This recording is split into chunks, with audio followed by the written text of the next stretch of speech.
Did you hear it? It is like a god sighing at one's ear. As that dreamlike whisper originating from nowhere faded away, an icy mechanical voice devoid of any emotion, like the trumpet of heaven's punishment, resounded through every corner of Blue Star. Global announcement: Forbidden Land National Fortune Survival is officially open.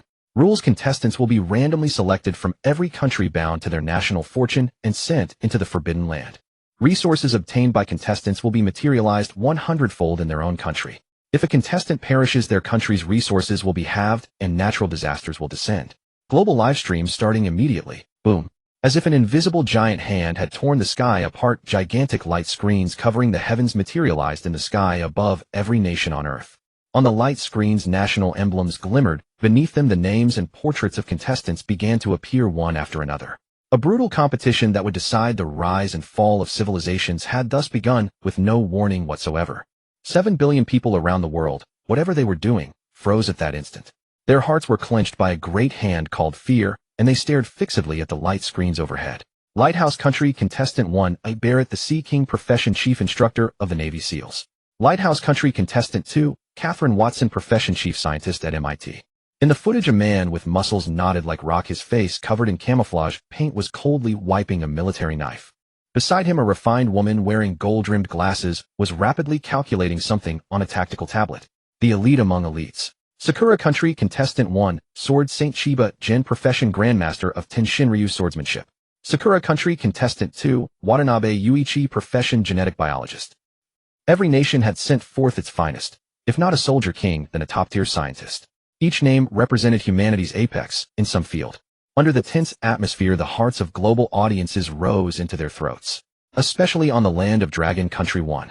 4 billion people held their breath, waiting for fate's verdict. Finally, upon the light screen, the scarlet flag of Dragon Country burst with dazzling light. Dragon Country Contestant 1, Wang Meng, Profession Chief Instructor of the Dragon Soul Special Forces.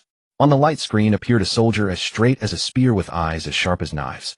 Fully uniformed, merely standing there, he exuded a fierce, killing aura of iron and blood.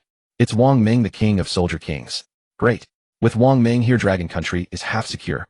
The nation's strained nerves relaxed slightly. Dragon Country Contestant 2, Su Qingying, Profession Chief Researcher at the Dragon Academy of Sciences, Ph.D. In history, the scene switched to a woman in a white research coat, cool as the moon, pushing up her glasses. Behind her were complex star charts and ancient oracle bone rubbings. Her deep eyes seemed to hide the wisdom of an entire civilization. Goddess Su. My God, even she was chosen. We've got a brain, and we've got a fighter. This is a heaven-chosen lineup. In the Dragon Country livestream, after a brief oppression, a thunderous tide of relief and excitement erupted. A soldier king paired with a master strategist. This was the most perfect combination. Everyone heaved a long sigh of relief, as if they could already see Dragon Country's national fortune flourishing in the future. However, the next second, when the third name and profession slowly appeared, the entire world seemed to have been pressed into mute mode. Dragon Country Contestant 3, Chen Mo. Profession Junk Collector. Silence. 3 full seconds of suffocating silence. It was as if even the air had solidified. Immediately afterward, live streams across the globe erupted into chaos. Junkman. Did I see that right? A Junkman. Oh my God, is Dragon Country out of people? They sent a garbage collector to decide their national fate. This is the joke of the century. Ha ha ha. Is he going to the Forbidden Land to pick up bottles? Maybe he can build a house out of scrap metal for his teammates. A glorious beginning for Dragon Country's national decline. A roaring tide of mockery and ridicule instantly drowned every livestream. Viewers from Lighthouse Country, Sakura Country, Stick Country, and countless other places were bent over with laughter. All kinds of edited meme images instantly flooded the global internet. A ragged man picking up soda cans at the feet of a monster captioned, "A day in the life of Dragon Country's contestant." This was not merely mockery, it was naked humiliation. National disgrace. This is a day of national shame. Why is this happening? A junk collector. Is the system broken? It's over. Heaven is dooming Dragon Country. Inside the Dragon Country livestream, the hope that had just been ignited was extinguished by a basin of ice water, transforming into monstrous rage and despair. Countless people hammered their keyboards madly, and the scrolling comments were completely swept by words like "it's over, heaven has abandoned us," and "worthless," converging into a dark torrent. The authorities urgently activated their highest-level contingency plan, seeking Chen Mo's records, only to find a total blank. He was like a person who had appeared out of thin air, deepening the public's despair even further. At that moment, the livestream screen split into 3 panels. On the left was Wang Meng's face, full of pissed off, cracking his fists as he clenched them. He stared at the words junk collector on Chen Mo's profile card, veins bulging on his forehead, his gaze as if it could pierce the light screen. In the middle was the calm Qingying. She pushed up her glasses and unconsciously traced her fingers through the air as if carrying out some kind of rapid analysis.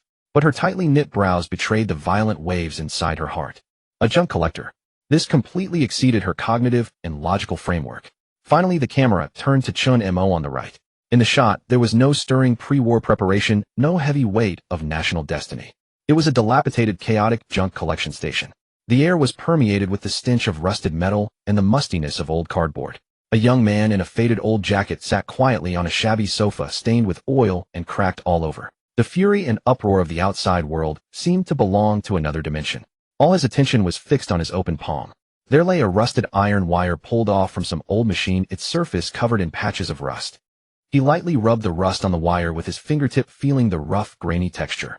His gaze was focused and calm, as if it were not a piece of scrap iron, but a rare treasure. This extreme calm formed a glaring, painful contrast with the madness outside. Is this guy spacing out? He's basically given up all hope. What amazing mental fortitude! Sarcasm. The mockery continued, but amid the flood of insults, a handful of people finally sensed that something was off. Wait, don't you think he's too calm? And would the national fortune system really make a mistake? Could it be that every chosen person has a reason? But this faint voice of reason was drowned in an instant by hundreds of millions of furious voices without stirring the slightest ripple. Teleportation countdown 10, 9, 8. The cold mechanical voice sounded again. Wang Meng took a deep breath and straightened up like a sword about to leave its sheath. Qingying closed the notebook in her hand. Her eyes regained absolute calm as she prepared for the unknown challenge. 3, 2, 1. The instant the countdown ended, Chen Mo finally moved. He did not look up at the light screen, nor did he pay attention to the descending beam of teleportation. He simply stood up as if remembering something and casually pulled a worn-out old spring from the torn hole in the sofa where springs had already burst loose. Then, taking his time, he put the old spring and the rusted wire into the pocket of his jacket. This action, meaningless in anyone's eyes, even somewhat laughable, made Qingying, who had been watching him through the screen, suddenly feel her pupils constrict. A rusted iron wire. A discarded old spring. Before being teleported into a forbidden land of life and death uncertainty, what use were these two things? Her mind, comparable to a supercomputer, began to spin at high speed. She ran through tens of thousands of possibilities only to discover that no logical connection whatsoever existed between these two pieces of trash. Teleportation begins. 3 dazzling white pillars of light descended from the sky, precisely enveloping the three of them. Wang Meng and Qingying's figures were instantly wrapped in blinding white light, on full alert. At the same moment, Chen Mo's body was also devoured by the light. His face remained as expressionless as ever, as though he were merely changing locations to continue spacing out. In the final moment before his consciousness went completely blurry and he was dragged into the spatial turbulence, a voice only he could hear echoed clearly in his mind, all things synthesis system activated. Newbie gift pack issued, mental power 10. Current world, forbidden land, no. 1 in the lost primeval jungle. Wish you a pleasant scavenging. Teleportation complete.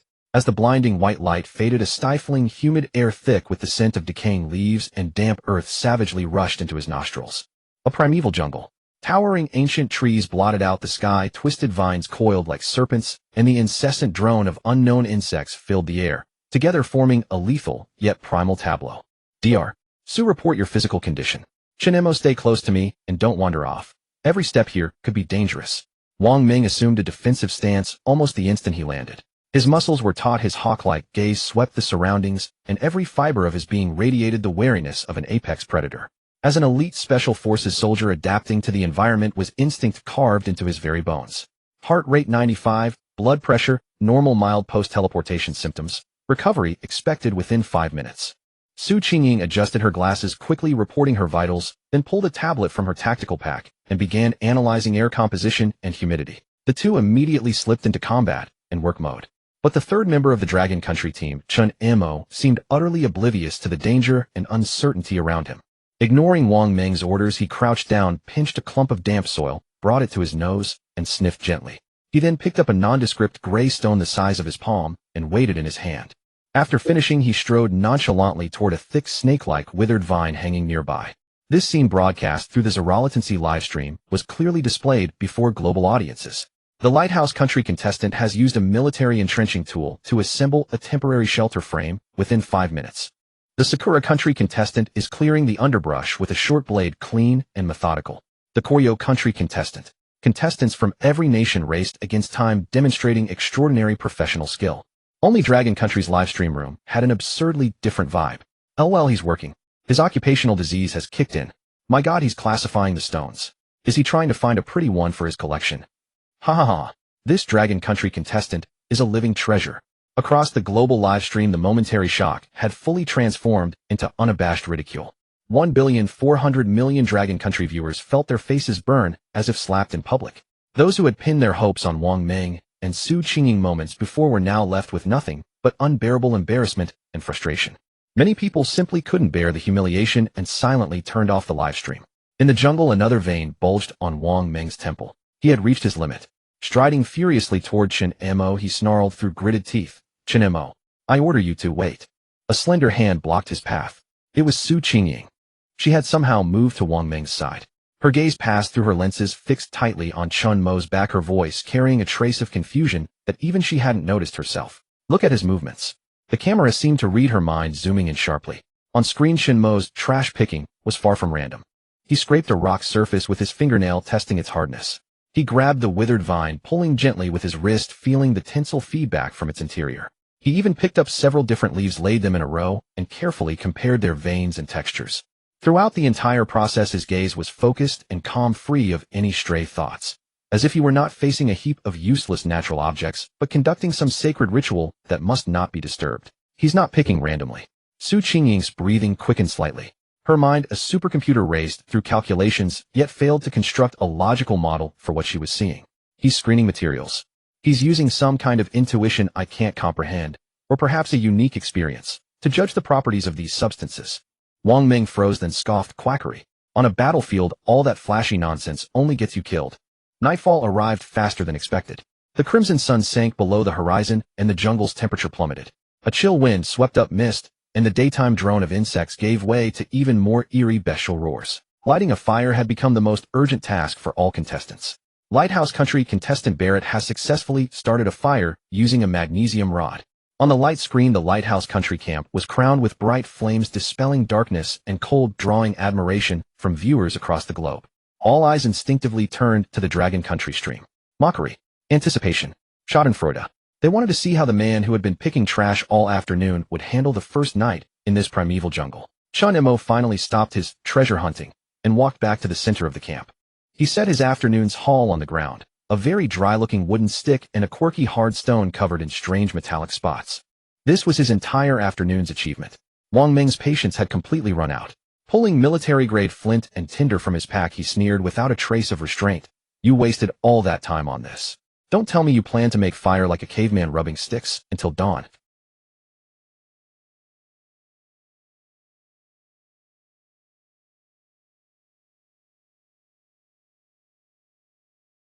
Then, under the gaze of 7 billion people, some mocking, some contemptuous, some baffled, he extended both hands and slowly covered those two pieces of trash. In his heart, he murmured, "Synthesize." Wang Meng's mockery struck the global live stream like a pebble dropped into a still, lifeless lake, sparking an even more violent surge of chaos. "Huh, I can't breathe. He's actually going to perform fire drilling. Is the Dragon Nation's last hope for survival in the 21st century really a primitive skill demonstration? This is peak comedy. Let's make a wager, gentlemen. I bet he won't even spark before a beast devours him." Nah, buoyant, carefree atmosphere filled every non-Dragon Nation livestream. Before countless screens, myriad faces gleamed with schadenfreude, eagerly awaiting a spectacle of unparalleled self-inflicted humiliation. And inside the Dragon Nation's livestream, silence reigned, cold, hollow, and absolute. Despair had fermented to its zenith. Even curses had lost their force, leaving only numb, hollow whispers, "It's over." In the jungle, Wang Meng no longer deigned to glance at Chen Mo. In his eyes, the dignity of his nation was about to be utterly crushed before the entire world by this scrap collector in the most ludicrous way imaginable. Qingying held her breath, her gaze locked onto Chen Mo. For the first time, those eyes, capable of perceiving all things, were clouded by bewilderment that defied calculation. Yet Chen Mo, the eye of the storm, remained utterly oblivious to it all. Knees, palms rested upon a desiccated wooden rod and a weathered stone. No earth-shaking aura, no impassioned declaration, only a silent inward utterance and synthesize. Na soft, almost imperceptible hum resonated, barely audible. A gentle yet unyielding white luminescence bloomed across Chen Mo's palms. And within that light the unremarkable wooden rod and the oddly shaped stone seemed to dissolve, shedding their fixed physical forms. They twisted, fragmented, and reassembled, transcending all known logic. Ending. Material detected: dried resilient timber 1, high hardness silicon-rich flint 1.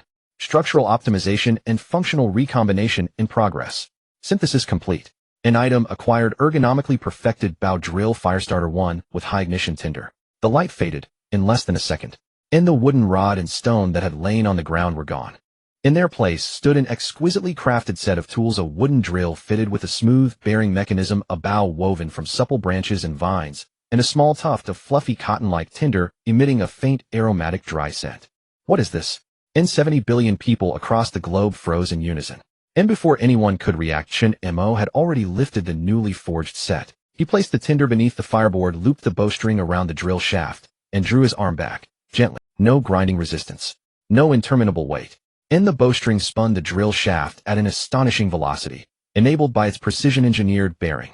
SSSSS. On the very first pull, a cascade of brilliant sparks erupted from the drill hole, landing with uncanny precision into the tuft of tinder. A soft muffled puff. And within 3 seconds a steady radiant flame, vibrant orange and warm, leapt joyfully into the air. Its gentle glow dispelled the surrounding chill and gloom, and illuminated Chen Mo's face calm and unruffled from beginning to end. And silence. Again, silence. And the torrential flood of real-time comments across global live streams froze mid-scroll, as if struck by a petrifying spell. Barrett, the Sea King of the Lighthouse Nation, lit his fire using magnesium rods, taking 5 full seconds. Chen Mo of the Dragon Nation, however, forged tools from nothing and kindled flame in under 10 seconds. WTF? What was that? In magic. Is that actual magic? The stick and stone just vanished and became a tool. And did you see the drill structure? That axle. It's not something human hands could carve in the wild. Impossible. And stunned comments erupted like volcanic lava, drowning out every trace of earlier mockery. Yet this was merely the beginning. And before anyone had fully absorbed the shock of fire in 3 seconds, Chen Mo raised his hand once more. He picked up another dense, carefully selected stone from the ground, and tore off a length of dried vine, whose tensile strength he'd previously tested. His palms covered both.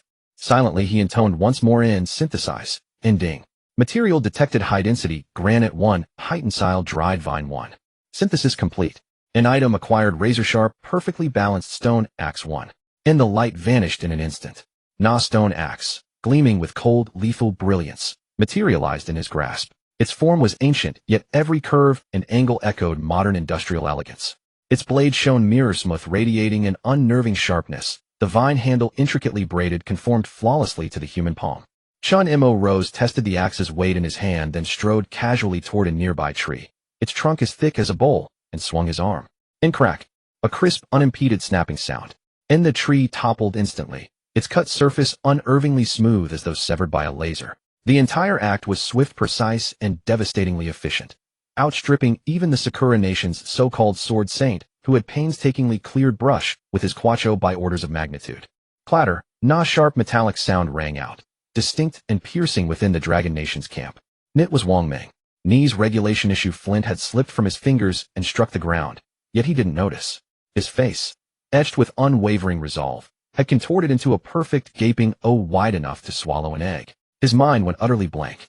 Every ounce of military discipline, every instinct honed through combat shattered under the sheer weight of this divine spectacle, collapsing into a single thunderous thought echoing endlessly in his skull. And what the hell? Meanwhile, Su Qingying's composure shattered completely.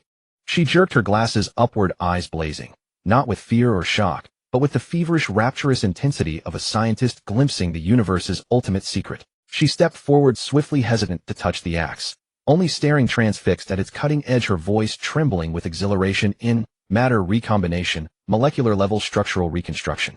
This isn't physics. No, it's transphysics. Miracle. And if the earlier silence had been frozen ice, the Dragon Nation's livestream now erupted like a thermonuclear volcano. Holy shit. Holy shit. Holy shit. And Chen, I'm sorry. I was wrong. I'll kowtow to you. I formally retract everything I said before. You're the true pillar. A celestial deity descended to earth. And laugh now. Let those foreign fools laugh. Do they truly imagine they can fathom our nation's sweeping muck? Pride. Exhilaration. Ecstasy. In 1,400 million Dragon Nation viewers surged from the abyss of despair straight into celestial euphoria. All the pent-up humiliation and indignity of an entire day exploded into triumphant, unbridled jubilation. Night deepened, and the bonfire roared fiercely. Weapons were forged under Chen Mo's unfathomable synthesis. Thick logs were swiftly transformed into crude barricades, and the skeleton of a shelter rose with astonishing speed. The immediate survival crisis appeared for now tentatively resolved. Yet, just as the Dragon Nation celebrated nationwide and just as Wang Meng and Qingying still staggered under the tectonic collapse of their worldview. In roar. A low, guttural, blood-soaked roar erupted from the jungle's heart, deep, suffocating, and primal. It rolled along the earth like a seismic wave, causing the bonfire's flames to stutter and recoil. Wang Meng jolted upright, shock instantly replaced by razor-sharp alertness. He snapped his military rifle to his shoulder and barked, "Stand to. Something's coming." NSU Qingying's face drained of color. And from the direction of the sound, two crimson points ignited at the edge of the dark jungle. A monstrous beast, far larger than any ordinary wolf. Its sinews coiled like steel cables, a drool-thick and foul dripped from its jaws, its twin orbs of burning red fixed unblinkingly on the camp's warm, inviting fire. Filled with raw hunger and savage fury, the mutated wolf sovereign, Naviri Heartbeat, seized in terror. Nal assumed Chen Mo would immediately seize the stone axe, capable of cleaving mountains, and prepare to fight. He did not. Calmly Chen Mo turned away, as if the predator poised to devour him simply did not exist. He walked to the pile of junk he'd gathered earlier that afternoon, and bent down to retrieve two items. A mineral fragment glowing with a faint ethereal luminescence. Na mushroom, its cap pulsing softly with eerie bioluminescent light. He cradled both in his palm and murmured, so quietly only he could hear in, light, and sound. Perhaps that one is worth trying. Wang Meng's mockery, Qingying's confusion, and the global audience's mixed feelings of anticipation and schadenfreude were all disregarded by Chen Mo. He simply turned around calmly, as if the monstrous creature ready to devour was merely a fierce barking wild dog in the yard. He walked over to the pile of rubbish he had picked up earlier that afternoon, bending down to retrieve two items from it. One was a stone emitting a faint glow. The other was a mushroom that also glowed softly in the darkness. He cradled the two items in his palm, softly murmuring to himself in a voice only he could hear, light and sound. Perhaps I can try that. At the edge of the dark forest, 2 points of crimson light had transformed into more than 20. One head, 2 heads, 3 heads. Green eyes flickered in the woods. It was an entire pack of mutated wolves. A low, hungry growl echoed the stench of drool dripping onto the decaying leaves, producing a soft, sizzling sound. The tense atmosphere was instantly drawn to its limit. Intense gunfire erupted from the live stream of the Lighthouse Nation. They too were beset by the wolf pack. Oh my god, a team member was injured. The gunfire enraged these monsters. An 11 beast tied. This was the first collective slaughter of novices in the forbidden area. All live streams worldwide were filled with gasps. Everyone witnessed that even the heavily armed elites of the Lighthouse Nation were caught in a bitter struggle against these fearless beasts. Everyone's hearts were in their throats. Wang Meng's forehead was already soaked with cold sweat, his military rifle steady as a rock, the scope locked tightly on the largest wolf king at the forefront. He glanced back at Chen Mo, who was still fiddling with those 2 broken pieces, the suppressed anger nearly bursting forth from his chest. Chen Mo, stop playing with those broken stones. This is a battle. Get ready to fire. In his eyes, those tricks were utterly worthless in the face of true fangs and claws. Chen Mo remained unmoved. He didn't even look up. He simply brought the glowing stone and the glowing mushroom together in his palm. Synthesize. Ding. Detected materials: feldspar crystal X1, bioluminescent fungus X1. Conducting composite energy activation and sound wave resonance. Synthesis successful. Item acquired: one-time strong light, stun bomb X1. A flash of white light vanished instantaneously. A stone the size of a fist covered in irregular crystals with a core that seemed to flicker with electric light appeared in his hand. At that moment, the mutated wolf king lost all patience. Roar. With a thunderous roar, it propelled itself off its hind legs, its massive body transforming into a streak of black lightning, charging towards Chen Mo in the center of the camp with a wave of foul wind. It's coming. Wang Meng's index finger was already on the trigger. However, Chen Mo's actions were faster than his. Facing the gaping maw that rushed towards him, he did not dodge, but simply raised his hand, casually smashing the flickering stone down towards the ground beneath him. There was no explosive roar. At that moment, the world lost its sound and color. A blinding white light surpassing the limits of human vision and indescribable in words erupted, centered on Chen Mo's landing point. The light did not illuminate, it devoured, instantly turning the entire forest into a stark white. Accompanying the white light was a shrill, piercing hum that could penetrate eardrums. ZZ. The screens of all live streams globally turned into a blur of snowflakes, due to the momentary overload of light. It lasted a full 2 seconds. When the image restored, everyone witnessed an unforgettable scene in their lives. The more than a dozen ferocious and brutal mutated wolves were now spinning around crazily, like headless flies howling, desperately clawing at their own eyes. Some even lost their sense of direction entirely and crashed into trees, fainting on the spot. The once mighty Wolf King also lay on the ground roaring in anger, but unable to even stand completely, losing its target. The entire wolf pack lost its combat ability in less than a second. Wang Meng held his rifle, maintaining his aim, his whole being frozen in place, like a petrified statue. His mouth slightly opened, his throat rolled, and finally a murmured phrase mixed with extreme shock and disbelief escaped his lips. This is a flashbang made from stones and mushrooms. His gaze towards Chen Mo had completely changed. If the previous fire-starting and axe-making were magical, then this scene before him was a miracle. The disdain had long vanished, replaced by a profound awe that arose from the depths of his soul, along with a hint of fervor he hadn't even realized he possessed. However, Chen Mo's performance was not over yet. He didn't even glance at the chaotic beasts, but bent down again to pick up several sharp stones and a few resilient thorn vines from the pile of rubbish. With both hands covered, he said, "Synthesize." Ding. Detected materials: volcanic shard XN, thorn vine XN. Synthesis successful. Item acquired: high penetration spike trap, trigger type XN.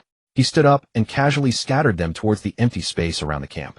Like a farmer sowing seeds, dozens of spikes glimmering with metallic coldness and sharp as blades silently melded into the ground, leaving no trace behind. Just then a few of the fastest recovering mutated wolves shook their heads, their crimson eyes once again locking onto the camp, ready to launch a second charge. The chilling screams tore through the night sky. The paws of those mutated wolves were precisely pierced by the spikes that shot up from the ground, blood gushing as they fell to the ground, convulsing wildly. This became the last straw that broke the camel's back. The mutated Wolf King sensed the danger and let out a reluctant low growl, finally tucking its tail and fleeing in a panic with the remaining howling remnants into the dark depths of the forest. An 11 beast tide capable of plunging any team into a crisis of annihilation was effortlessly resolved by Chen Mo with 2 piles of rubbish. Global announcement: Dragon Nation contestant Chen Mo, with extraordinary wisdom and creativity, perfectly repelled the 11 beast tide wolf demon attack. National fortune reward within the Dragon Nation: all security personnel, military, police, security, etc. Gain 1 to physique and a 5 increase in mental concentration. Boom. At that moment, countless military and police personnel on duty within the Dragon Nation felt their bodies lighten, the fatigue swept away, and their minds clearer than ever. I feel filled with power. This is the manifestation of national fortune. It's what Qin Shun has given us. The Dragon Nation was in a complete uproar. Meanwhile, this unbelievable battle left the command centers of other countries in stunned silence. In the highest command room of the Lighthouse Nation, an elderly man bearing the star of a general stared intently at the replaying footage, his eyes no longer holding any contempt, only raw greed and seriousness. He said in a deep voice, "This is not magic nor some superpower. Order all intelligence departments to prioritize this analysis. We must understand his abilities. This is a technology we have never seen before. A divine technology that can turn stone into gold." The next morning, as the first rays of sunlight pierced through the forest canopy, where the wolf pack had hastily retreated, a night of bloodshed was washed away, revealing an energy crystal pulsating with a faint blue light akin to a beating heart exposed above the soil. This is the core resource of the forbidden area, the primordial crystal. Qingying recognized it at a glance, her voice filled with uncontainable excitement. But at the same time, a sound of branches snapping echoed nearby. On the other side of the jungle, the Sea King Barret of the Lighthouse Nation emerged slowly, accompanied by his 2 unharmed team members. His gaze passed over the 3 from the Dragon Nation, locking onto the blue crystal with unwavering intensity. A cold smile of someone who was sure of victory crept onto his lips. The morning sunlight should have been warm, but as Sea King Barret and his fully armed squad slowly emerged, the last trace of warmth in the air seemed to be drained away, leaving only bone-chilling murderous intent. Their tactical gear was impeccably equipped, and the pitch-black muzzles of their automatic rifles were aimed unflinchingly at the 3 members of the Dragon Country camp. Barrett's gaze was filled with aggression, as if appraising his spoils of war. He stepped past Wang Meng and Qingying, his gaze greedily fixated on the source crystal pulsing with a deep blue light, a presumptuous arrogance curling at the corner of his mouth. "Dragon Country's people," he said in a condescending tone, "put down that crystal, and it will spare you some unnecessary pain." Before his words faded, a burly figure abruptly stepped between him and the crystal. It was Wang Meng. "Barret, do you want to start a war?" Wang Meng's eyes blazed wide, every muscle in his body tensing instantly like an enraged lion. He didn't raise his rifle, but the iron-blooded aura honed from countless battles was more intimidating than any gun muzzle. After last night, Chen Mo was practically deified in his eyes.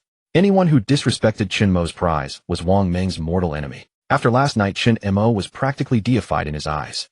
Anyone who disrespected Chen Mo's prize was Wang Meng's and his gaze shifted to the other side of the camp, ready to utter the word had been mocking all day when his voice abruptly died in his throat. What did he see? He saw that Dragon Country waste recycler, the Chen Mo, who had become a global laughingstock, squatting by a small stream at the edge of the camp. He wasn't looking at the standoff, didn't acknowledge the tense atmosphere, and showed not a hint of nervousness. He was playing with mud. Not just Barrett. The minds of 7 billion viewers worldwide collectively short-circuited at that moment. What's he doing? The enemy is at the gate and God Chen is playing with mud. I don't understand, but I'm utterly shocked. Is this another divine operation in the making? I don't get it. I really don't get it. The enemy is at our doorstep and God Chen is playing with mud. What level of psychological warfare is this? In the Dragon Country livestream, the fervent zeal and pride that had just ignited were instantly replaced by immense confusion. Everyone's heart was in their throat again. Chen Mo was indeed playing with mud. His fingers moved through the damp soil by the stream, his movements focused and rhythmic. He pinched a bit, feeling its fine texture, grabbed a handful of white fine sand from the riverbank, mixing it in, and even squeezed a few drops of viscous sap from the stem of an unknown plant, blending all three together evenly. The external tension was to him nothing more than noisy background chatter. Ding. Detected materials: high-purity kaolin X1 quartz, sand X1, high-adhesion tree sap X1. Conducting molecular-level ratio blending and shaping optimization. Synthesis successful. Obtained item: quick-dry high-strength ceramic blank X1. In the few dozen seconds it took for Barrett's patience to wear thin against Wang Meng, Chen Mo had already silently risen to his feet. Holding the ceramic blank, no longer ordinary mud, he walked to an open flat area in the center of the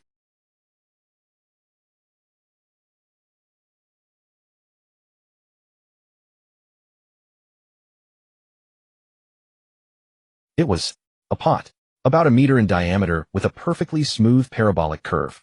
Chen Mo placed this freshly made mud pot firmly on the ground, adjusted its angle so its concave interior was precisely aimed at the rising sun in the sky. He'll count to 3, Barrett's patience finally snapped. He slowly raised his rifle, aiming at Wang Meng's knee, his gaze turning cruel and cold. This is your last chance. 1, 2. Just as he was about to shout 3, an indescribable soul-deep sense of deadly crisis washed over him like a torrent of ice water, making every hair on his body stand on end. Barrett spun around. He saw that Chen Mo's ridiculous mud pot. Its interior under the sunlight had become as bright as a mirror. Countless rays of light from the sky were concentrated into a single point by that perfect paraboloid. A brilliant point of light thinner than a needle's tip and carrying terrifying heat formed at the center of the pot. In the next instant, a beam of white light thinner than a hair and nearly invisible to the naked eye shot out from that point, carrying an aura that could incinerate everything. Sizzle. The beam didn't target anyone. It merely grazed a hard rock over half a meter tall near Barrett. Time seemed to freeze. There was no explosion, no loud sound. The rock silently split in half from the middle, the top portion sliding slowly along the smooth cut and thudding to the ground. The cut was smooth as a mirror, with edges vitrified by the extreme heat, still emitting faint wisps of smoke. The entire jungle fell into dead silence. In the live stream watched by 7 billion people, after a full 5 seconds of silence, the barrage erupted in an unprecedented frenzied explosion. Holy shit. Solar. Death ray. He made a fucking death ray with mud and tree sap. This isn't technology. This is the power of a god. The Dragon Country has a god on their team. What the fuck did I just see? A solar death ray, eh? A death ray weapon made from mud and tree sap. Am I watching a sci-fi movie? Barrett stood frozen, his aim unchanged, but his body was trembling violently and uncontrollably. Cold sweat poured down his forehead like a waterfall, soaking his eyelashes. The hand gripping his rifle lost all its strength.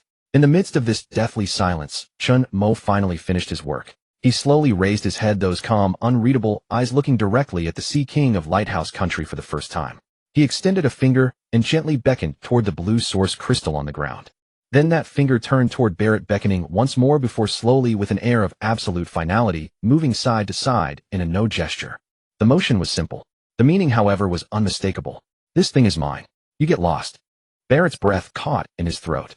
The hair-thin beam of white light hovered silently at the center of the mud pot, like a spear of judgment poised to strike any living being at will. He harbored no doubt that had the beam targeted his brow, his fate would have been no better than that of the rock silently melted through.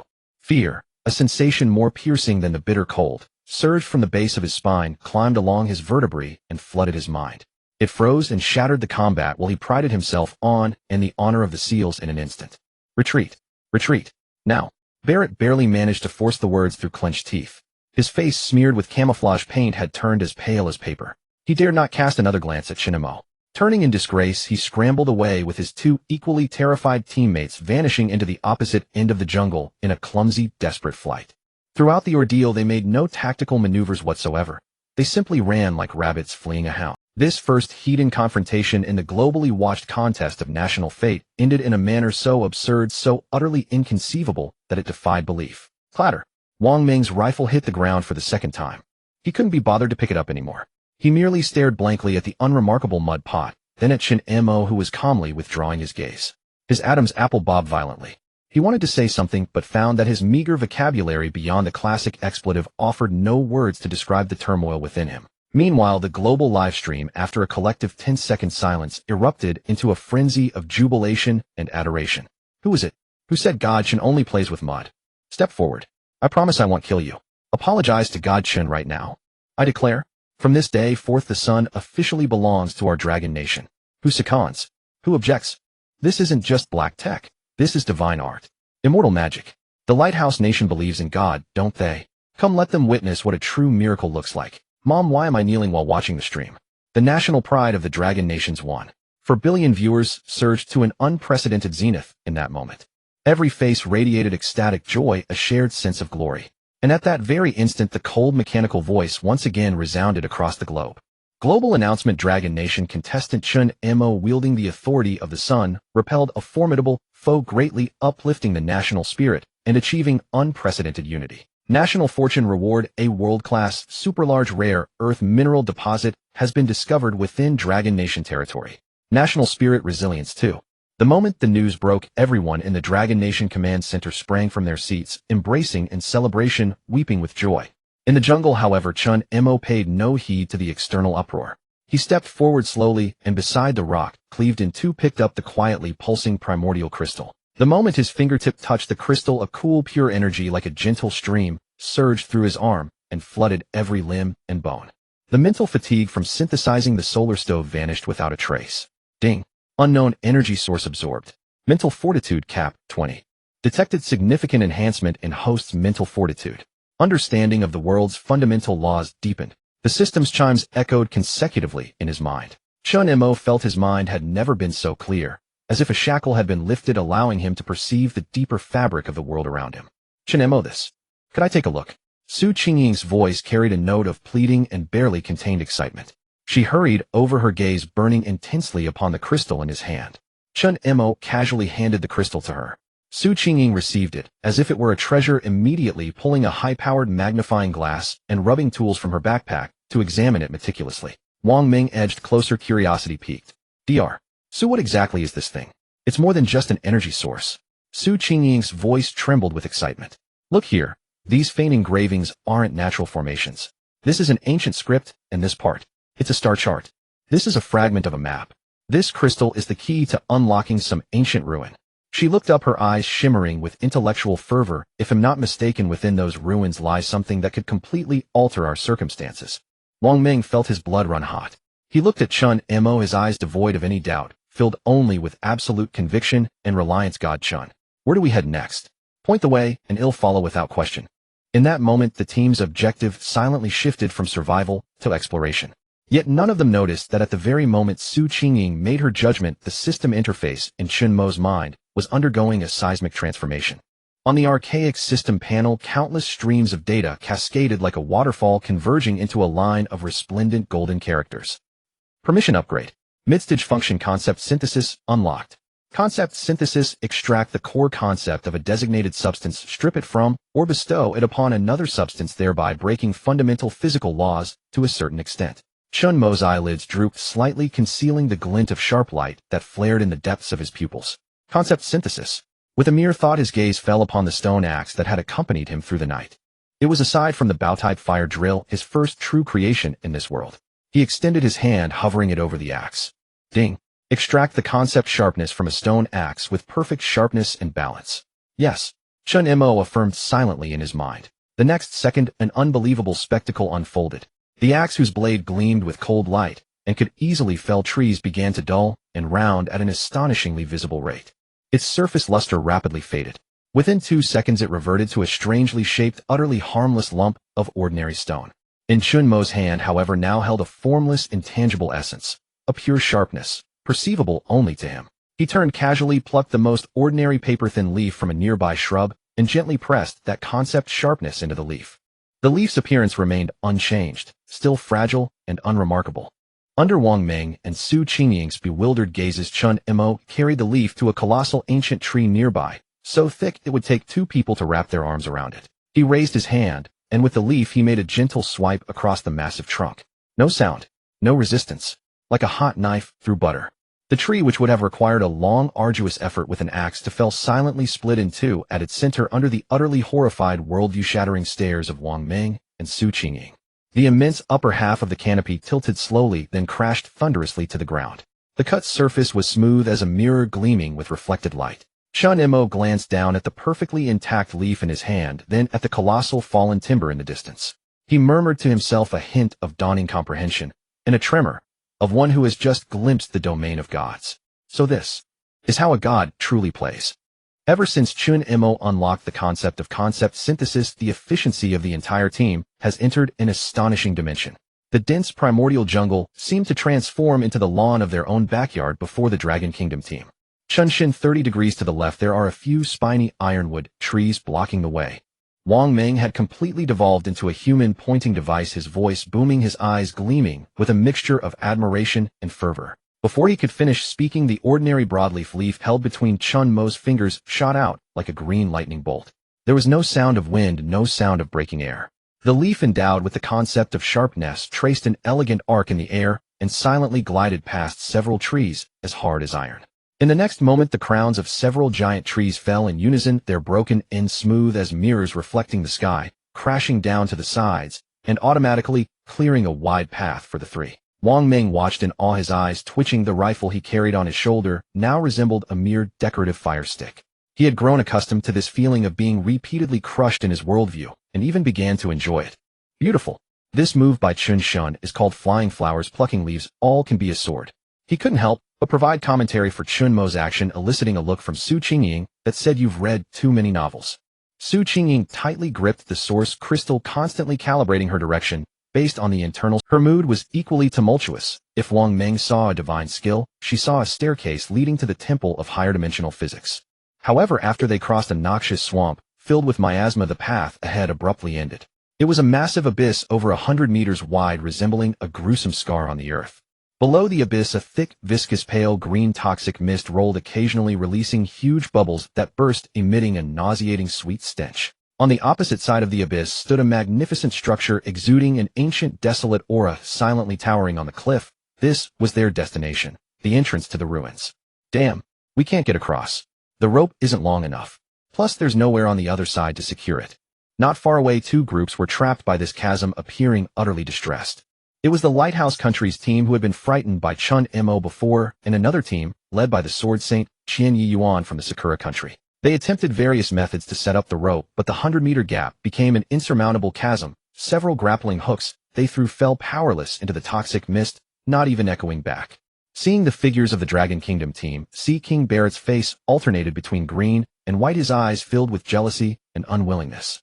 The Sword Saint Qingying of the Sakura Country, a middle-aged man with a sinister gaze, snorted coldly and shouted in broken dragon language, "Don't waste your efforts. This is the forbidden zone of the gods, not a place where clever people like you can pass through." The Dragon Kingdom livestream exploded in an instant. What the hell? This guy is living a good life and still dares to mock us. Don't rush. Just wait for Chen Shun to teach him a lesson. Wang Meng raised his brow, ready to retort, but was stopped by a calm look from Chen Mo. Chen Mo ignored anyone's provocations. He simply walked to the edge of the abyss, crouched down, and began his signature garbage collection ritual. He pulled over several dark red vines that hung down from the cliff, and in the shadow of the cliff, he discovered several clusters of peculiar mushrooms that resembled ghost faces but were highly elastic. He placed these 2 items together, covering them with both hands. Ding! Detected materials: 1000-year bloodvine X3, elastic ghost face mushroom X5. Biological structure reorganization and characteristic fusion in progress. Synthesis successful. Acquired item Super Stretch Spider Rope X1. As the light faded, a seemingly ordinary rope, only slightly dark red in color, appeared in Chen Mo's hand. In the puzzled, confused, and somewhat entertained gazes of Barrett Qianyi Yuan and the global audience, Chen Mo casually wrapped one end of the rope around a protruding rock at his feet twice and tied a knot. Then he grabbed the other end of the rope and threw it vigorously towards the distant shore over 100 meters away. Everyone expected to see the rope fall uselessly, just like before. However, in the next second, a jaw-dropping scene unfolded before the world. The rope seemed to come alive at the moment it left his hand. It stretched in the air like a spirit snake, not only avoiding a fall, but also soaring through the air at an astonishing speed. The front end of the rope even sprouted several tiny branches like the legs of a spider, accurately wrapping around an ancient weather-beaten stone pillar at the entrance of the ruins. Click! The branches tightened automatically, firmly securing the rope, which was stretched taut, forming an incredibly stable bridge across the abyss. Wah! What the hell is that? A living rope? Barrett exclaimed in shock. For the first time, a look of astonishment appeared on Qianyi Yuan's otherwise expressionless face, his grip on the knife hilt tightening, knuckles turning white. Huh? Did you see that, grandsons? Wang Meng straightened his back, directing a victorious mockery at the two teams across. This is what we call professionalism. Learn from this. Amid countless envious, jealous, and astonished gazes, the Dragon Kingdom trio stepped onto the resilient spider rope and effortlessly crossed the chasm, leaving all competitors far behind. Upon stepping onto the land on the opposite side, a heavy, desolate aura rushed toward them. The entrance to the ruins towered several dozen meters high, forged from an unknown dark blue-black metal, adorned with countless intricate, precise, alchemical-style gears, pipes, and inscriptions. It was an art form distinctly different from any known civilization on Earth, filled with industrial and mysterious beauty. Give me some time. Su Qingying's eyes sparkled with unprecedented light as she quickly stepped forward, taking out her imprinting tools and tactical tablet, immediately diving into the intense work of interpretation. These inscriptions document some laws of energy conversion. It's too incredible. However, just as she immersed herself in the deciphering, boom, rumble, the earth shook violently without warning. On either side of the door, two originally motionless giant, sword-holding stone statues, standing 10 meters tall, suddenly ignited with 2 points of crimson light in their hollow eye sockets. Debris fell from their bodies as they came to life. One of the statue guardians' golems slowly raised its head, its massive stone body creaking horrifically as it straightened up, blocking the doorway. A terrifying aura mingled with death and pressure swept over like a tsunami. Enemy attack! Wang Meng shouted angrily, the rifle in his hand immediately spewing flames. Rat-a-tat! A barrage of bullets rained down on the statue's chest, producing a series of dense sparks, but leaving not even a white mark. Roar! Wang Meng was ignited with fury, discarding his useless rifle, his muscles bulging as he charged forward like a cannonball, delivering a heavy punch imbued with tremendous force to the statue's calf. It merely lowered its head, its crimson eyes locking onto this tiny bug. Beneath it. Then, with a giant hand the size of a fan, it casually waved, creating a fierce wind that tore through the air. Watch out! Wang Meng couldn't dodge in time and was struck by the edge of the stone palm, sending him flying like a kite, with a severed string crashing heavily against a distant rock wall and spitting out blood. Physical attacks are almost ineffective. Su Qingying's face turned ashen as she received a hopeless message from her interpretation of the ancient inscriptions. This is an ancient alchemical creation. Its energy core is directly supplied by the energy source behind the door. Unless you destroy its core, it is immortal. As if to validate her words, the stone giant took heavy steps, ignoring the fallen Wang Meng, and deliberately walked towards Su Qingying, who was unarmed and deciphering the mechanism. The shadow of death loomed overhead. In a critical moment, a figure quietly stood between Su Qingying and the enormous statue. It was Chen Mo. He looked up at the mountain-like giant, his face devoid of fear or seriousness. He didn't take out the leaf capable of cutting down giant trees, nor did he fabricate any more powerful weapons. Instead, he slowly closed his eyes. His immense spiritual power was highly concentrated. In his perceptual world, the statue was no longer just stone, but a complex assembly of energy, rules, and concepts. The stone giant's fist, wreathed in 10,000 thunderbolts, smashed down with earth-shattering force. It was not a fist, it was a falling mountain. Before the blow even landed, the violent wind pressure it generated whipped Su Qingying's white research coat wildly about. The blood drained from her ordinarily composed face. Dodge! Wang Meng, sprawled on the ground, roared with eyes wide in fury. He struggled to rise, but the searing pain in his chest forced another gush of blood from his lips. All he could do was watch helplessly as that shadow of death descended upon the teammate he had fought to protect with his very life. Across the global livestream, 70 billion hearts stopped in the same instant. 1.4 billion viewers in Dragon Country nearly crushed their screens, suffocation gripping their throats as if a phantom hand had pierced the light barrier. A hair's breadth from catastrophe.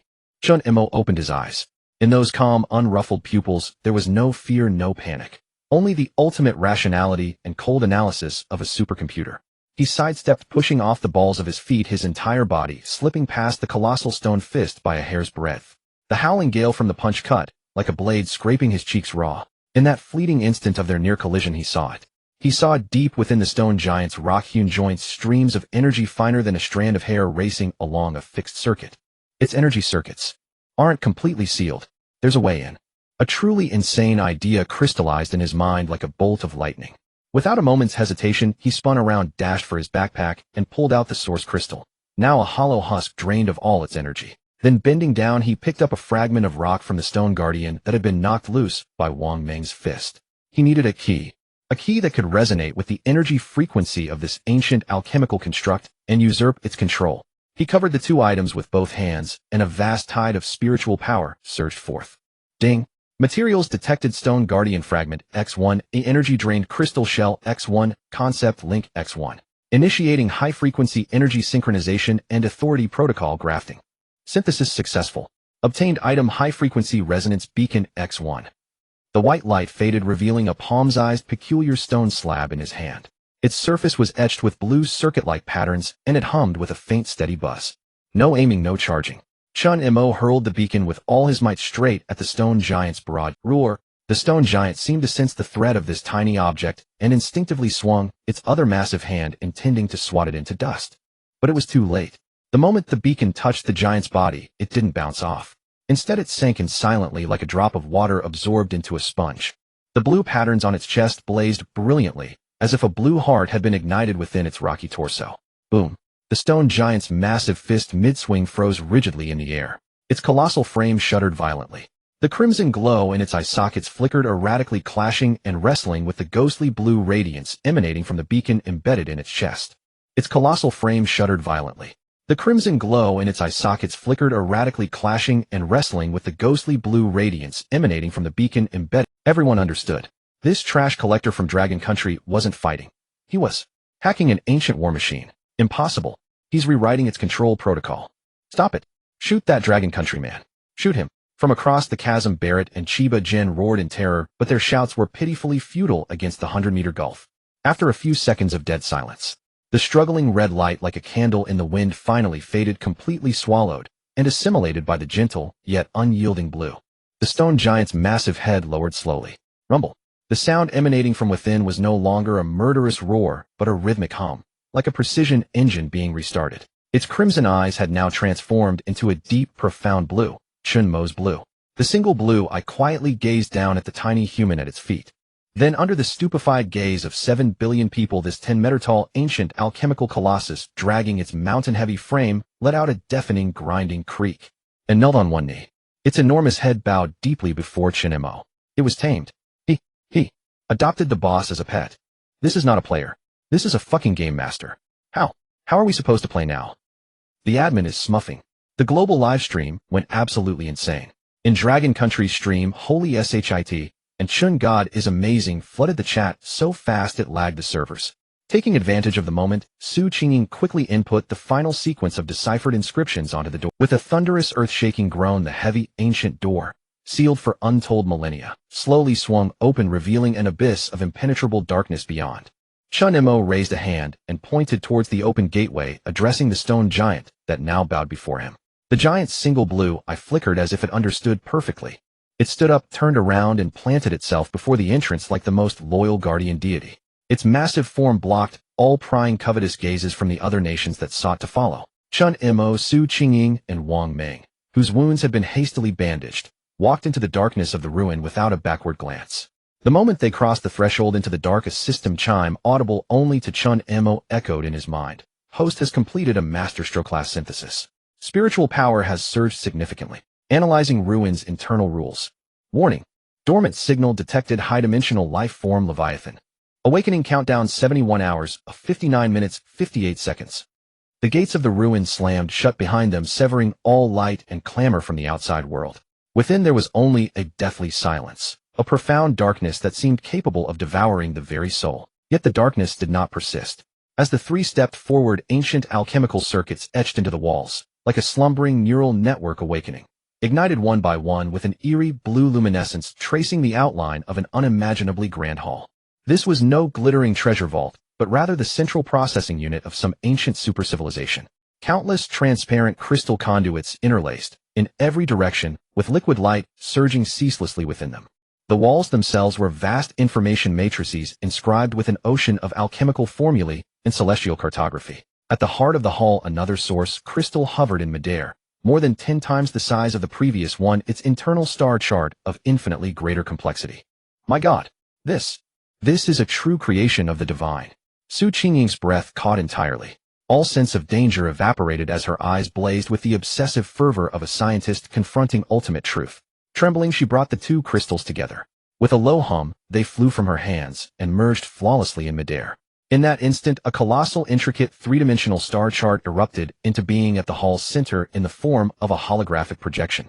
It was no flat map, but a radiant, slowly rotating nebula.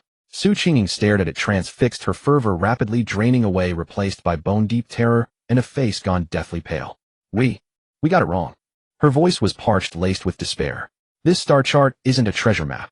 It's a structural diagram of a prison. This ruin, this forbidden place, is itself an observation station built to seal and monitor some entity. Before her words faded, a cold system warning blared in Chen Mo's mind like the death knell of doomsday. Host has entered the core seal zone.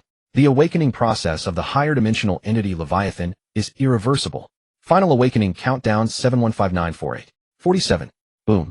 It was as if an invisible hammer struck every heart with crushing force. In 72 hours the world's final boss would awaken. When that moment came, every contestant here, and the national fate they were bound to, would be annihilated by that ancient being. The mission had abruptly shifted from treasure hunting to saving the world. Yet beneath this suffocating weight of despair, enough to break any hero, a cataclysmic transformation was unfolding within Chen Mo's spiritual world. The immense pressure, like the final hammer strike forging a divine sword, violently propelled his spiritual power and his comprehension of the world's laws toward an indescribable critical threshold. The system interface went into a frenzy of refreshes. Every grayed-out locked function module erupted into torrents of surging data, converging at last into a blinding, resplendent golden oracle that none could gaze upon directly. Ding! Congratulations, host. Your spiritual power has breached the threshold, granting preliminary authority to parse the fundamental laws of this world. Ultimate function, rule synthesis, has been unlocked. Rule synthesis, the fundamental rules that constitute the world, may be used as materials for hyperlogical synthesis, creating or distorting reality itself. This was the ultimate form of the synthesis system, the key to true creation. Chen Mo's heart surged with excitement. He closed his eyes, unleashing his vast spiritual power. In his perception, the world shed its physical shell, revealing the ceaseless torrent of underlying code woven from countless laws. He saw the trajectories of wind, he heard the thermal vibrations of light, he even touched the omnipresent space rules that stitched this very hall together. He bent down, picked up an ordinary piece of rubble dislodged by the stone giant, and attempted to fuse the enigmatic space rule into it as a material. Ding! Will you expend spiritual power to synthesize high-density granite fragment X1 with rule space trace X1? Synthesize. Synthesis successful. Obtained item one-time fixed-point teleport anchor X1. The stone's appearance remained completely unchanged. Chen Mo clenched the stone, then hurled it with all his might toward the sealed entrance of the hall. It landed with a soft clatter by the door. The next second, with a mere thought, whoosh, his figure vanished and reappeared at the hall's entrance, staring directly into the single glowing blue eye of the stone guardian. Before Wang Meng and Su Qingying could even gasp another thought, whoosh, and he was back at Su Qingying's side as if he had never moved. Spatial teleportation. Wang Meng's rugged face had gone completely numb. He opened his mouth, then gave a defeated wave of his hand, muttering with the air of one who had seen through all mortal illusions. Used to it. It's just teleporting, right? Standard procedure, no need to make a fuss. Chen Mo clenched his fist. He finally understood his true role in this national fate game. He was no scavenger, no craftsman, and certainly no magician. He was the backdoor in this world's rules, the sole variable, the only miracle that could carve a sliver of hope in this game of certain death. He looked up at the crimson pulsing doomsday countdown, and in his calm, unruffled eyes an unprecedented flame ignited. One named challenge. Meanwhile, in the Dragon Nation, Global announcement: Dragon Nation contestant has successfully unlocked the Shrank Hidden Ruin Leviathan's prison, greatly boosting national fortune. National fortune rewards spiritual energy concentration across the Dragon Nation increased by 200. The average constitution of citizens begins to gradually strengthen. All newborns receive an improved innate constitution rating. The news sent the entire Dragon Nation into a frenzy of celebration. Countless people discovered that chronic ailments had vanished without treatment, and their spirits were utterly renewed. This was the dawn of universal evolution. Yet amid this global jubilation within the highest command rooms of certain nations, it transformed into bone-chilling dread and hysterical panic. The Lighthouse Nation White House underground bunker. An elderly man with stars on his shoulders stared grim-faced at the screen, watching the Dragon Nation youth teleport like a deity. He seized the red encrypted phone, his voice hoarse and ruthless. "We cannot allow a god to rise in the East. Hawk, I don't care what methods you use. Seize his power at any cost. And if you can't..." The old man paused, his eyes brimming with murderous intent. "Then bury him along with that miracle forever in the Forbidden Land." Beyond the Forbidden Land, outside the ruins, at the highest point of the jungle atop a colossal tree's canopy, Neptune Barrett, no, now he should be called Hawk, was prone in a perfect sniper position. He had set up a menacing large-caliber anti-material sniper rifle with a line of small engravings on the muzzle, Godslayer. The crosshairs of the scope passing through the narrow gap in the ruins' gates locked unerringly onto the head of the Dragon Nation youth deep within the hall, who was deep in discussion with his companions. And in the shadows of a distant ridge, two figures in EA standard combat gear, yet conspicuously detached from all conflict, observed everything with keen interest through a compact telescope. Those foolish Lighthouse Nation fools. Do they think they can kill the variable like that? The woman lowered the telescope, a mysterious smile playing at the corner of her lips. The man beside her, polishing an elegant silver pistol, replied in a calm tone, "Even a lion hunting a rabbit uses its full strength. Our opportunity comes after they've wounded each other." The woman chuckled softly, her gaze seemingly piercing through space to rest upon Chen Mo within the room. "Child of the Dragon Nation, don't disappoint me. This game of gods has only just begun." Within the hall of the ruins, the air seemed to solidify. Su Qingying's fingers swiftly glided across the holographic star map, scattering beams of light. Her complexion grew increasingly pale, and finally she abruptly halted, her voice trembling and hoarse. "I found it. This is a complete god-slaying armament system, theoretically sufficient to combat the awakening Leviathan. But..." She pointed at two dim nodes in the center of the star map, her tone filled with a sense of helplessness. "It lacks the two most critical components. The Heart of Eternity, which powers the entire system, and the Judgment Gun, which can unleash energy. We have the artillery, but lack the energy and barrel." Despair spread through the team like a plague. And at this moment, outside the ruins, atop the giant tree, Hawk the Sea King Barrett had merged his breath with the mountain winds. All the blood in his body was concentrated in the index finger that was about to pull the trigger. In the scope, the head of the Dragon Kingdom youth was firmly locked by the crosshairs, as clear as if it were within reach. "For the glory of the Lighthouse Nation," he swore in barely audible whispers, his knuckles turning white from the pressure. The killing intent condensed into an invisible ice cone, piercing through 100 meters of space, ready to drink blood. At this moment, supporters of the Lighthouse Nation across the globe clenched their fists, anticipating the splash of blood that symbolized victory on the screen. In that 0.9 Chen Mo, deep within the hall, unexpectedly lifted his head. That gaze penetrated the darkness and rock wall, colliding fiercely with the pupil behind the scope. Having ascended to rule Synthesis, his spiritual perception had long surpassed the mundane realm. Any intense malice directed at him was like flames in the night, utterly exposed. A cold thought infused into it. Rule Synthesis in progress. Material: Ancient Alchemical Alloy Fragment X1. Additional rules: Concept Tracking, Concept Penetration. Synthesis successful. Obtained item: Causality Tracking Arrow, Deteriorated Version X1. Flicking his fingers lightly, the inconspicuous metal made no sound, transforming into a stream of dark death shooting forth with ferocity. It did not travel in a straight line. It traced an utterly bizarre path in the air that defied the laws of physics, like a living snake, skillfully avoiding all obstacles of rocks and trees. Puff! A crisp sound like shattering glass. Atop the giant tree, Hawk's world collapsed with a thunder. The metal arrow precisely pierced through his proud Godslayer sniper scope, whistling past less than half a centimeter from his ear, leaving a trail of blood droplets. And finally, thunk, it lodged into the hard rock wall behind him, its tail feather buzzing incessantly. A chill of death surged from Hawk's tailbone straight to his crown. He felt as if his bones had been pulled out, collapsing to the ground, gasping for breath, his eyes reflecting the utmost terror of having survived a calamity. However, the object of his fear was not only the deity within the hall. Two ghostly figures silently appeared, one man, one woman dressed in well-tailored EU standard combat suits. The man had an elegant appearance wearing gold-rimmed glasses. He didn't even glance at Hawk, merely casually striking down on the back of the fallen lighthouse nation's king. Thud. A muffled sound and Hawk's eyes rolled back as he fell completely unconscious.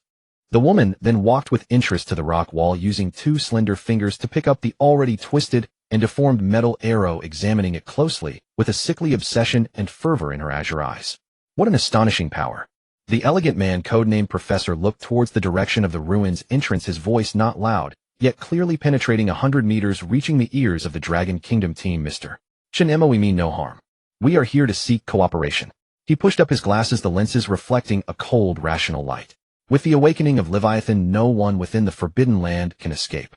We, the Truth Council, can offer you unimaginable assistance. The world erupted in shock.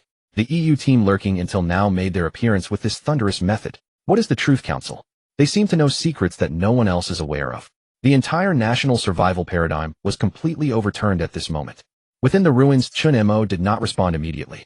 He could sense that the two had none of the blatant killing intent that Hawk possessed, but were instead enveloped in a deeper, more elusive curiosity. He raised his head, gazing beyond the hall's dome. The originally clear sky had begun to gather thick, dark clouds, and a heart-stopping sense of oppression permeated the air. That was the omen of Leviathan's awakening. He knew that this game had evolved from a mere survival competition into a world war of competing powers.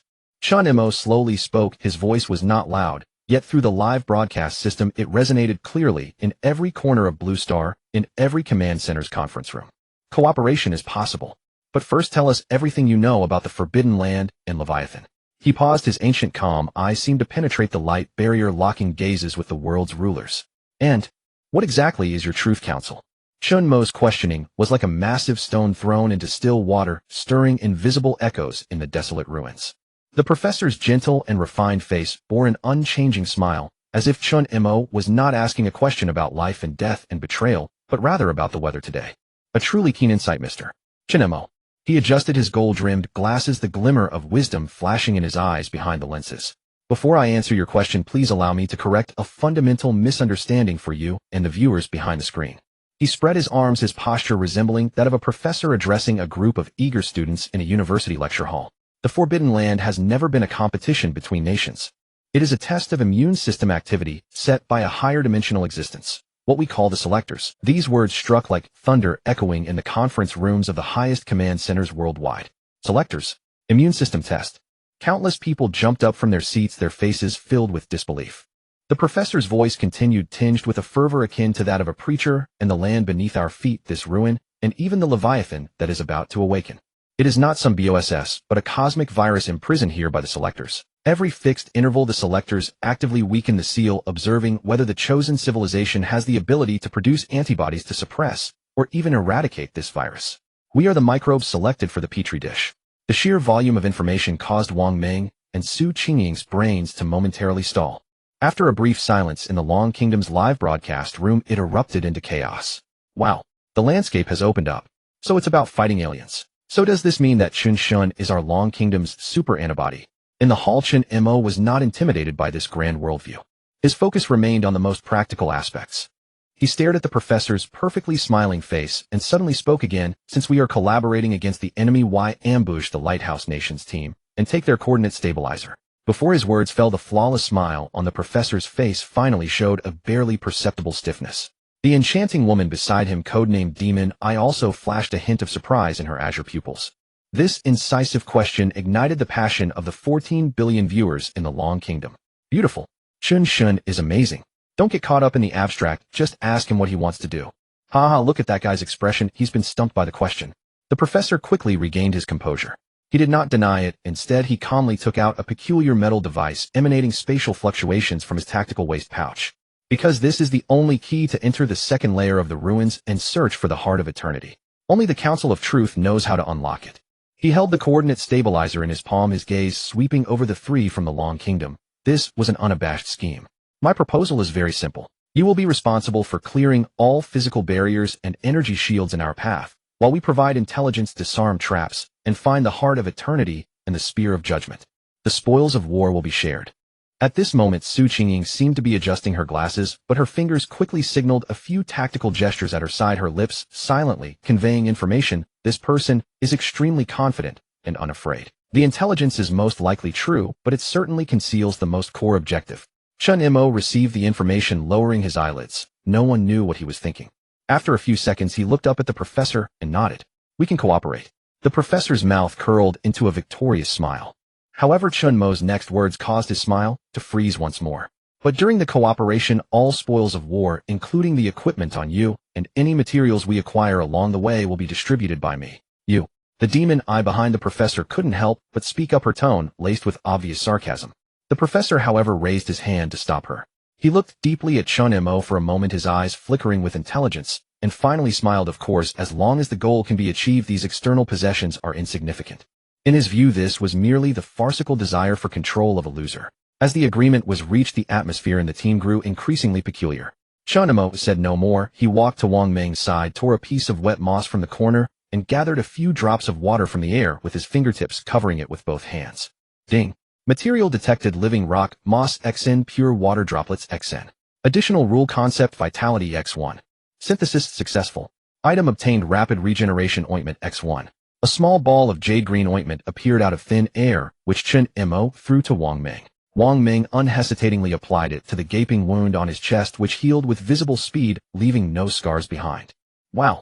Feeling the renewed power surging within him, Wang Meng looked at Chen Mo with a reverent gaze, as if he were a divine being. Chen Shin, my life is yours now.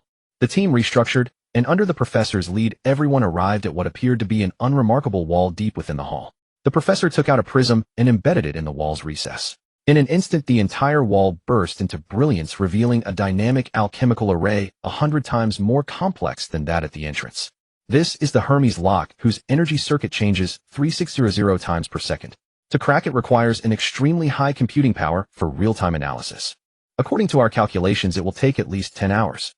The professor's tone was tinged with undeniable pride. This was his most important bargaining chip. Before he finished speaking, Chen Mo had already reached out his hand and pressed it against the radiant wall.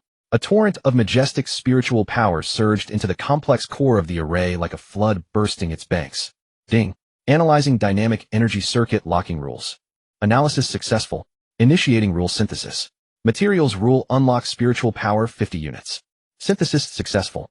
Item obtained: universal key, one-time use. In the suddenly constricting pupils of the professor and demon eye, the so-called Hermes lock, which was hailed as unbreakable by brute force, had its ceaselessly flowing energy pathways seemingly paused. Then, like ice melting under the blazing sun, it collapsed. Boom! The wall retracted to both sides, revealing a spiraling staircase leading down into deep. Chen Mo withdrew his palm and calmly glanced at the frozen professor, his eyes indifferent, as if looking at a stone by the roadside. Now we have saved 10 hours. Lead the way. The spiral staircase descending into the earth seemed to stretch into infinity. At last, as the group stepped off the final stair, a vast expanse opened up before their eyes. Here lay an ancient weapons foundry whose grandeur defied all description. Silence was the sole sovereign of this place. Countless colossal mechanical arms, each rivaling the size of skyscrapers, hung frozen in midair in a myriad of poses, as if time itself had been brutally severed at this very spot. Broad production lines stretched to the limits of vision, still bearing unfinished weapon components that gleamed with a cold metallic sheen. Everything was shrouded in a thick layer of dust, utterly lifeless. According to the murals, this is the factory where the god-slaying armament was forged. Qingying murmured, her fingers tracing a frigid metal wall. Inscribed data streamed into her tactical tablet, like flowing light, yet the excitement on her face swiftly gave way to a deep looming shadow. But every piece of equipment has been completely shut down due to energy depletion. The core energy source that powered this entire foundry, the eternal heart, has been taken. The professor spread his hands wide, his ever-composed demeanor finally cracking to reveal a hint of genuine malicious glee. He turned his gaze to Chen Mo, his tone impeccably polite, yet unable to conceal the barely restrained mockery. Without energy, all of this is nothing but scrap metal. Mr. Chen, surely your miraculous synthesis art can't conjure the power to drive an entire factory out of thin air. He seemed to have finally found a puzzle that Chen Mo couldn't solve, a boundary to this Eastern god's abilities. The global livestream channels, especially those of the Lighthouse Nation and the Sakura Nation, erupted into frenzied activity once more after a long period of suppression. Even a god can't create energy from nothing. His magic show is over. Look at them stuck in a scrapyard. This is where garbage men belong. The torrent of ridicule surged across the light barrier, yet failed to touch Chen Mo, the calm eye of the storm. He paid no heed to anyone striding forward on his own, commencing his signature sacred and utterly focused ritual of scavenging. He approached a ruptured pipeline and extracted several energy conduits rusted and caked with black sludge on their inner walls. He crouched at the bottom of a long-dried, cooling pool, scraping off several flakes of heavy water crystals that shimmered with a metallic luster resembling stubborn scale. Finally, he walked over to a completely scrapped central control unit, pried open its casing with brute force, and tore out a magnetic confinement coil scorched black beyond recognition. A pile of genuine bona fide junk was casually dumped at his feet. Wang Meng looked at the heap of trash, then at the professor's smug, anticipatory face. His heart itched with curiosity, but he forcibly held his tongue. He now harbored an almost blind faith in God Chen. Chen Mo crouched down, placing both hands over the pile of rust, scale, and charred debris. A torrential wave of spiritual energy like a tsunami surged violently into it. Ding! Materials detected: rusted energy conduit XN, precipitated heavy water crystal XN, scorched magnetic confinement coil X1. Commencing supercritical fusion reaction restructuring. Energy configuration optimization. Imbuing rule energy circulation fate. Synthesis successful. Item obtained: small-scale controllable cold fusion reactor X1. A blinding white light, like a supernova explosion, flared into existence, then converged in an instant. As the light faded, the pile of scrap was gone. In its place stood a bizarre device the size of a desktop, composed entirely of deep blue crystals.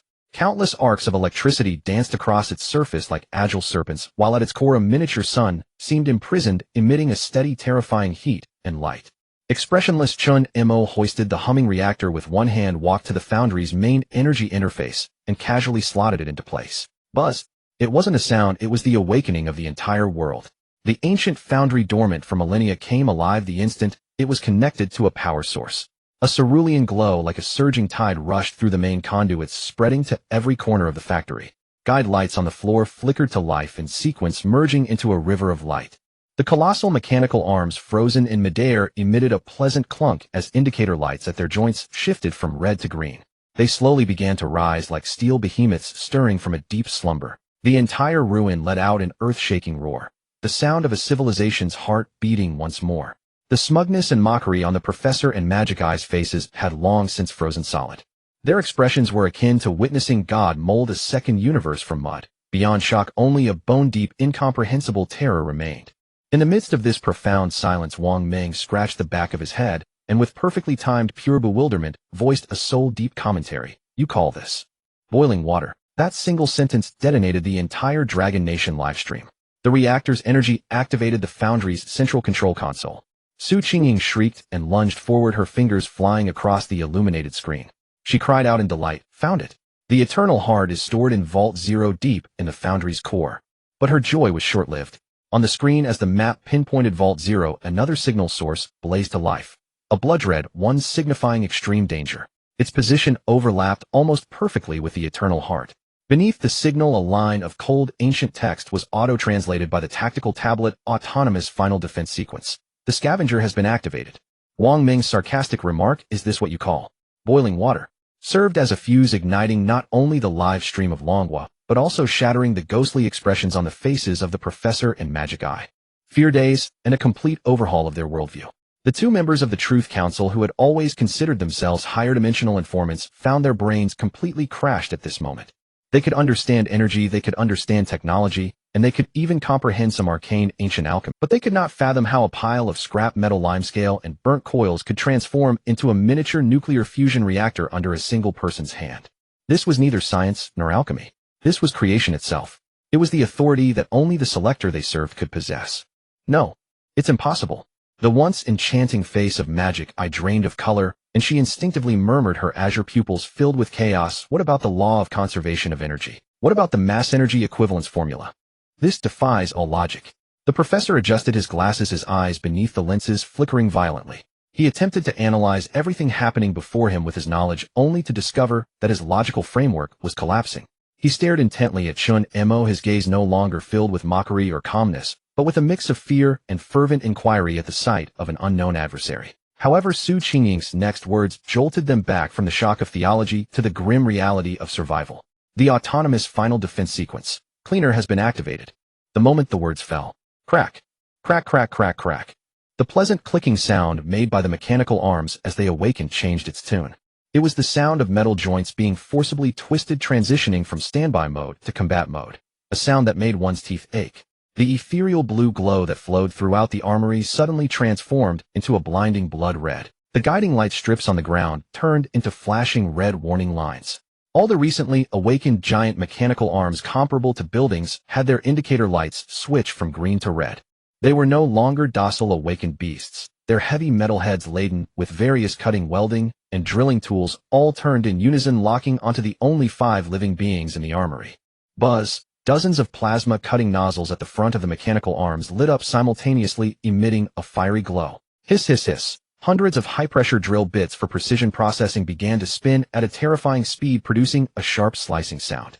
The entire armory, a steel jungle that had been silent for millennia, unveiled its most savage fangs at that moment. Holy shit! Wang Meng's scalp exploded in an instant. He yanked Qingying behind him, raised his rifle, and pulled the trigger at the nearest mechanical arm, shouting furiously, Chen Mo. Why have all these behemoths gone berserk? They're coming for us. Rat-a-tat. The bullets struck the thick shell of the mechanical arm, sparking a series of sparks, yet leaving no mark behind. The mechanical arm's movements showed no signs of stopping. Its front plasma cutting nozzle had completed its preheating, and a thick white beam capable of melting battleship armor shot toward them. Dodge! Wang Meng clutched Qingying, rolling in a desperate attempt to narrowly avoid the deadly sizzle. The ground where they had been standing was swept by the beam, and the hard alloy floor was sliced open as if it were butter, leaving behind a bottomless red-edged gash. Physical attacks are ineffective. Their armor is too thick. Qingying lay on the ground, her face pale, as she shouted. The signal from the central control console indicates that all mechanical units' operational protocols have been taken over by the cleaner sequence. Their only directive now is to eliminate all unauthorized life forms. We are the targets. The professor and Magic Eye also reacted, their faces grim as they ducked behind a massive piece of production equipment. Stay calm. The professor forced himself to regain composure and shouted at the others, this is just an autonomous defense system. It follows a fixed logic. Mr. Chen Mo, your strength is destruction while my expertise is in deciphering. We must locate its main control node. I can attempt to sever its permissions. Though I say this, my heart is icy cold. My so-called decoding relies on an understanding of the original system of this relic. But now the entire system has been taken over by a cleaner he has never heard of. He was uncertain of how much of his decoding ability remained. This statement was more about stabilizing the situation, attempting to regain control of the team. He wanted Chen Mo to understand that even if he could create things out of nothing in the face of such a high-tech systemic slaughter, he ultimately still needed me, this technician. However, Chen Mo was completely oblivious to what he was saying. Faced with a steel-killing array that could plunge any special forces into despair, he was still focused on his own tasks. He approached a recently activated roaring track transport vehicle. This transport vehicle was comparable in size to a heavy tank, its tracks made from an unknown hard alloy rumbling ominously as they crushed the ground beneath. Chen Mo squatted down, ignoring the deadly beams sweeping overhead, his gaze fixated on the continuously rolling tracks. He was observing, analyzing. How did this mechanism move? What was its energy source? Where were its structural weaknesses? Was my garbage sufficient? Chen Mo, what are you blanking out for over there? Find cover quickly. Wang Meng was anxious, firing to divert the attention of another mechanical arm, while shouting at Chen Mo. Chen Mo was deaf to the outside world. His mental focus was highly concentrated. In his perceptual world, the roaring giant was being peeled away layer by layer. He saw the motors driving the tracks, the energy lines coming in from the underground pipes, and the fragile pins connecting the track segments. Then he made his move. He did not pick up the rusted pipes, nor did he scrape off any limescale. He walked over to the wreckage of the central controller from which he had extracted the magnetic confinement coil, yanking out a few tangled slender wires of various colors. Next, he approached another production line and pried off several sharp-edged metal pieces from an unfinished weapon. The professor crouched behind cover, witnessing this scene, and his pupils constricted once again. Picking up garbage again. At such a critical moment, he was still scavenging these scraps. What on earth was he trying to do? Chen Mo piled the wires and metal pieces at his feet, covering them with his hands. Ding. Materials detected: high conductivity composite wire XN, high strength alloy fragments XN, rule electromagnetic weak X1. Add concept entanglement. Add concept detonation. Commencing high energy electromagnetic pulse structure synthesis. Synthesis successful. Acquired items: one-time electromagnetic pulse trap, powerful version X3. A flash of white light revealed 3 fist-sized metal spheres densely wrapped in copper wire and embedded with alloy fragments at their centers appearing in his hands. At this moment, the tracked transport vehicle had already changed direction and was rumbling toward his position as if it intended to crush him and the scrap beneath his feet into a meat pie. Chen Mo remained expressionless, exerting force in his arms as he hurled the 3 metal spheres in a triangular formation onto the ground before the transport vehicle. The metal spheres landed on the ground, inconspicuous, resembling 3 ordinary stones. The transport vehicle showed no sign of stopping its massive alloy tracks, bearing down on the 3 metal spheres with force. The professor witnessed this scene, and a ridiculous thought flashed through his mind. Was he really trying to trip a tank with? In the next moment, when the tracks made contact with the metal spheres, zing! There was no explosion, no flame. A visibly blue electric arc erupted centered around the 3 metal spheres, forming a massive electromagnetic force field that covered a radius of 10 meters. Boom, rumble, clatter. The aggressive tracked transport vehicle at the moment of entering the force field seemed to crash into an invisible wall. All the indicator lights on the vehicle flashed frantically a few times before going out with a puff. The roar of the drive motor abruptly ceased, and the enormous vehicle slid forward several meters, due to inertia ultimately coming to a powerless stop, transforming into a heap of genuine scrap. It was YMPD. What the hell was that? Wang Meng's eyes nearly bulged out. High-intensity electromagnetic pulse weapon. Qingying adjusted her glasses, her voice filled with incomprehensible shock. Made out of a few wires and metal pieces. What a joke. The professor and Magic Eye were left speechless. If the previous nuclear fusion reactor had challenged their worldview, then this scene before them had utterly shattered their sense of superiority. In the field of technology, they prided themselves on. This deity from the east had effortlessly crushed them in a manner they could not comprehend. Chen Mo did not stop. Taking out one transport vehicle was just the beginning. He raised his head to look at the giant mechanical arms still wielding deadly tools in the air. These behemoths were not running on tracks. They were directly powered by the main pipeline, and conventional EMP effects were limited. He stepped forward again, moving toward another pile of scrap. All eyes, including those of over 7 billion viewers in the global live stream, were fixated on his figure. They knew this man was about to begin his sacred and incomprehensible scavenging ritual once more. And this time, what miracle beyond human imagination would he create again? He's picking up trash again. Shut up. That's sacred relic selection. What do you know? I'm sorry, Godchen. Please continue. Please turn every screw in this weapons factory into your shape. In the Dragon Kingdom's livestream, the audience had evolved from initial worry and shock into a state of near fanatical worship. They no longer analyzed whether Chen Mo's actions were rational. They only anticipated what absurd creation would emerge with the next flash of white light. Inside the weapons factory, the grim atmosphere persisted. Although Chen Mo had disabled one tracked transport vehicle, the threat of dozens of colossal mechanical arms hovering in the air remained unresolved. They coiled like venomous snakes, perched atop the cavern ceiling, using plasma beams and high-speed drills to seal off every avenue of movement. Professor and Evil Eye remained hidden behind cover, their faces dark enough to drip with gloom. A maelstrom raged within the professor's mind. Who the hell is he? This ability, creating rules out of thin air, warping matter. This is definitely not a power granted to contestants by the selector. This is a virus. He himself is a cosmic-level virus that should never have appeared in this petri dish. Even more terrifying than Leviathan. The mere thought sent a chill down his spine. The look he cast at Chen Mo had completely transformed, from initial contempt to wariness, and now to fear. It was a primal fear of the unknown, of power beyond control. His original plan had been to leverage his intelligence advantage, manipulate the Dragon Kingdom squad into doing the grunt work, and ultimately seize the Eternal Heart. But now he realized that every trump card he prided himself on had become a joke in the face of this man who defied all logic. Professor, what do we do? Evil Eye's voice trembled slightly. Those mechanical arms have direct energy links. His electromagnetic pulse won't work. We'll be ground down to dust here. Don't rush. Let him go first, Professor, whispered a cruel glint flashing in his eyes.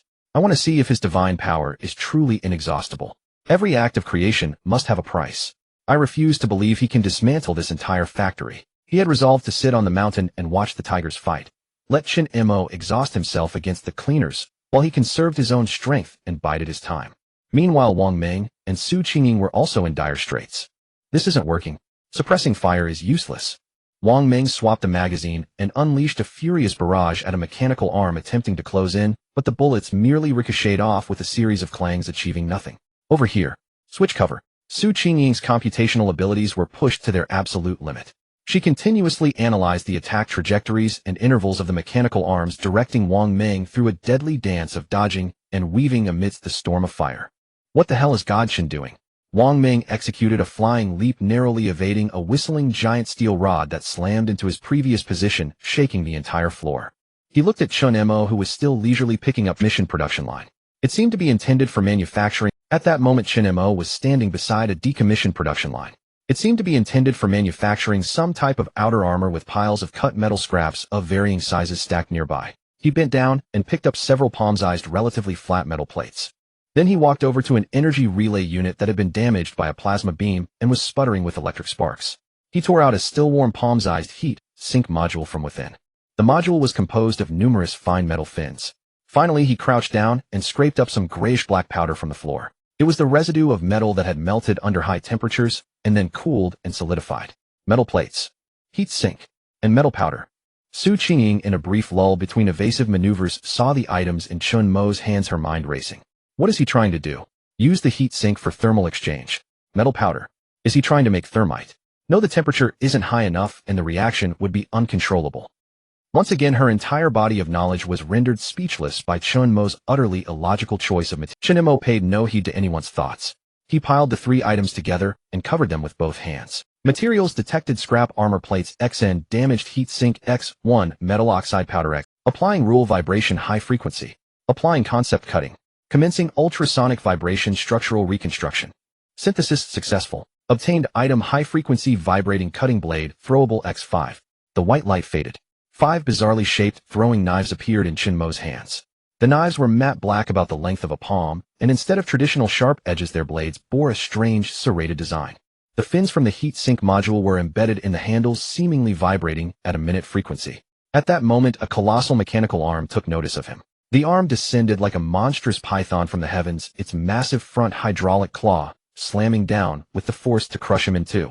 Wang Meng and Qingying's hearts leaped into their throats. God, Chen, watch out. Chen Mo didn't even lift his head. With a flick of his wrist, a black knife held between his fingers shot out, leaving a dark afterimage in its wake. The knife didn't fly toward the hydraulic claw, but toward a joint connection in the middle section of the arm. Under everyone's gaze, a bizarre scene unfolded. The black knife, upon contacting the arm's hardened shell, was not deflected. A hum, an extremely sharp yet contained sound, erupted.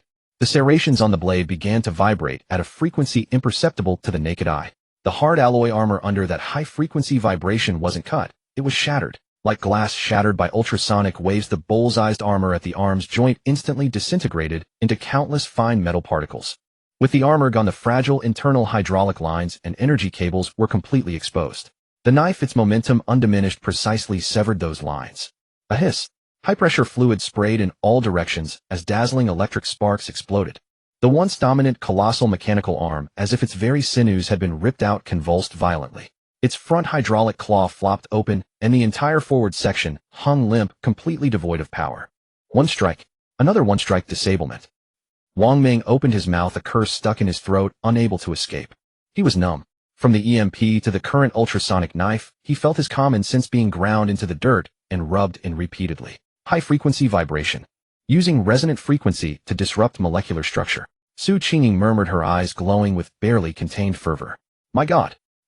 He can create technology that only exists in top-tier theoretical physics labs, using a scrap of metal and a heat sink. Is he a god? Professor's face had turned from grim to ashen. He understood now. Chen Mo wasn't fighting at all. He was dismantling these ancient constructs in the most efficient, most direct, most unreasonable way. Every instance of trash picking was a targeted analysis of the target structure, followed by the creation of a tool specifically designed to exploit its weaknesses. This was no longer a battle, it was a dimensional reduction strike. Chen Mo ignored the shock of the others. He weighed the remaining 4 knives in his hand, his gaze sweeping over the flailing steel behemoths in the air, calm, as if he were looking at a pile of scrap awaiting demolition. The next second he moved. His figure darted through the vast workshop, and with each flick of his wrist a streak of black, deathly light flew forth. Thwack! Another arm's joint shattered, drooping lifelessly. Thwack! A third arm's energy supply node was severed, its indicator lights dying completely. Thwack! Thwack! Thwack! This wasn't the sound of battle, it was the sound of a demolition crew. Wherever Chen Mo's figure passed, the building-sized mechanical arms, like toys unplugged from their power source, one by one ceased to function and collapsed limply. The entire process was fluid, imbued with a kind of brutal industrial beauty. In less than 5 minutes, the weapons factory, once bristling with lethal threats, fell silent. Dozens of colossal mechanical arms frozen in various twisted powerless poses hung in midair, their former arrogance utterly extinguished. The world was silent save for the steady hum of the miniature nuclear fusion reactor. Chen Mo walked to the center of the workshop, casually tossed the last spent knife to the ground, and dusted off his hands. He turned his calm gaze sweeping over the utterly petrified Wang Meng and Su Qingying before finally settling on Professor and Evil Eye, who were hiding behind cover, their faces cycling through shades of pale and green. That look seemed to say, "Now does anyone have any objections to the demolition work?" Dead silence. In the vast arsenal the drop of a pin could be heard. Wang Meng stood with his mouth agape, utterly at a loss for how to react to the scene unfolding before him. He felt less like he was participating in a national fortune competition and more like he was following a demolition crew leader to collect scrap. And not just any crew, the elite demolition squad that demolished wherever it pointed with terrifying efficiency. Su Qingying, on the other hand, was completely immersed in the fervor of science. She rushed to the base of a paralyzed mechanical arm, pulled out various tools, and began sampling and analyzing the wound carved by the high-frequency, vibrating, throwing knife muttering phrases like counterintuitive physical phenomena and regularized matter annihilation under her breath. Meanwhile, the Professor and Evil Eye stepped out from behind, cover, their expressions profoundly complex. Fear, dread, reluctance, and a trace of defeat they were unwilling to even admit to themselves. The Professor took a deep breath, forced a smile uglier than a grimace, and spoke up, "Mr. Chen Mo. Truly a masterful display of skill. It seems our earlier concerns were unfounded." He attempted to ease the tension and re-establish communication. Chen Mo merely glanced at him, saying nothing. That look was calm, yet it made the Professor feel as though he had been stripped naked, his every layer laid bare, and his petty scheme of watching from the sidelines while others clashed seemed utterly laughable, like a child playing in the mud before this man. "Since the obstacles have been cleared, shouldn't we continue to Warehouse Zero?" The Professor steeled himself, pointing toward the map coordinates Su Qingying had found on the console earlier. According to the data, the Eternal Heart is there. He had to steer the conversation back to the main objective of finding the Eternal Heart. It was the only remaining way he could prove his worth. Chen Mo didn't answer immediately. Instead, he walked over to Wang Meng. The wound on Wang Meng's chest, though previously treated with the quick healing regeneration ointment Chen Mo had given him, seemed to have torn slightly during the intense dodging earlier, seeping blood. Chen Mo examined the wound, then glanced at the rifle in his hand, its magazine long empty, and furrowed his brow almost imperceptibly. Too fragile. Both the man and the weapon.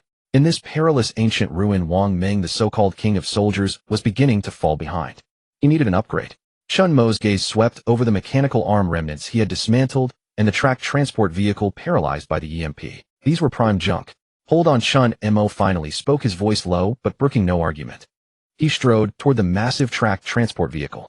The Professor's eyelid twitched, a sense of foreboding rising in his chest. What does he want now? Could it be? Chen Mo approached the vehicle, reached out, and pressed his hand against it. A surge of immense spiritual energy flooded in. Ding. Analyzing ancient superalloy structure. Analysis successful. Ding. Analyzing tracked high-torque transmission system. Analysis successful. Ding. Analyzing multidimensional optical sensor. Analysis successful. A cascade of system notifications rang through Chen Mo's mind. His understanding of this ancient construct instantly surpassed that of the engineers who designed it. Then he began his signature ritual. First, using sheer brute force, he pried off several of the largest relatively intact armor plates from the vehicle. Next, he leaped onto the roof and pried the entire malfunctioning multidimensional optical sensor loose. The thing resembled the head of an insect covered in compound eyes. Finally, he even crawled under the vehicle and by some unknown method wrenched off a section of the track. A pile of scrap that looked even more sophisticated than before was stacked on the ground. Wang Meng curiously sidled over. "Chen, are you building a vehicle?" "You're too noisy," Chen Mo replied without looking up. Wang Meng immediately shut his mouth and stood obediently to the side, like an elementary school student waiting for candy from a teacher, eyes brimming with anticipation.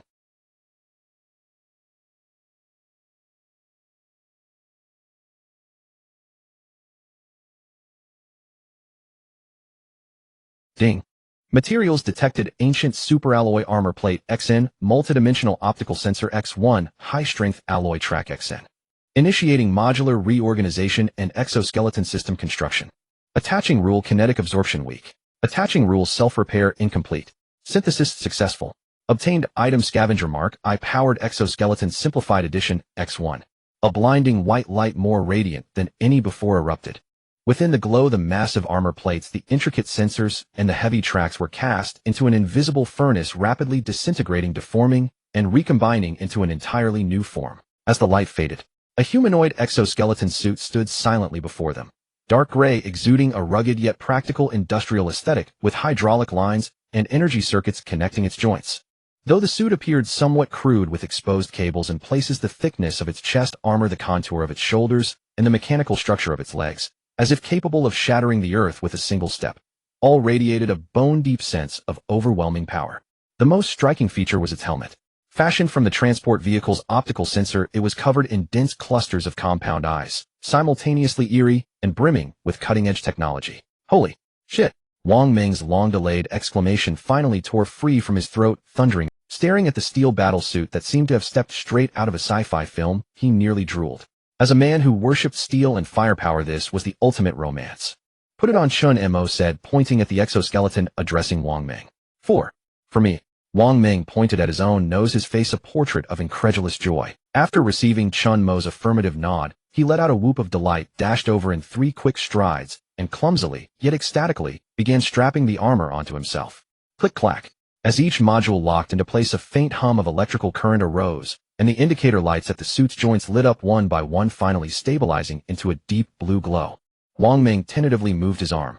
The mechanical limb rose effortlessly with a soft hydraulic hiss. He felt his strength amplified tenfold or more. He tried to jump. Boom. He launched himself over 3 meters into the air, and upon landing left 2 shallow craters in the hard alloy floor. The helmet's visor slid down, and the world before Wang Meng's eyes transformed instantly. Streams of data cascaded across his field of vision. 360-degree, obstruction-free battlefield information, thermal imaging, motion capture, threat level assessment. An array of auxiliary functions at his fingertips. I feel like I could punch a cow to death right now. No, 10 cows. Wang Meng's excited voice crackled through the suit's built-in communicator, tinged with a hint of distorted static. The professor and Evil Eye watched the scene, utterly numbed. He built a nuclear fusion reactor from scrap. He built a high-frequency vibrating throwing knife from scrap. And now he had built a powered exoskeleton from scrap. The professor's heart sank to the depths. He realized that Chen Mo wasn't merely solving the immediate problem. He was building momentum. He was using the junk of this ancient arsenal to continuously arm and strengthen. At this rate, let alone finding the eternal heart, whether the two of them could even walk out of this ruin alive, was becoming a serious question. Let's move, Chen Mo said, seeing that Wang Meng had adapted to his new toy. Without further delay, he took the lead toward Warehouse Zero. Wang Meng, now clad in the exoskeleton, followed closely behind Chen Mo with heavy, thunderous steps. Thud, thud, thud, like the most loyal steel sentinel. Qingying also packed up her tools and quickened her pace to catch up. The professor and Evil Eye exchanged a glance, saw the helplessness and gloom in each other's eyes, and could only silently trail at the back of the group. With the nuclear-powered heart, Chen Mo had provided many of the facilities deeper within the arsenal sprang back to life. Along the way, they saw more dormant production lines, biological weapons still incomplete, suspended in nutrient fluid, and countless creations representing the pinnacle of this ancient civilization's technological prowess. Qingying's eyes grew brighter and brighter. Her tactical tablet had already stored a trove of data sufficient to catapult Earth's technology forward by centuries. Chen Mo meanwhile walked and collected as he went. Whenever he spotted an interesting piece of scrap, he casually stowed it into his backpack. The bag seemed to be a bottomless pit, never filling no matter how much he put in. At last, after traversing a long corridor whose walls were etched with the trajectories of stars, they reached their destination. Warehouse Zero. It was an immense, circular metal door over 50 meters in diameter, devoid of any ornamentation save for a single extraordinarily complex energy lock at its very center. There were no defensive weapons around the door, no mechanical arms. The emptiness was unsettling. We found it. The eternal heart is behind this door, Qingying exclaimed excitedly. But this door? The professor stepped forward, scrutinizing the lock with knitted brows. Its structure. It doesn't match any Hermes lock I know. It seems to require some kind of synchronized verification of a biological key and an energy key. At that very moment, the blood-red signal source representing the janitor on the central console began flashing wildly again. Its location, right in front of this very door. Something's wrong. Qingying immediately went on high alert. The janitor's signal is right in front of us, but there's nothing here. Before the words even faded. ZZZT. ZZRT. The metal floor beneath their feet. The smooth metal plating seemed to liquefy, and countless streams of silvery white liquid metal seeped from the crevices, converging before the door into a massive churning pool of silver mercury. Then the pool of liquid metal began to rise, coalesce, and take shape. Within seconds, a monster, 5 meters tall, composed entirely of flowing silver white liquid metal bearing a vague humanoid silhouette, with no discernible facial features, stood before them. Arcs of electricity danced across its surface, its form flickering rapidly between solid and liquid states, exuding a deadly, unstable beauty. A line of cold, ancient script materialized on its chest, translated by Su Qingying's tactical tablet. Janitor Final Defense Sequence. T-1000 Liquid Metal Guardian activated. Directive: eliminate all intruders. The Liquid Metal Guardian slowly raised its arm, which instantly morphed into a gleaming razor-sharp longsword, pointing menacingly at Chen Mo at the forefront of the group. The appearance of the Liquid Metal Guardian, the T-1000, plunged the atmosphere into an icy abyss. Unlike the bulky, crude mechanical arms seen before, this entity was shrouded in an aura of the unknown and the uncanny. Its fluid form seemed to render conventional physical attacks utterly useless. Liquid metal. How are we supposed to fight this? Su Qingying's voice trembled slightly. This technological creation, so far beyond her comprehension, instilled in her a profound sense of helplessness. The professor and Magic Eye turned pale, instinctively stepping back. They had encountered fragmentary records of this adaptive morphic material in the ancient archives of the Truth Council. The archives had only one verdict for it: unsolvable. Amidst the suffocating silence, a voice crackling with static and brimming with fighting spirit cut through. Chen Shun, let me handle this. It was Wang Meng. He stepped forward, his heavy mechanical foot striking the ground with a dull thud. His helmet, covered in compound eyes, swiveled towards the Liquid Metal Guardian as he assumed a standard martial arts stance. Perfect chance to test the power of this new gear. Before the words even faded, the thrusters at Wang Meng's feet erupted with pale blue flames, launching his heavy frame forward as a gray blur, charging straight at the T-1000. Wang Meng, don't be reckless. Su Qingying cried out. But it was too late. Wang Meng's speed, amplified by his powered exoskeleton, was astonishing. His fist, the size of a boulder carrying immense force, slammed into the T-1000's chest. Facing this thunderous blow, the T-1000 did not dodge. Thud. A dull sound. Wang Meng's fist plunged deep into the T-1000's liquid metal body, as if striking into a pool of mercury. His power was completely absorbed and dissipated by the flowing metal. What a... Wang Meng was stunned. Before he could withdraw his fist, the T-1000's body began to writhe. Countless tendrils of liquid metal, like living things, slithered up Wang Meng's arm, rapidly spreading, as if intent on engulfing and assimilating him entirely. Not good. Wang Meng reacted swiftly, muscles in his arm bulging, as he forcibly ripped his fist free from the creature's body. But the liquid metal had already latched onto his forearm, corroding his armor with a hissing sound. At that critical moment, Chen Mo moved. He didn't reach for some world-shattering weapon. Instead, from his backpack, he pulled out the solar furnace he had built earlier, that big pot, made of mud and tree sap, designed to focus sunlight. The arsenal was underground, there was no sun here. But there was light. Chen Mo angled the concave surface of the solar furnace towards the intense energy strips illuminating the arsenal's high ceiling. Then, adjusting the angle, he precisely projected the concentrated point of light onto the liquid metal still entwined around Wang Meng's arm. Sizzle. A plume of smoke rose. The aggressive liquid metal, upon contact with the intensely focused beam of heat, recoiled violently, like a slug touched with a hot iron, retracting and merging back into the T-1000's main body. The T-1000's featureless face seemed to look at the pot in Chen Mo's hands, appearing wary of this high-heat energy source. Wang Meng seized the opportunity to retreat, stumbling back to Chen Mo's side. He looked at the pitted and corroded armor on his exoskeleton's forearm, still shaken. Shin, this thing. It's too bizarre. My strength is useless against it, and it can corrode armor. It fears high temperatures, Chen Mo said succinctly, pointing to the solar furnace in his hand. High temperature. Su Qingying's eyes lit up. I understand. Liquid metal can change shape, but at its core it's still metal. Extremely high temperatures can disrupt its internal structure, perhaps even vaporize it. But we need a powerful, sustainable heat source. The professor, upon hearing this, perked up, sensing an opportunity to prove himself again. He stepped forward immediately, his voice low. I have a plasma grenade developed by the EU. It can generate temperatures of 3,000 degrees instantly, enough to inflict effective damage on it. Mr. Chen Mo, provide cover, and he'll take the lead. As he spoke, he pulled a precisely engineered spherical grenade, emitting a faint blue glow from his tactical. This was one of his prized possessions, his trump card for the ultimate crisis. Now he offered it without hesitation, determined to prove his worth once more in front of Chen Mo. However, Chen Mo merely cast a cold glance at him, then at the grenade in his hand. He extended his hand. The professor was taken aback. What? Give it to me. Chen Mo's tone brooked no argument. The professor's face flushed instantly. Mr. Chen Mo, this is no joke. Using this grenade requires precise calculation of the throwing angle and detonation time. Only I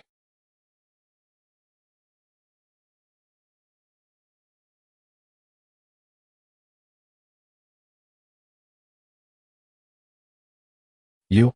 The professor trembled with rage. This was nothing short of outright robbery. The global livestream, especially the EU channels, instantly erupted. Shameless. That Dragon Country man is robbing our hero. Professor, don't give it to him. Use it. Show him the power of our technology. The Dragon Country livestream was a completely different scene. Huh. Well done. Chen Shun is so domineering. What's yours is mine, and what's mine is still mine. Perfectly reasonable. I love seeing these arrogant fools get put in their place. Under Chen Mo's calm, yet unyielding gaze, the professor finally capitulated. What else could he do? Rebel. Looking at Wang Meng beside him, whose exoskeleton-clad fist was bigger than his head, and considering Chen Mo's unfathomable synthesis ability, the professor had no doubt that uttering a single no would result in him being dismantled into a pile of spare parts. He gritted his teeth, practically forcing the precious plasma grenade from his clenched hand into Chen Mo's. Chen Mo took the grenade, weighing it in his hand. Ding. Item detected: high-energy plasma containment grenade X1. Analyzing energy structure. Analysis successful. The structure is okay, but the energy density is a bit low and the containment field is unstable. It could easily cause collateral damage. Trash. That was Chen Mo's internal assessment. He didn't immediately toss the trash away. He turned around and got to work again. He walked over to the wreckage of the mechanical arm he had dismantled earlier, pulling out a large tangle of red crystal cables that served as energy conduits. Then from his seemingly bottomless backpack he produced another item. The hollow shell of the primal crystal, its energy fully depleted, leaving only the husk. What is he trying to do now? Magic! I couldn't help but exclaim. All eyes were fixed on Chen Mo's hands. He placed the blue plasma grenade, the bundle of red crystal cables, and the transparent crystal shell together. Then he covered them with both hands. No.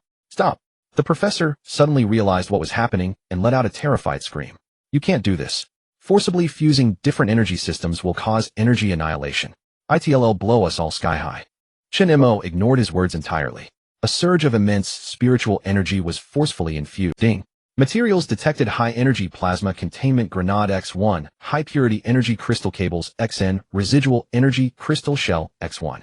Commencing supercritical energy amplification and directed jet structure modification. Applying rule: energy focusing enhanced. Applying rule: sustainability. Synthesis successful. Obtained item: eternal sun controlled plasma projector prototype X1. Boom. A pillar of golden light shot into the air. The radiance was even more intense, even more overbearing than when Chen Mo had created the nuclear fusion reactor earlier. When the light faded, the grenade, the cables, the crystal shell, all gone. In their place was a strangely shaped firearm brimming with futuristic technology. A gun. The gun was composed of lustrous crystal, its rear connected to a rapidly spinning energy core. Within the core, a sphere of golden plasma like a fragment of the sun churned and roared violently. The muzzle was a complex containment nozzle formed by multiple magnetic rings. Chen Mo held the humming plasma projector aloft with one hand. The terrifying heat radiating from the weapon caused the surrounding air to warp and distort. The professor was utterly speechless. Staring at the gun in Chen Mo's hand, he felt his very soul being drained away. His pride, the pinnacle of EU technological achievement, the plasma grenade in this man's hands, it was merely a component. A piece of trash used to assemble an even more powerful gun. The immense humiliation and helplessness nearly made him faint. Meanwhile, the T-1000 seemed to sense the immense threat of this new weapon. It ceased maintaining its humanoid form, its entire body flowing with a swoosh sound into a massive liquid metal shield blocking the entrance to Vault Zero. Chen Mo, expressionless, raised the eternal sun in his hand. He didn't aim. He simply pointed the muzzle at the massive metallic shield. Then he pulled the trigger. Whir! There was no earth-shattering explosion. A golden plasma beam 100 times broader than the solar furnace's ray condensed to its absolute limit, as if torn from the sun's core, shot forth with the force to incinerate everything in its path. Sizzle. The liquid metal shield, capable of withstanding conventional artillery shells, didn't last a single second upon contact with the golden beam. A massive hole was instantly vaporized in the center of the shield. The golden beam, unstoppable, pierced through the T-1000's body and slammed violently into the massive circular metal door behind it. Boom.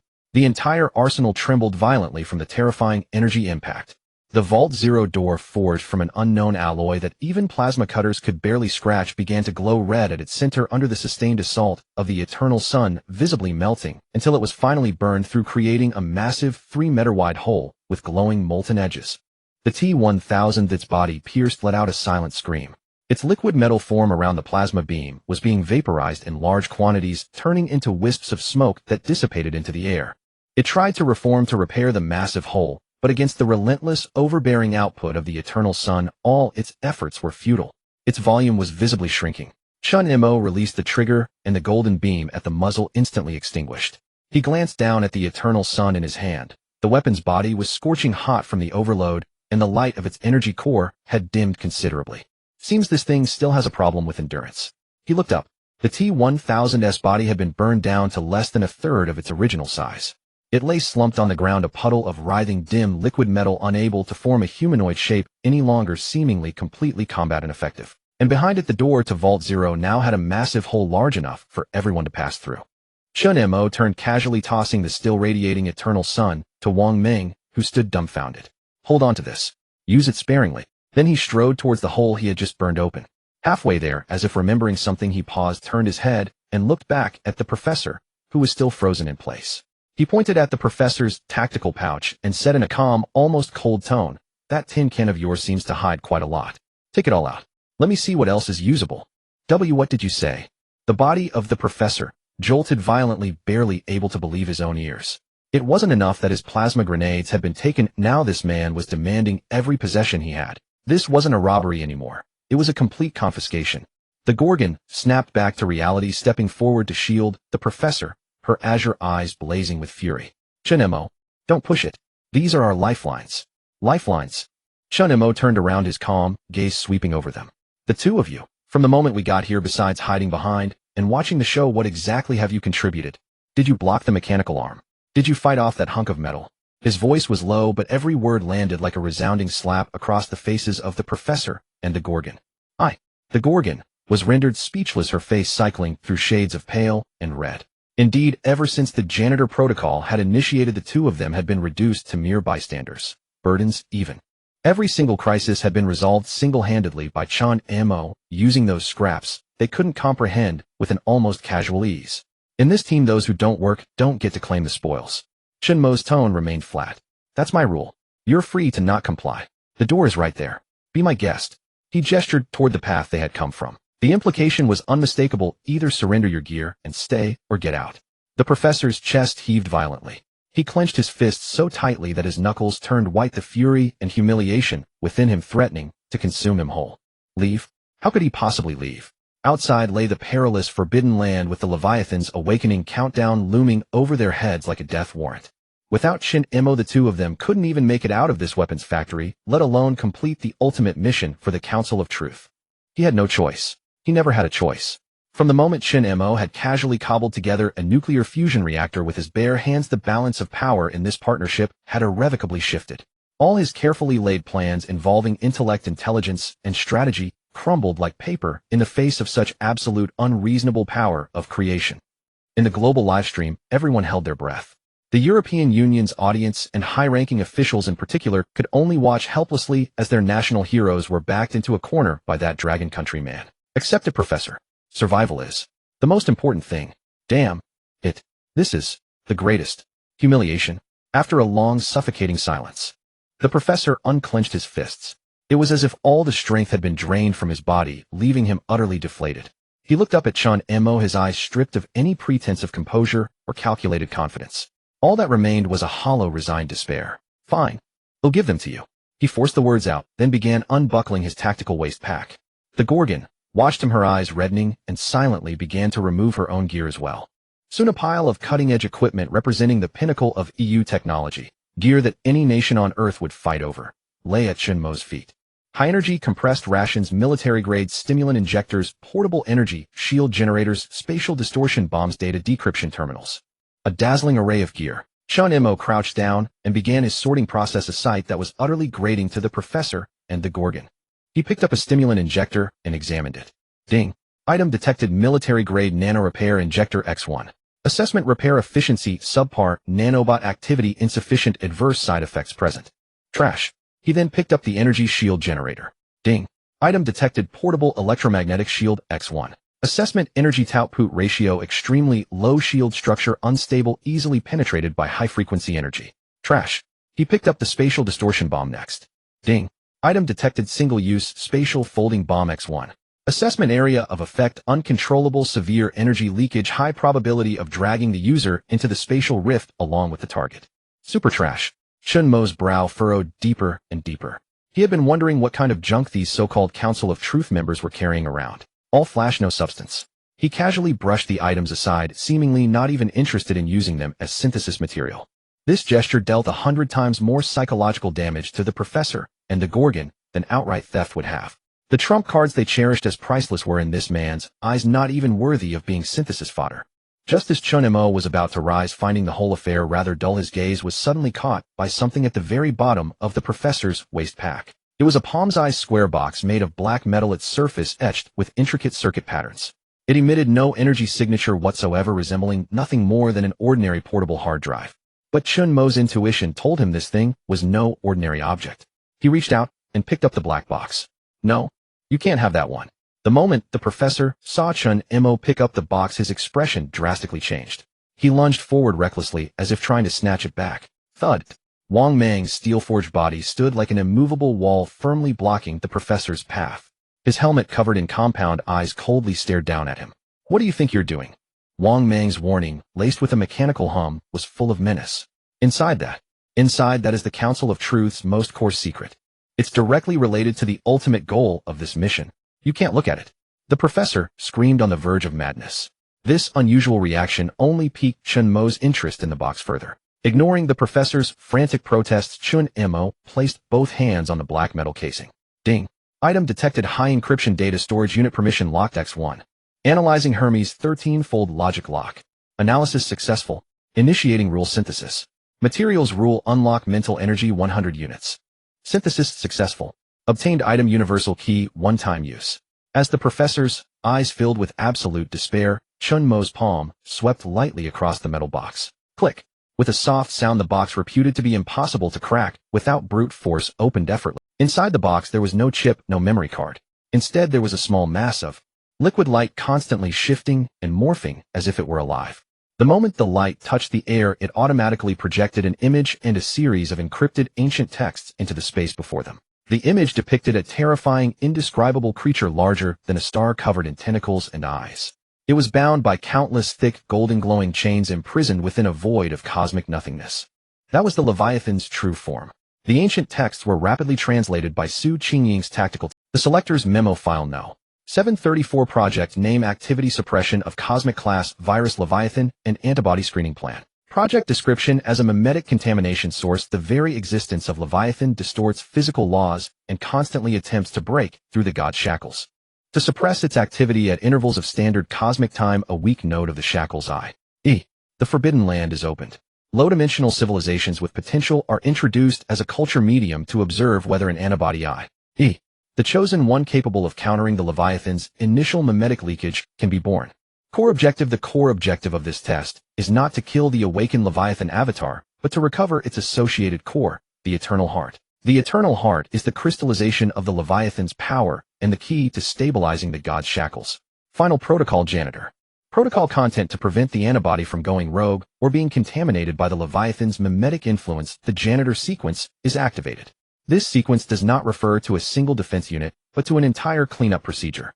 Its ultimate goal is, after the Eternal Heart is retrieved, to completely format the entire Forbidden Land, erasing all unstable factors, including all antibodies, ensuring the selector's experiment is not disturbed from the outside. The Eternal Heart is both the key and the trigger for destruction. The information ended there. A deathly silence fell over the entire scene. Wang Meng and Qingying's minds were once again overwhelmed by the sheer volume of information, their thoughts grinding to a halt. The Janitor. It's not a guard. It's a cleanup protocol. To clean us up. Wang Meng's voice was hoarse. Taking the Eternal Heart will trigger the entire ruin's self-destruction. Qingying's face turned pale. Then, aren't we just digging our own graves? They were like the hounds being cooked after the hunt, the bows being stored away after the birds are gone. This wasn't some heroic script about saving the world. This was a complete, cold-blooded Yuzian discard. The Selector didn't need heroes to defeat a virus. They just needed someone to go and retrieve the Eternal Heart, and then they would incinerate the intruders along with the entire laboratory. Now do you understand? The professor collapsed onto the ground, letting out a shrill, grating laugh like a night owl. We're all pawns. We're all expendable. The Eternal Heart. We can't take it. Whoever takes it dies. He had finally revealed the deepest secret he had been hiding all along. However, Chen Mo's attention was fixed elsewhere. He stared at the projection, then looked down at the puddle of no lustrous dead liquid metal on the ground. He spoke slowly, asking a question that sent chills down everyone's spines. If the janitor is an entire cleanup protocol, and that T-1000 we just took down was just its final defense sequence. He paused, his calm gaze sweeping over the hole burned through the door by his eternal solar flare and the deep unknown darkness that lay beyond. Then who is the one whose job it is to go and retrieve the eternal heart, hand it over to us, and then trigger the self-destruction? The real janitor. Chen Mo's question was like a bucket of ice water dousing everyone present. Indeed, according to the data in the professor's black box, the cleaner was a complete program. The program's objective was to format the entire forbidden land once the eternal heart was removed. The question then arose, who would perform the act of removal? Surely not the intruders themselves. It was like a mousetrap with the cheese placed at its heart. A mouse enters, snatches the cheese, and then, snap, the entire trap along with the mouse is destroyed. But now they realized there seemed to be a waiter specifically tasked with taking the cheese off the trap and handing it to the mouse. And this waiter was the true complete cleaner. You mean? Qingying, with the quickest mind, instantly grasped Chen Mo's line of thought, her expression turning even grimmer. That T-1000 liquid metal man wasn't there to stop us from entering, but to test us, to screen us. Only by defeating it, proving we have the qualifications, would the real cleaner appear and hand over the eternal heart to us. An examiner handing out a death sentence. Wang Meng, clad in his exoskeleton, scratched his compoundia-covered helmet and made an incredibly apt analogy in his simple, straightforward way. This speculation sent a bone-deep chill through everyone. The malice from a higher dimensional existence was so blatant, so unadorned. Then, what do we do now? Go in or not? Wang Meng hesitated, looking at the pitch-black hole. Chen Mo's answer was without a hint of hesitation. He strode forward, the first to step into the gaping hole he had burned through with the eternal sun. Knowing the tiger was on the mountain, he still chose to walk towards it. He had no other choice. The countdown to Leviathan's awakening was ticking away second by second. Without the eternal heart, without activating this weapons factory, they, and the nations behind them, were all doomed. As for whether they'd be formatted by the cleaner after taking it, Chen Mo glanced down at his own hands. Rules are set by the strong. As long as he became stronger than the screener, or rather more willing to disregard the rules, then the so-called final protocol was nothing but a scrap of paper to be torn up at will. Seeing Chen Mo enter, Wang Meng hesitated no longer and followed with heavy steps. Qingying also took a deep breath and followed suit. Professor and Magic Eye exchanged a glance, their eyes filled with internal conflict. Let's go. Finally, Professor sighed, his voice hoarse. At this point, we can only bet on him. Bet that this monster can create a miracle even the screener couldn't foresee. They followed as well. The interior of Warehouse Zero was completely different from what they had imagined. There were no mountains of weapons, no dazzling arrays of treasures. It was empty. The space was unimaginably vast, shaped like a colossal sphere. The walls, ceiling, and floor were all made of a pure black, non-reflective material that absorbed even the faintest glimmer of light, as if it could devour everything. And at the very center of this spherical space, two objects floated. One was a white crystal the size of a human head, pulsating slowly like a heart, radiating boundless light and heat. The light wasn't harsh, but rather soft, brimming with the essence of life. The space around it warped slightly under the immense density of its energy. Countless fine golden energy particles escaped its surface, only to be recaptured by its own gravity, forming a resplendent nebula-like energy field.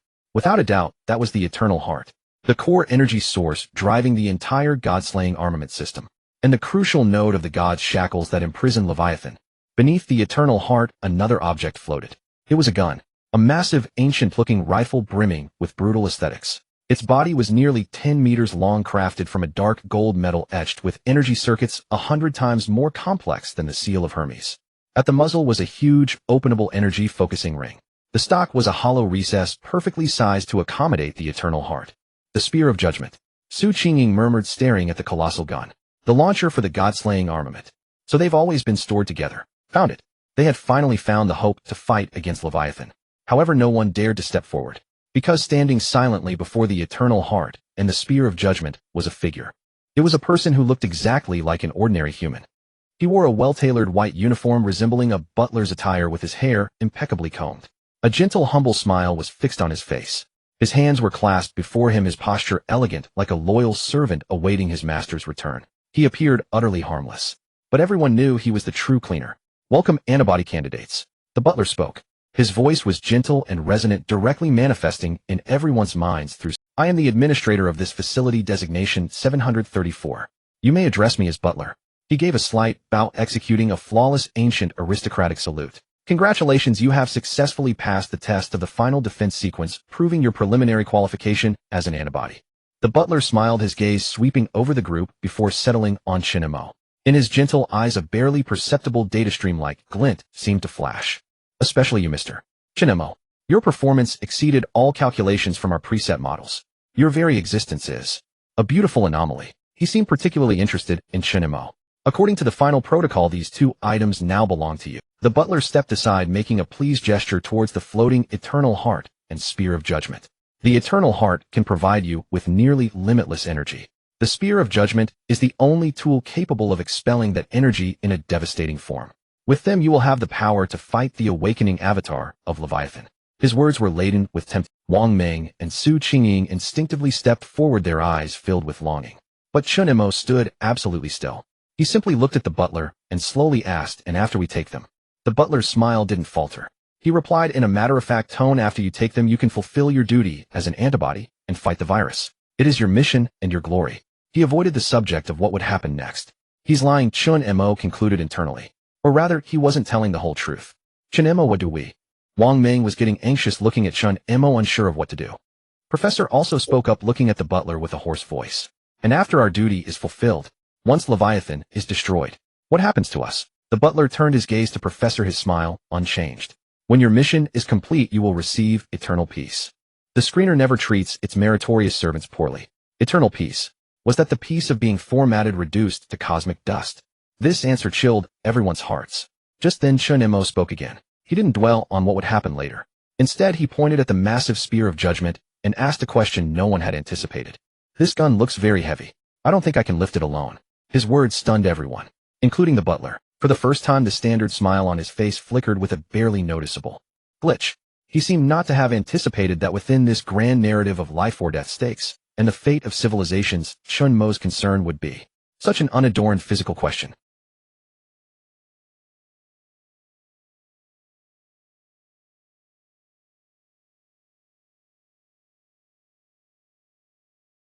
"Oh." Chen Mo nodded, then pointed at the Eternal Heart. "And this thing, once it's in the gun, how do I fire it? Is there a switch? Or is it voice-activated? Do I have to yell fire or something?" The smile on the butler's face completely froze. For a moment, the logical core formed of super data streams seemed to suffer a minor malfunction. He had pre-programmed countless reactions for intruders: greed, fear, doubt, ecstasy. But he had never pre-programmed a scenario where someone would discuss the user experience of the product. In the global live stream, after a brief silence, an eruption of laughter exploded. "Haha. I can't." Is Chen Mo asking for product consultation? As expected of our god Chen. The vision. The perspective. Forget all the conspiracies, let me first ask if this thing works well. "Butler, I've served the antibodies of thousands of civilizations, and this is my first time seeing this kind of customer." Even Wang Meng and Qingying couldn't help but curl their lips in a smile. The tense and heavy atmosphere was lightened considerably by Chen Mo's seemingly offhand questions. Only Professor couldn't bring himself to smile. He stared intently at Chen Mo, a strange light flickering in his eyes. It suddenly dawned on him that Chen Mo might not be joking. He was using this method to gather information. Using the simplest, most direct, and most undeniable method, he was extracting the most fundamental operational logic of these two divine creations from the butler's mouth. This man, every step, every move, every word was filled with profound meaning. He was terrifying. The butler seemed to have realized this as well. He looked at Chen Mo, and a hint of solemnity appeared deep within his gentle gaze. "Mr. Chen Mo, your questions are quite constructive." He adjusted his wording. "The Spear of Judgment requires spiritual synchronization to activate. When you place the Eternal Heart within it, your spiritual energy becomes the finger that pulls the trigger." Spiritual synchronization. Chen Mo's eyes lit up. Spiritual energy was the one thing he had in abundance. "One last question." Chen Mo looked at the butler and raised a single finger. "Since you're the administrator here, does that mean this entire weapons factory is under your control?" "You could say that." The butler nodded. "And this stuff?" Chen Mo gestured at the empty black walls around them. "Did you create all this?" "Yes." Warehouse Zero itself is a malleable space constructed from higher dimensional materials. I can alter its form based on preset parameters. "Oh." Chen Mo nodded. Then, to the shock of everyone present, he walked not towards the Eternal Heart, but towards the pure black empty wall. He reached out and placed his hand on the cold, seemingly all-devouring surface. The butler's pupils constricted violently. "Mr. Chen Mo, what are you doing?" Chen Mo didn't answer. A torrent of immense spiritual energy surged like a breached dam, flooding into the wall made of higher dimensional materials. Ding. Detected unknown higher dimensional substance. Void dark matter malleable type. Analyzing its structural rules. Analysis successful. Initiating rule synthesis. Materials void dark matter malleable type XN rule space trace rule storage. Synthesis successful. Obtained item 4-dimensional spatial backpack epic X1. A flash of white light blazed. The pure black wall under Chen Mo's palm rippled violently like water struck by a stone. Then a whole, basin-sized chunk of the wall was forcibly torn away by him.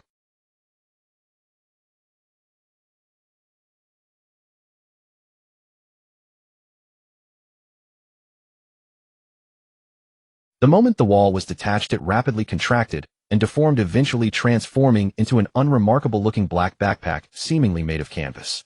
Collect. He focused his mind. The next second, before the butler's utterly frozen, utterly horrified expression, the colossal spear of judgment, a weapon capable of fighting gods, vanished into thin air amidst a spatial distortion stored away inside the ordinary-looking black backpack on Chen Mo's back. Having done all this, Chen Mo walked over to the Eternal Heart. He didn't grab it immediately. Instead, he turned and looked back at the butler, who had completely lost his composure. That look seemed to ask, now is this thing easier to use? What have you done to Zero Depot? The butler's gentle and humble voice wavered violently for the first time, tinged with a sharp, unstable static like a faltering electric current. His face, perpetually set in a standard smile, was now contorted by extreme shock, resembling a robot suffering a critical program error. The walls of Zero Depot were constructed from void dark matter, a higher dimensional material bestowed by the screener to isolate all forms of detection and physical interference. Not even the Leviathan's true body could leave a single scratch on it, let alone pry it off. Yet now this man had not only pried it off, but also fashioned it into a backpack. And then, using this backpack, he took away the judgment spear. This wasn't just exceeding the computational model, it completely subverted his fundamental logic. Just thought my backpack was a bit small and decided to get a bigger one. Chen Mo replied, his tone casual and light, yet utterly devastating. He patted the unremarkable black canvas bag behind him, as if it weren't a 4-dimensional spatial backpack, but just a new school bag bought from a street vendor. You? The butler's data streams were in complete disarray. He pointed at Chen Mo, unable to form a coherent sentence for a long moment. All right, now it's your turn. Chen Mo ignored the butler, whose CPU seemed on the verge of burning out. He turned his gaze, settling upon the quietly floating Eternal Heart. This was the ultimate goal of this trip.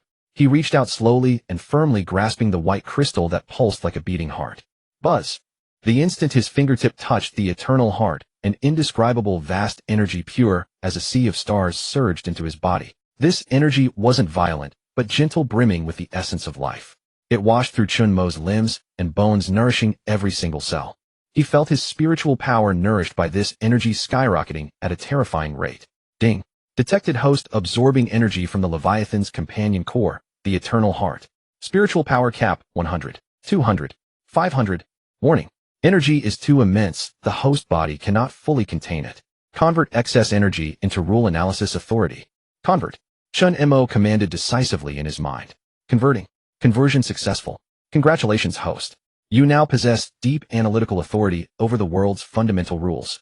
Ultimate function. Rule synthesis has been upgraded. Rule synthesis advanced allows the use of multiple, even conflicting rules as materials for ultralogical synthesis, creating or distorting higher dimensional realities. Boom. Chen Mo felt as if a bolt of creation light had struck his mind. If the previous rule synthesis granted him the authority to modify the world's code, then now he possessed the ability to write entirely new code. The world he saw had changed once again. He could see the trajectory of time's flow, see the interwoven threads of cause and effect, and see the cold, logical, ordered program rules that constituted this butler. While Chen Mo absorbed the Eternal Heart's energy and completed his system upgrade, drastic changes were occurring throughout the entire Forbidden Land. Rumble. The earth trembled, the sky roared.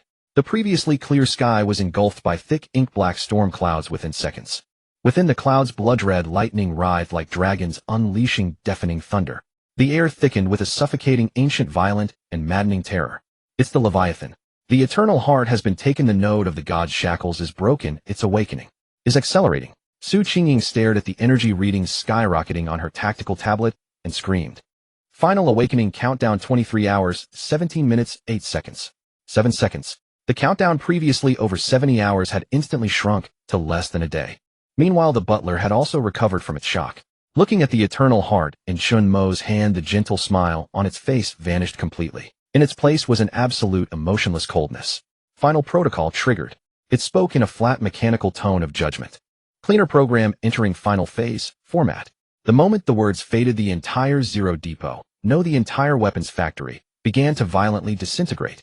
The ground beneath their feet, the walls around them, the ceiling above, everything was dissolving into raw data streams being siphoned away and erased by an invisible force. Damn it!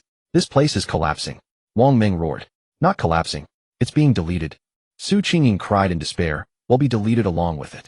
Professor and Magic Eye wore expressions of ashen despair. They knew this moment had finally come. This was the final end that the screener had prepared for them, the pawns. Yet amidst this apocalyptic scene, he looked at the butler that had announced the beginning of format, and spoke slowly. Your performance is over. The butler's gaze turned to him. Its pupils held no trace of human emotion, only cold flowing data, Mr. Chen Mo. Everything is predetermined. Resistance is futile.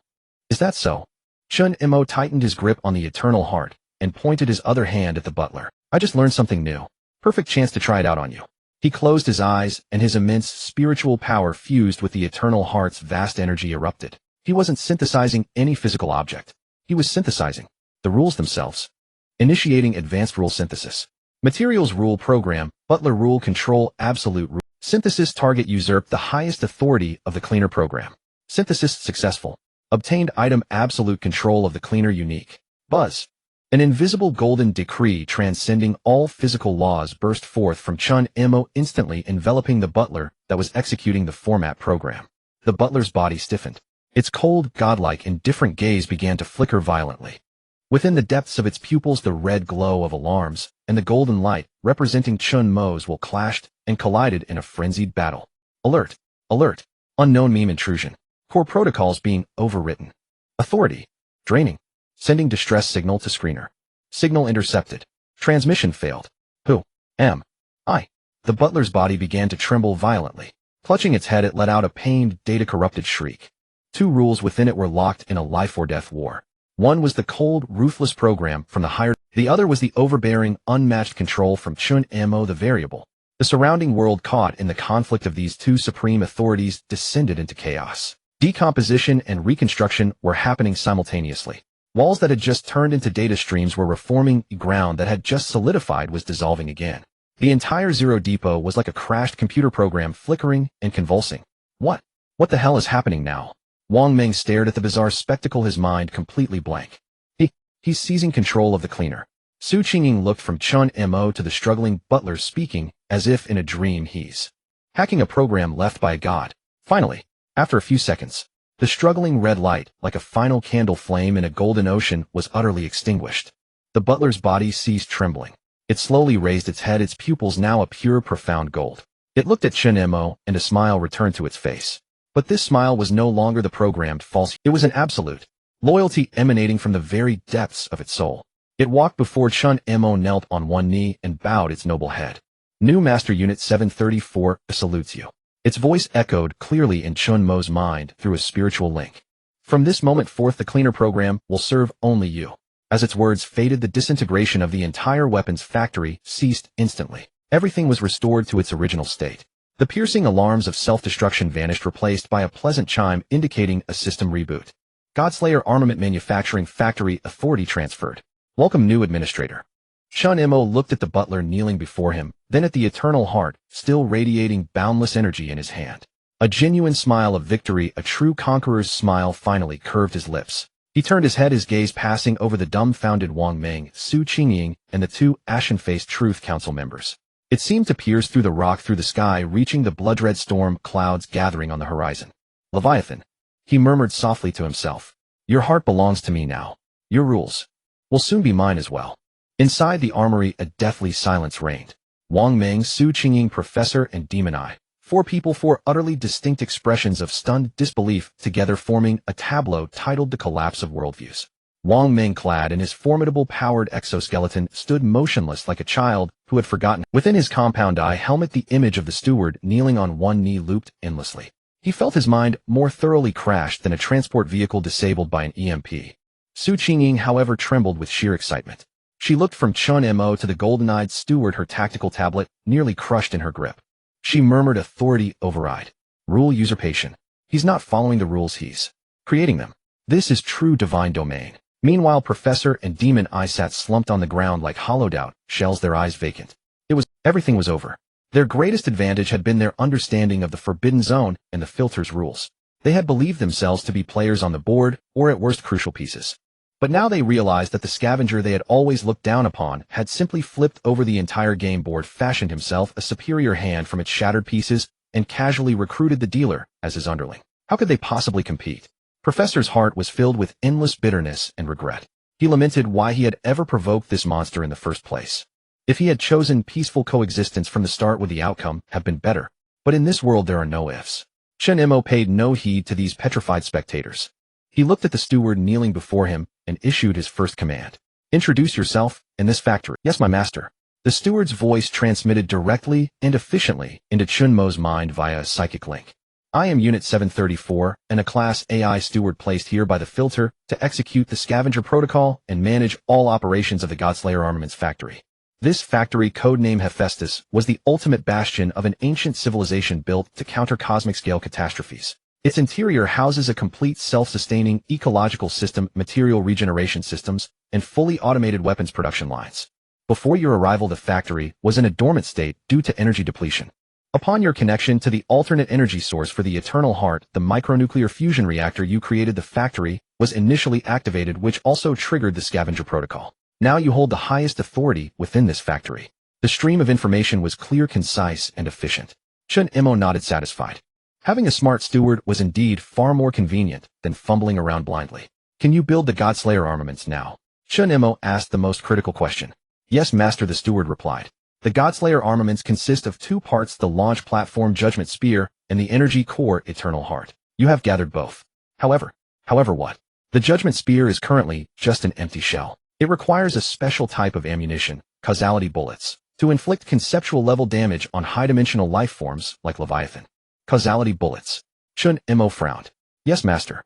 The creation of causality bullets requires a core material, time sand. According to the factory's database, time sand is stored within a ruin known as the Temple of Kronos. Temple of Kronos. Where is it? The steward's golden pupils flashed with rapidly streaming data. Soon a three-dimensional map was projected before Chen Mo's eyes. On the map, their current position was clearly marked along with another location radiating a golden light labeled Temple of Kronos. Between the 2 points lay a vast red zone marked as high-risk contaminated area. Understood. Chen Mo committed the map to memory. It seemed the next task was to head to that temple and find the so-called time sand. Having settled this, Chen Mo turned his gaze towards the four individuals still in a state of suspended animation. He first looked at Su Qingying. Dr. Su, the steward, is under my command now. All of this factory's databases are open to you. Tell him directly what you need. All databases. Su Qingying's breath hitched instantly, and an unprecedented light blazed in her beautiful eyes. Next, Chen Mo's gaze fell upon Wang Meng. Wang Meng. Yes, God Chen. Wang Meng snapped to attention with a jolt, his exoskeleton emitting a crisp clank.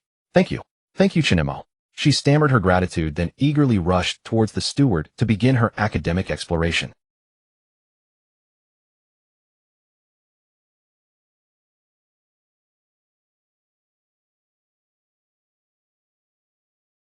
This gear of yours is a stripped-down model with many flaws.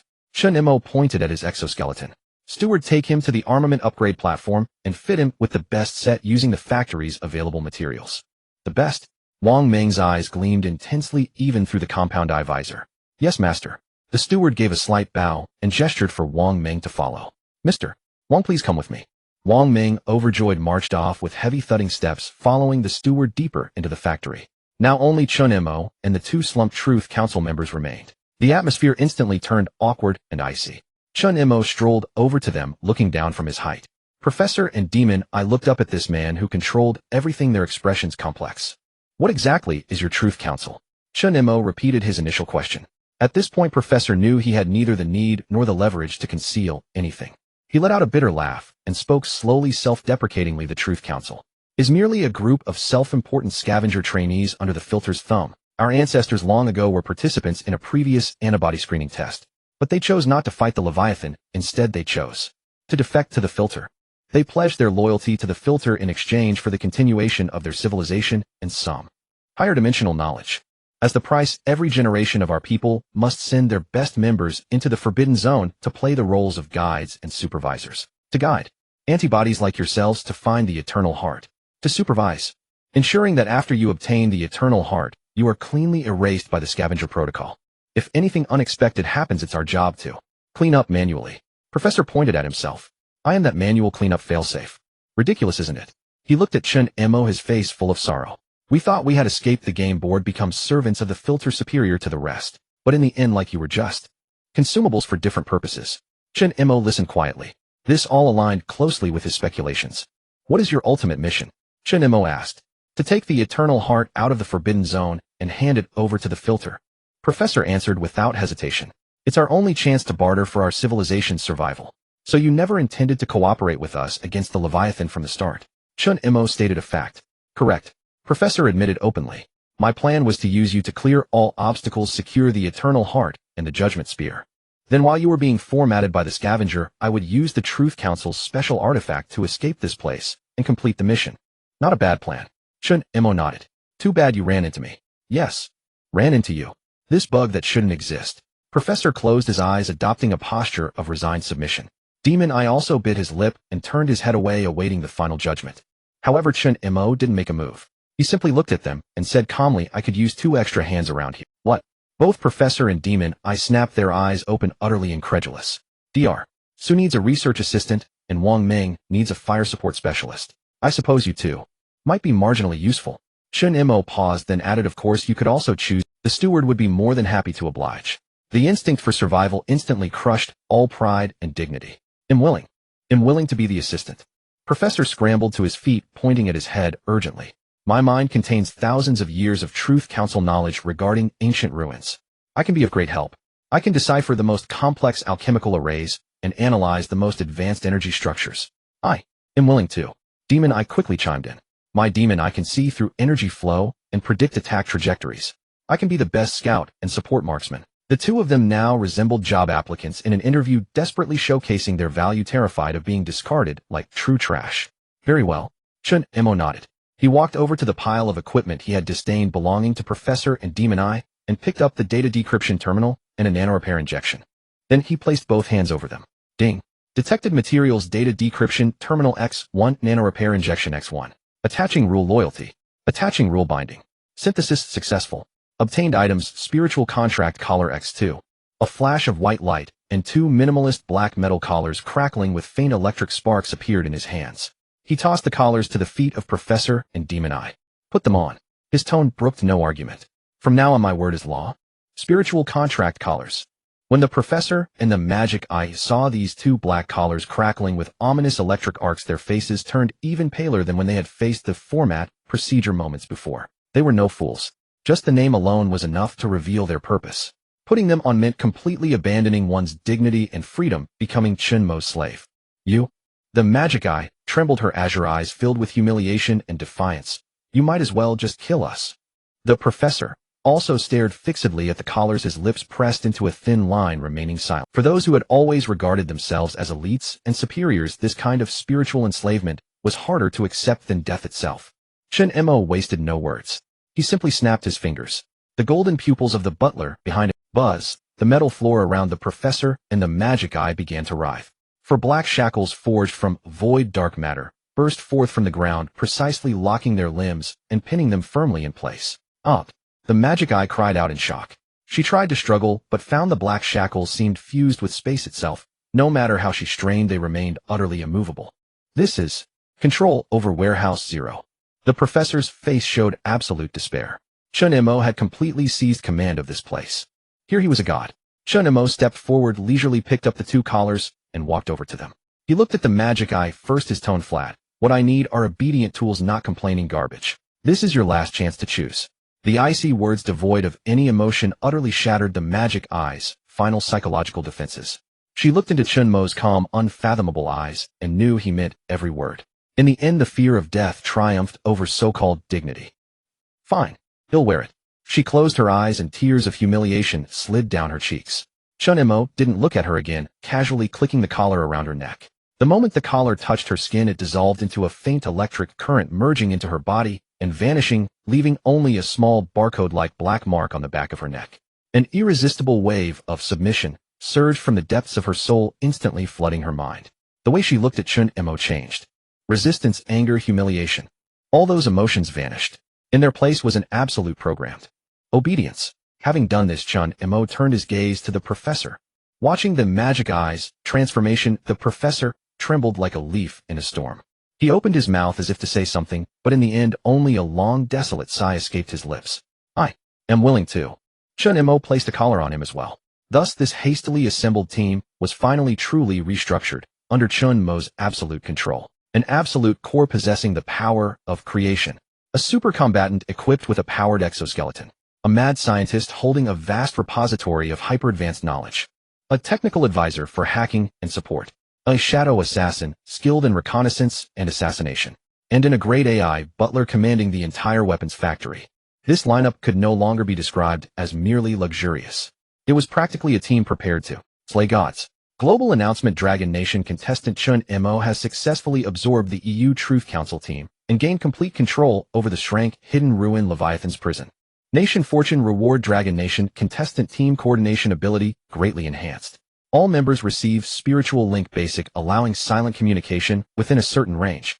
Nation Fortune Reward: Dragon Nation's technological research and development efficiency increased by 100. All scientific researchers experience a surge of inspiration and bottleneck periods are drastically shortened. Boom. The news sent the Dragon Nation Command Center into a frenzy once again.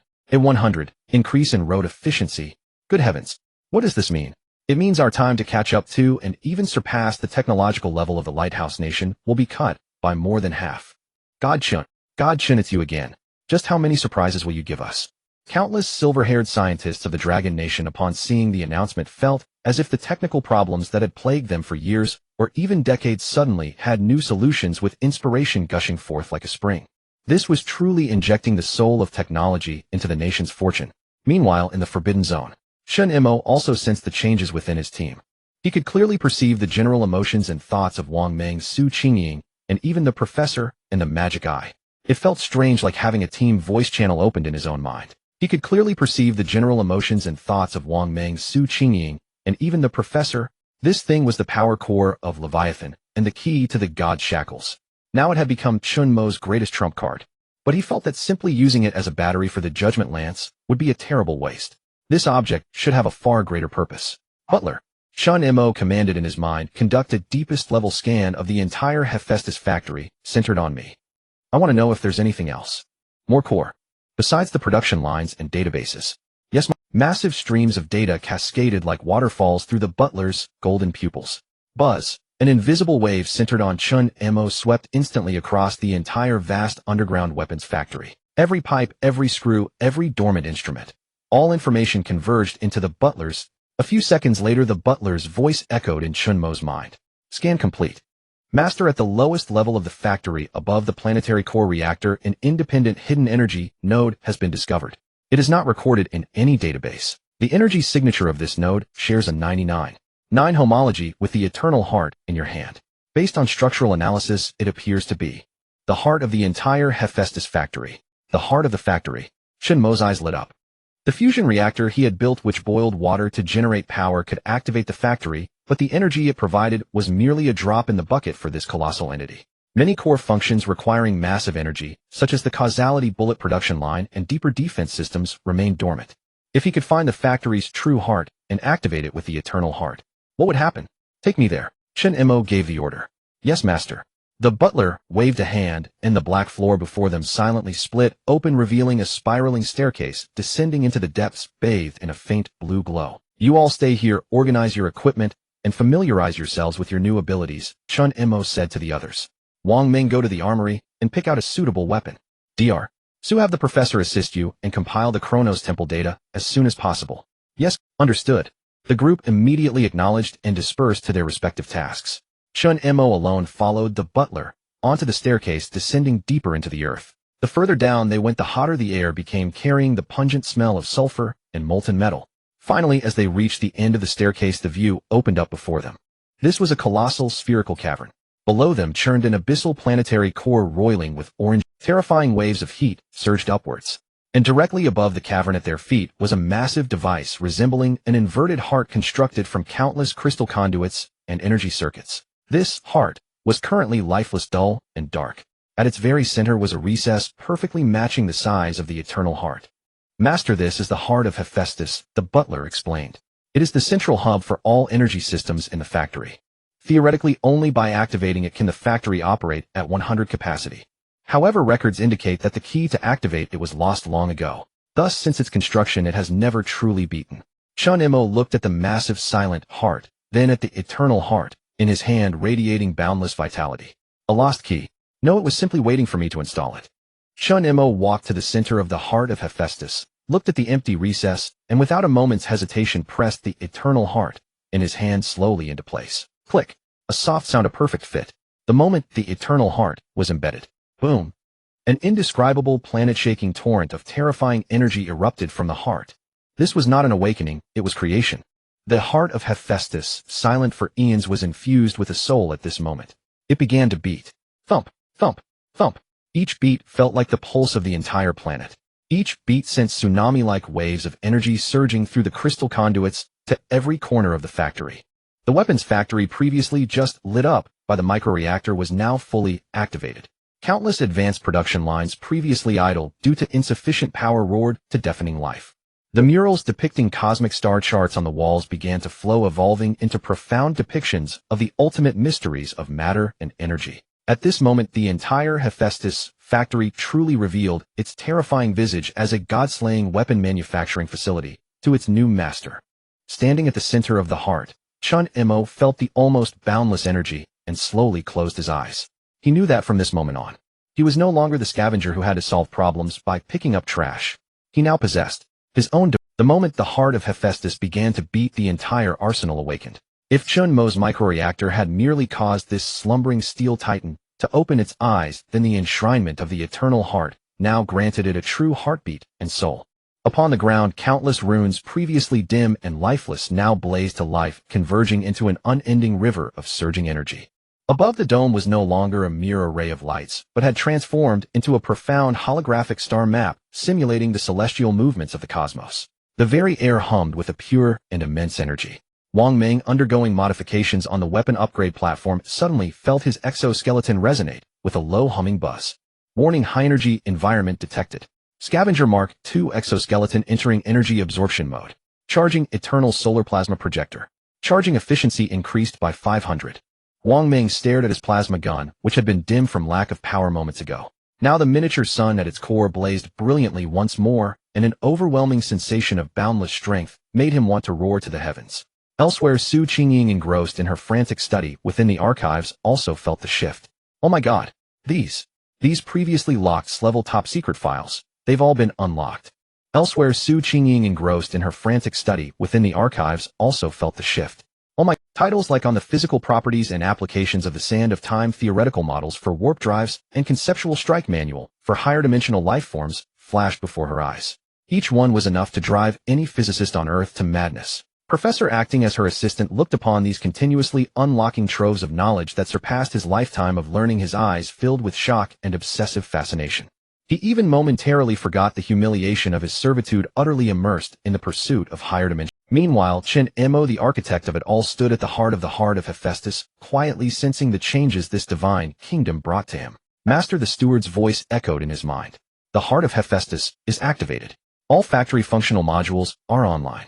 The causality bullet production line is ready. Shall we begin production? What does it require? Chen Mo asked. The core material, sand of time, plus vast quantities of base metals and energy, the steward replied. Energy and base metals can be converted and regenerated by the factory itself, the steward continued. But we have no stock of the sand of time. Then forge one first, so I can see it, Chen Mo commanded. Master, without the sand of time, it's impossible. I am the sand of time. Chen Mo cut off the steward. He slowly extended his hand, and in his palm a small pinch of golden sand, shimmering with starlight and appearing almost alive, materialized from thin air. It was the incredibly rare sand of time he had analyzed and synthesized within the illusion of the Temple of Kronos. Though it was only a tiny amount, it was sufficient to unlock the production line and fabricate the first sample. The steward's golden pupils flickered with a frenzy of data streams the instant it perceived the sand of time. Core material, sand of time detected. Purity 120. Structure perfect. Unable to comprehend. No record of such perfect sand of time exists in the database. The steward's logic core suffered yet another minor shock. Use this as the blueprint. Begin production, Chen Mo said, feeding the pinch of sand of time into the material conversion intake of the heart of Hephaestus. As you command, master. The steward instantly executed the order. Rumble. At the far end of the arsenal, a production line never before activated, imbued with an aura of mystery and science fiction, suddenly erupted in dazzling brilliance.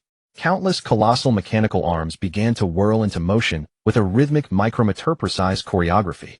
Masses of metal were melted, purified, and shaped. Vast energies were compressed, condensed, and injected.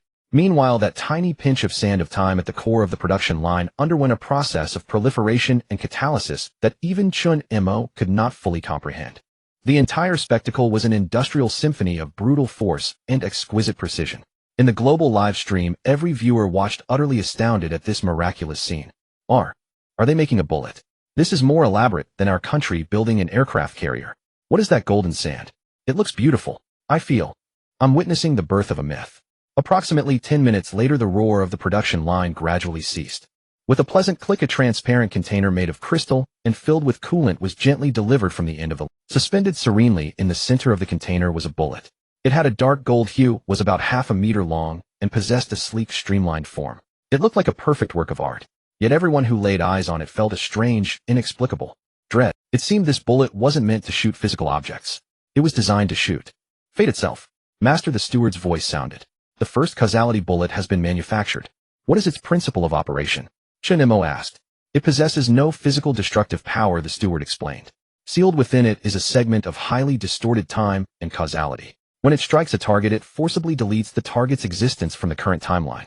In simple terms, the target it hits will become as if they never existed. All memories of them, all the influences they have wrought, will be automatically corrected and erased by the river of time. Deletion of existence. This explanation sent a chill even through Chen Mo. This was no longer a weapon. This was the eraser in the hands of a creator god. A fine treasure. Chen Mo nodded in satisfaction. With a wave of his hand, the crystal container holding the causality bullet vanished into his fourth-dimensional spatial pack behind him. How long will it take to produce more? Chen Mo asked. Master, based on the blueprint just provided, the factory's material regeneration system can now simulate and mass-produce the sand of time. However, this process consumes a tremendous amount of energy. Given the Eternal Heart's current output, manufacturing one causality bullet will take approximately 12 hours. 12 hours per bullet. Too slow. The Leviathan would awaken in less than 24 hours. That meant before its awakening they could possess only 2 bullets at most. 2 shots. They must be absolutely certain. Is there a way to speed this up? Chen Mo asked. There are 2 methods, the steward replied instantly. First, find more Eternal Hearts to provide parallel energy input to the heart of Hephaestus and increase its power. Chen Mo immediately dismissed this impractical plan. And the second, perform an overclock on the Eternal Heart itself. For the first time, the steward's voice carried a hint of warning. The Eternal Heart is the Leviathan's companion core, containing the Leviathan's most primal rules of chaos and madness. Forcibly overclocking it will cause its energy output to surge dramatically in a short time, but there is a significant risk of releasing the suppressed mimetic contamination within or even attracting the Leviathan's gaze prematurely. Mimetic contamination. Attracting its gaze prematurely. Chen Mo's eyes narrowed. Risk, after all, often accompanies opportunity. He glanced at the Eternal Heart beating steadily within the heart of Hephaestus. He sensed that within this heart, besides immense energy, there seemed to be something else hidden. Something far more interesting. Just as Chen Mo was deliberating whether to take the risk, Qingying's anxious voice suddenly came through his spiritual link. Chen Mo, bad news. I found the info on the Temple of Kronos. But we have a huge problem. What is it? Chen Mo immediately asked. The Temple of Kronos. It's not a fixed structure. Qingying's voice was filled with shock. It's a mobile temple drifting constantly through temporal currents. Its coordinates change every second. We can't possibly lock onto it. And Qingying paused, her voice growing heavier. The data shows that the only key capable of stabilizing the temple's coordinates and gaining entry is the coordinate stabilizer that the Lighthouse Country team obtained earlier. The coordinate stabilizer. That sibling product to the spacefold bomb that Professor had stolen, which Chen Mo had confiscated and then discarded, dismissing it as super garbage. Chen Mo's brow furrowed. He suddenly recalled that when Professor had handed over all his equipment, he hadn't seemed to include that item. That bastard had held something back after all. Chen Mo's gaze turned ice cold. He turned to the steward and take me back. Chen Mo, we have a problem. The Temple of Kronos. We're in big trouble. Qingying's anxious voice transmitted through the rudimentary psychic link detonated like an alarm in Chen Mo's mind. At that moment Chen Mo stood at the heart of the forge of Hephaestus, feeling the thunderous pulse of the factory as it awakened around him. He slowly opened his eyes. The seemingly boundless torrent of energy did not intoxicate him. The instant his consciousness registered the alarm, he snapped back into an icy razor-sharp focus. What kind of trouble? He replied directly through the psychic link, bypassing the need for speech. On the other end, Qingying was with the professor in the data archives. Before her, a holographic screen flickered with ancient texts concerning the Temple of Kronos. Her expression, however, had grown profoundly grim with each piece of information. The Temple of Kronos. It's not a stationary structure. Qingying's voice was filled with shock and frustration. It's a mobile temple that drifts endlessly through temporal currents. Its coordinates shift every second according to patterns we can't comprehend. We can't get a lock on it. And Qingying took a deep breath, her voice dropping to a near whisper, as if afraid of being overheard. The records show the only key capable of stabilizing the temple's coordinates and opening its entrance is the coordinate stabilizer that the lighthouse team acquired earlier. Coordinate stabilizer. At the mention of that name, Chen Mo's gaze turned instantly cold. He remembered. It was a sibling product to that spacefold bomb he had dismissed as supreme junk. And he also recalled when the professor had surrendered all his equipment amidst that pile of dazzling junk. That particular device had not been there. That old fox dared to play tricks in front of him. Chen Mo's consciousness immediately locked onto the professor, who was in the data archive pretending to study the texts with Qingying, a mask of scholarly focus on his face. Professor. Chen Mo's voice without any warning echoed directly within the depths of the professor's soul through the spirit contract collar. The tone was flat, yet carried an unassailable sovereign authority. The professor's body jolted violently as if struck by an invisible current. The data slate in his hand clattered to the floor. His scholarly facade shattered in an instant, replaced by a terror that came from the very marrow of his bones. He clutched the back of his neck. There the black barcode-like mark was growing warm, sending a sharp needle-like pain lancing into his brain, a constant reminder of his enslaved state. Master, what is your command? He fought to suppress the trembling in his soul, his voice dry and raspy. The coordinate stabilizer. Where is it? Chen Mo wasted no words, his question a searing blade aimed straight at the heart of the matter. The professor's face drained of all color, turning a ghastly white. The last flicker of hope in his eyes was extinguished completely. He had thought the device was hidden flawlessly, that Chen Mo would dismiss it as just another piece of forgotten loot, that it would be his final secret bargaining chip in this desperate situation. He was wrong. In this man's presence, all his schemes were like the games of a 3-year-old, immature and laughable. I don't know what you're talking about. He made one last futile attempt. Is that so? Chen Mo's voice betrayed no emotion whatsoever. But in the next second the professor's eyes flew wide, a suppressed groan of agony escaping his lips as he collapsed to his knees with a heavy thud. He felt as if an invisible colossal hand had seized his brain and begun to grind it. The pain originating from the depths of his very soul surpassed any physical torture. He couldn't even scream, only curled up on the ground, convulsing violently, his eyeballs rolling back in their sockets from the sheer agony. Qingying, startled by the sudden spectacle, took a step back. But she immediately understood what was happening. Her gaze at the professor held no sympathy, only cold indifference. A traitor deserves no mercy. He'll ask you one more time. Where is the coordinate stabilizer? Chen Mo's voice echoed again like a high and mighty deity, pronouncing a final judgment. It's on me. The professor finally broke. With the last of his strength, he squeezed the words out from between his clenched teeth. The agonizing pain in his head vanished instantly. He gasped for air, his entire body drenched in cold sweat, as if he had just been pulled from the water. His gaze into the void was filled with unprecedented terror. Good. Chen Mo withdrew his consciousness. He turned to the steward beside him and commanded, "Take me back." "As you command, master." Weapons upgrade platform. Wang Meng was gleefully testing his new gear. He was no longer wearing the scavenger MK.I armor cobbled together from transport vehicle plating. Instead, he wore a brand new suit of armor, dark gold in color, its lines exuding raw power and futuristic design. The War Maniac MK.3 assault power armor custom forged for him by the Hephaestus factory using stockpiled ancient superalloy. The armor's back was fitted with small ion thrusters, granting him a short-range flight capability. His arm integrated his eternal sun plasma projector, the muzzle seamlessly fused with the arm guard. Its energy was supplied directly by a microreactor on the armor's back, vastly increasing its operational endurance. Awesome. This is awesome. Wang Meng threw a punch, the force of it creating a sonic boom. He felt like a walking humanoid Gundam. At that moment, Chen Mo's figure, accompanied by the steward, appeared at the platform's entrance. Almost simultaneously, Qingying arrived from the other side, leading the prostrate, utterly pathetic professor and a visibly terrified Magic Eye. "Boss Chen, Wang Meng saw Chen Mo immediately dropping his excited expression and striding forward with heavy steps. Chen Mo simply nodded, his gaze passing over him to land directly on the professor. Bring it out. His command was terse. The professor's body trembled again. He knew he had no way out. Against absolute force and an unbreakable contract, all dignity and schemes became a joke. Shaking, he reached down and fumbled along the tactical trousers on his left leg. It looked unremarkable, but as his fingers pressed a specific spot, a hidden compartment popped open from beneath a skin-tone patch, disguised as fabric. From the compartment, he retrieved a palm-sized, strangely shaped metallic device that emitted a faint spatial fluctuation. It was the coordinate stabilizer. You're clever hiding it on your person instead of in the backpack I confiscated, Chen Mo stated flatly, looking at the device. The professor's head hung even lower, his face burning with boundless humiliation. But you got one thing wrong. Chen Mo walked slowly towards him, taking the coordinate stabilizer from his trembling hand. With me you have no right to negotiate any terms. As the words fell, he didn't even glance at the device, casually tossing it to Qingying.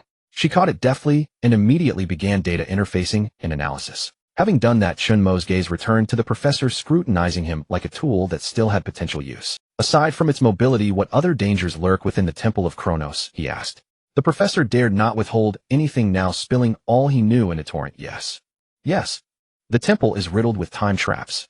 One wrong step, and you could instantly age into a desiccated corpse or regress into an infant. Moreover, its guardians are the time wardens, phase-shifted entities immune to all conventional physical and energy attacks. Their only weakness is their energy core, which materializes only during a specific, extremely brief temporal window. You can only harm them by striking within that window. Magic Eye chimed in, her voice trembling, desperate to prove her worth and avoid being dealt with. Time traps. Phase-shifted entities. Wang Meng was utterly baffled, but he knew these enemies were far more troublesome than the mechanical arms and liquid metal monsters they had faced before. Good. Chen Mo's face remained impassive after listening. He turned to Wang Meng, who had just completed his initial gear upgrade, and Qingying, who had just been granted access to the factory's entire knowledge base. Prepare yourselves. Our next destination is the high-risk contamination zone. He looked up, his gaze seemingly piercing the massive dome of the factory, staring towards the area marked in blood red on the map. The unknown. We're going. Hunting time itself. As soon as Chen Mo announced their new destination, the entire team shifted into an unprecedented mode of efficiency. High-risk contamination zone, according to the factory's database, is the area with the most severe leakage of Leviathan's mimetic power. Qingying's tactical tablet rapidly refreshed with relevant information. As she interpreted it, she synced it to everyone via their mental link. The physical laws there undergo unstable distortions. Conventional navigation and life support systems may fail. Moreover, the Time Wardens are phase-based life forms, who our naked eyes and standard detectors cannot perceive them. As she finished speaking, Chen Mo was already standing before the material storage of the weapon upgrade platform. Ignoring the finished weapons, he directly commanded the butler, pull up all the chrono crystals and void vision prisms from the factory's inventory. Yes, master. Moments later, several hovering transport robots carried a pile of faintly glowing gear-like crystals and prisms resembling pure black glass, presenting them to Chen Mo. The professor's pupils contracted at the sight of these materials. He recognized them. In the ancient texts of the Truth Council, they were core components for crafting the highest-grade divination and observation instruments, priceless and rare. What was Chen Mo planning? Under everyone's gaze, Chen Mo piled up these two types of premium junk and casually scavenged a few optical sensors from the scavenger type one exoskeleton Wang Meng had just discarded. He covered them with both hands. Ding. Materials detected: Chrono Crystal XN, Void Vision Prism XN, Multidimensional Optical Sensor used XN. Initiating Phase Observation Structure Reconstruction. Applying Rule Time Flow Observation. Applying Rule True Sight. Synthesis successful. Item obtained: Phase Observation Goggles X5. As the white light faded, 5 items resembling monocles designed with a gothic and sci-fi aesthetic appeared in his hand. The lenses were pure black and the frames were inlaid with slowly rotating miniature gears, looking both mysterious and precise. Put these on. Chen Mo distributed the phase observation goggles to everyone. Wang Meng curiously attached his to the interface on the outside of his power armor helmet. With a click, the lens connected with the helmet's visual system. The world before Wang Meng's eyes. A translucent auxiliary window filled with countless streams of data and timestamps popped up alongside his primary vision. He could see the energy trajectories flowing in the air and see the life fields of different colors radiating from. He turned to look at Qingying. Within the goggles' view, a faint blue stable halo representing reason and calculation surrounded her body. When he looked at the professor and the magic eye, he clearly saw the mark of the mental contract collar on the backs of their necks, emitting an unyielding golden rule force belonging to Chen Mo, firmly suppressing the gray light, representing cunning and desire within them. Holy shit. Boss Chen, this thing can see through people, eh? Wang Meng exclaimed in the mental link. It allows you to see the rule layer of things, not just the physical layer. Chen Mo's voice sounded calmly. When facing the Time Wardens, only through this will you be able to see the window where their core is exposed. Having done this, Chen Mo looked at the magic eye. What is your magic eye capable of? He asked. Our report, master. The magic eye dared not hide anything under his gaze. My eyes underwent genetic modification by the Truth Council. I can predict the trajectory of short-term energy bursts and possess a strong intuition for traps and ambushes. Good. Chen Mo nodded. He walked over to another pile of scrap, picking out a few fragmented armor plates from a previously disabled mech arm and a strip of inert liquid metal extracted from AT-1000 remnant. Ding. Materials detected: ancient superalloy armor plate fragment XN, inert memory metal X. Applying concept transformation. Applying concept protection. Synthesis successful. Item obtained: adaptive guardian arm brace magic eye exclusive X1. A metallic arm brace gleaming with silver fluidity and featuring graceful feminine lines appeared in his hand. Wear it. Chen Mo tossed it to the magic eye. Link your magic eye ability with it mentally. It will automatically deform to defend based on your predictions. The magic eye stared blankly at the bracer, which seemed tailor-made for her. Feeling the perfect resonance with her own abilities, a complex, incredulous emotion filled her eyes. This man not only treated them as tools, but he would also upgrade the tools. Everything was ready. Butler, open exit 1. Yes, master.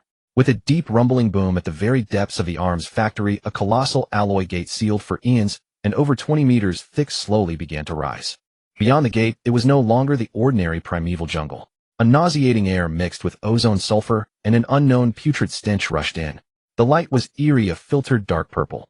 The sky was shrouded in thick, churning leaden clouds. Warning: high concentration of mimetic contamination detected. Exposure for over 10 minutes will cause irreversible genetic mutation in standard life forms.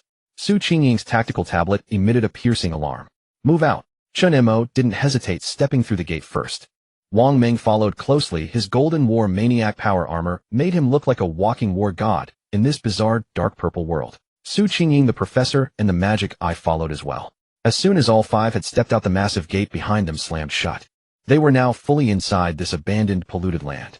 The scenery defied every known law of physics. Some trees were half spring green, half autumn yellow, as if frozen at the junction of two seasons. A stream's water was flowing upstream. On a nearby cliff, several massive boulders, defying gravity, floated silently in midair. The spatial rules here are chaotic, the professor said, adjusting his glasses with a grave expression. Everyone stay close to Mr. Chen Mo. Do not act on your own. He had completely realigned his position. Just then the magic eye's pupils contracted sharply.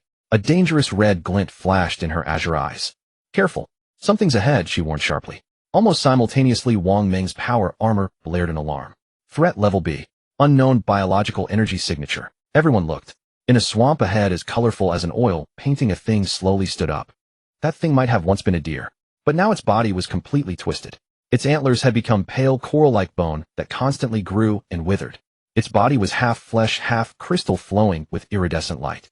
It had no eyes. Its entire head was a massive maw filled with rows of teeth constantly snapping open and shut. A mimetic corruption beast. Slainish deer. Su Qingying found its name in the database. Its attack is color corruption. Do not look directly at the crystals on its body. It will directly pollute your optic nerve, trapping you in inescapable hallucinations until your mind collapses.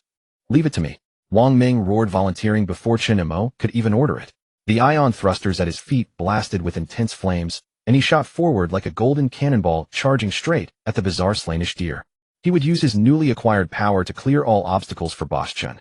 The war maniac armor's fist, wielding enough force to punch through a tank, smashed viciously towards the Slainish deer's head. However, facing this thunderous strike, the Slainish deer didn't dodge. Just as Wang Meng's fist was about to connect, the iridescent crystals on its body blazed brightly. There was no sound. Wang Meng felt his fist plunge into a void, of vortex of pure color. His unstoppable force was instantly dissolved and swallowed by the eerie colors. Then an indescribable torrent of chaotic, maddening, colorful information surged up his fist and flooded directly into his power armor systems. SEZRT. In his helmet's view, all normal images vanished, replaced by countless distorted, screaming, vividly colored hallucinations. Alert! Alert! Mental link corrupted. Visual system failure. Power systems. Out of control. The armor's internal alarm shrieked. Wang Meng felt himself lose control of his body. Sparks flew uncontrollably from the joints of his golden armor, his movements stiff and contorted like a puppet on strings. What kind of attack is this? Wang Meng roared in terror over the mental link. His physical attack had for the first time completely failed. The slainish deer, having successfully corrupted Wang Meng, turned its tooth-filled maw towards the seemingly weakest members of the group, Qingying and the professor. The iridescent crystals on its body began to glow with lethal light again. At that critical moment, Chen Mo finally moved. He simply raised his hand, and with a casual snap of his fingers pointed at the arrogant slainish deer. Then with a calm, almost cold tone, he issued a baffling command to everyone over the mental link. Close your eyes. Close your eyes. Chen Mo's command, transmitted through the psychic link, was seared into everyone's mind with unmistakable clarity. At such a critical hair-trigger moment, the order seemed utterly absurd and incomprehensible. Yet no one disobeyed. Qingying shut her eyes almost instinctively, having developed a nearly blind faith in Chen Mo. The professor and Evil Eye, bound by their mental contract collars, dared not hesitate and complied immediately.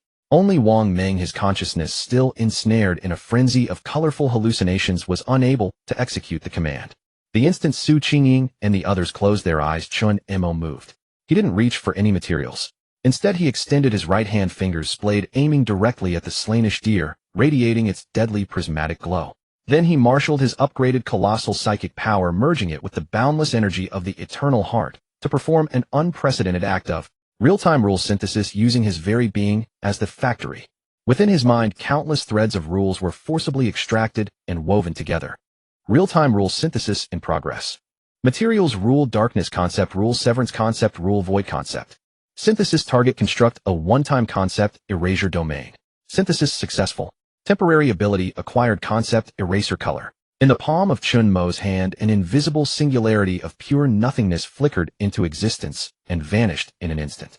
The next second, the world lost its color. This was not a dimming of light, nor a descent into darkness. It was as if the very concept of color itself had been forcibly erased from this space.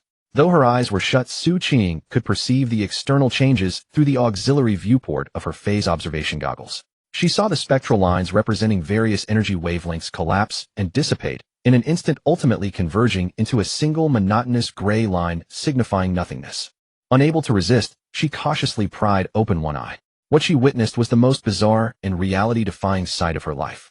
The sky was no longer the eerie dark purple, but had transformed into an indescribable shifting expanse of grays. The once vibrant, colorful swamp beneath their feet had lost all hue, becoming patches of gray mud bubbling with gray froth. The bizarre trees in the distance, half emerald and half withered, now resembled abstract paintings in a black and white photograph. The entire world seemed to have devolved into an old, grainy, monochrome silent film. Silent and monotonous. And the slainish deer, the sole source of color in this strange world, suffered the most devastating blow. The prismatic crystals it bore with pride, its primary weapons, lost their conceptual foundation in the absence of color. Like a building stripped of its supports, they emitted a strained crack. The light faded from the crystals. Then spiderweb-like fractures appeared on their surfaces, rapidly expanding. Finally, with a dull thud, every crystal on the slainish deer burst apart, dissolving into a cloud of gray, lusterless dust that drifted into the air. Deprived of its crystals, its twisted body seemed to lose its support, collapsing limply to the ground. Its massive maw opened and closed weakly a few times before falling utterly still. Its life, along with its color, had been erased. At the same moment, Wang Meng's power armor returned to normal. Alert cleared. Source of psychic contamination eliminated. System rebooting. His vision cleared, and Wang Meng let out a roar as he sprang up from the ground. He searched for an enemy, but was stunned into stillness by the bizarre monochrome world before him. Wah! Where is this? Am I dead? Why has the world turned black and white? He asked in bewilderment over the psychic link. You can open your eyes now, Chen Mo's voice sounded. Qingying and the others opened their eyes, and were all uniformly shaken by the apocalyptic monochrome vista. Color is gone. Qingying murmured, staring at her own gray-tinted hand. She felt her scientific worldview being repeatedly smeared by a colossal concept eraser. The professor and Evil Eye were rendered speechless. They looked from the gray dust that was once the slainish deer to Chen Mo standing at the center of the colorless world, as if he were the source of all things. Their eyes held only the most primal, or reserved for an unknown deity. He turned off the color here. Evil Eye said, his voice dreamlike. No. The professor's lips were trembling. He didn't turn it off. He temporarily, from the level of rules, declared color to be illegal in this area. This explanation was even more terrifying than turning off color. The monochrome world persisted for about 10 odd seconds. Then, as if an invisible hand had pressed a reset button, color rushed back into the world like a tide. The sky reverted to dark purple, the swamp regained its vibrant patchwork, and the trees once again resumed their bizarre half-green, half-yellow forms, as if everything that had just happened was a collective hallucination. But the corpse of the slainish deer, now undeniably and utterly dead, and the pile of gray crystal powder on the ground proved that the events of the past moments had been undeniably real. Let's go. Chen Mo offered no explanation. He simply strode calmly past the carcass of the slainish deer, continuing towards the direction marked on the map, as if that awe-inspiring battle of rules had been nothing more than casually swatting an annoying mosquito. Wang Meng, Qingying, and the others immediately followed. A subtle shift occurred in the group's atmosphere. If before they had regarded Chen Mo with reverence and dependence, now a deeper emotion, one bordering on faith, was taking root in their hearts. They no longer questioned the logic of his actions, nor probed the boundaries of his abilities. All they needed to know was that following this man was enough. The professor and Evil Eye were especially silent, keeping their heads down at the rear of the group, barely daring to breathe. They fully understood now that they were not dealing with a powerful human, but a walking natural disaster cloaked in human skin, familiarizing himself with his own divine power. The group continued deeper. Armed with prior experience, they proceeded with heightened caution. Evil Eye's early warning abilities, amplified by the adaptive guardian vambraces, were pushed to their absolute limit. That patch of seemingly ordinary flowers on the left is highly toxic. It can directly corrode the power armor's coating. Something is moving at high speed underground on the right. Along the way, they evaded one lethal trap after another and skirted around swarm after swarm of aberrant pollution beasts. Finally, after navigating through a forest of inverted stalactites, Qingying's tactical tablet emitted a crisp notification chime. "We're here. We've entered the coordinate drift range of the Kronos Temple," she exclaimed excitedly. Before them lay a relatively open basin encircled by colossal white rocks. The center of the basin was empty, but everyone knew that the legendary Temple of Time was somewhere within this space, constantly shifting and flickering. "Dr. Su, activate the coordinate stabilizer," Chen Mo commanded. "Understood." Qingying immediately retrieved the strangely shaped metallic device secretly hoarded by the professor from her backpack. Following the operation manual she had deciphered earlier, she carefully channeled the energy of the Eternal Heart into the device through a conductive wire. Hum. The coordinate stabilizer emitted a low hum. From its core, 3 intertwined pale blue energy beams shot forth, vanishing into the void.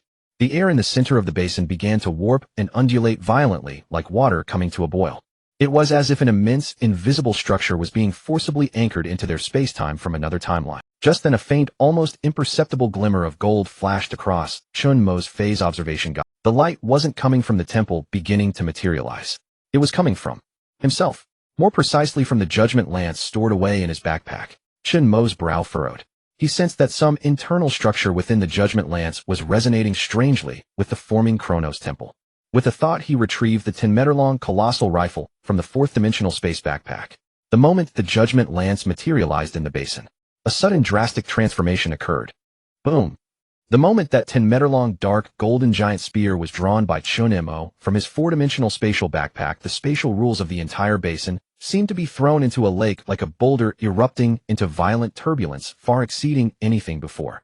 The 3 blue light beams projected by the coordinate stabilizer began to flicker wildly, emitting an The blurry outline of the temple that was taking shape in the center of the basin also twisted and flickered violently, as if it were about to collapse once more and retreat back into the temporal maelstrom. Not good. Energy field conflict. Qingying's face drastically changed. She hastily tried to cut off the energy supply to the coordinate stabilizer. The energy level of the judgment spear is too high. It's causing a repulsion reaction with the stabilizer's stabilizing force field. No, it's not repulsion. A hoarse voice filled with extreme shock refuted her judgment. It was the professor. He stared intently at the giant spear floating before Chen Mo. For the first time, a look of mixed fervor and incredulity appeared on his face, which had been pallid from fear and humiliation. It's resonance. It's an override from a higher authority. He pointed at the judgment spear, his voice trembling. Look at the spear body. Everyone immediately focused their gaze on the dark, golden giant spear. They saw that on the originally ancient and lusterless spear body, the ancient energy circuits 100 times more complex than those of the Hermes lock were now lighting up section by section. It wasn't a glow illuminated by external energy, but a profound golden light that seemed to awaken from within the metal itself. Countless mysterious ancient runes representing time, space, and causality flowed slowly across the spear body, as if they had come alive. Hum. The Judgment Spear let out an ancient ring that seemed to originate from the primordial chaos of the universe. Following that, the massive, openable energy-focusing ring at the spearhead automatically unfolded. It didn't fire any energy. Instead, from the center of the focusing ring it projected a brilliant bridge of light condensed to the point of being almost solid, composed entirely of golden runes. This bridge of light ignored the distortion of space and connected with pinpoint accuracy to the flickering phantom image in the center of the basin. The moment the bridge of light touched the phantom, a miracle occurred. The temple phantom, which had been on the verge of collapse, instantly solidified, as if injected with the most potent stabilizer. Then, at a visible speed, it transitioned from ethereal to real. In the air, the sound of ancient stone being weathered and the sound of new metal being cut, two completely contradictory sounds interwove eerily. A colossal temple, so magnificent that words could not describe it, was forcibly pulled out from the crevice of time, descending before everyone's eyes. The architectural style of the temple was filled with the paradoxical beauty of time. The massive stone pillars supporting the roof were half covered in moss that had grown for eons, while the other half was as smooth as new, even showing fresh tool marks from recent cutting. The steps leading to the main entrance were a mix of ancient, cracked, and weathered stones, and ones that looked like they were laid just yesterday. The most striking feature was the tightly shut 100-meter circular giant door. On the door was carved a massive clock face composed of countless concentric circles and hands. But the hands on the clock face were in chaos, some spinning rapidly forward, some slowly moving backward, some completely still. The entire scene was filled with an uncanny sense of interwoven chaos and order. Heavens! Wang Meng stared at this structure that could only exist in mythology, feeling his imagination being ruthlessly crushed once again. Judgment Spear, it's the real key. Qingying finally reacted as well. Looking at the golden bridge connecting the spearhead and the temple gate, a look of sudden realization dawned in her eyes.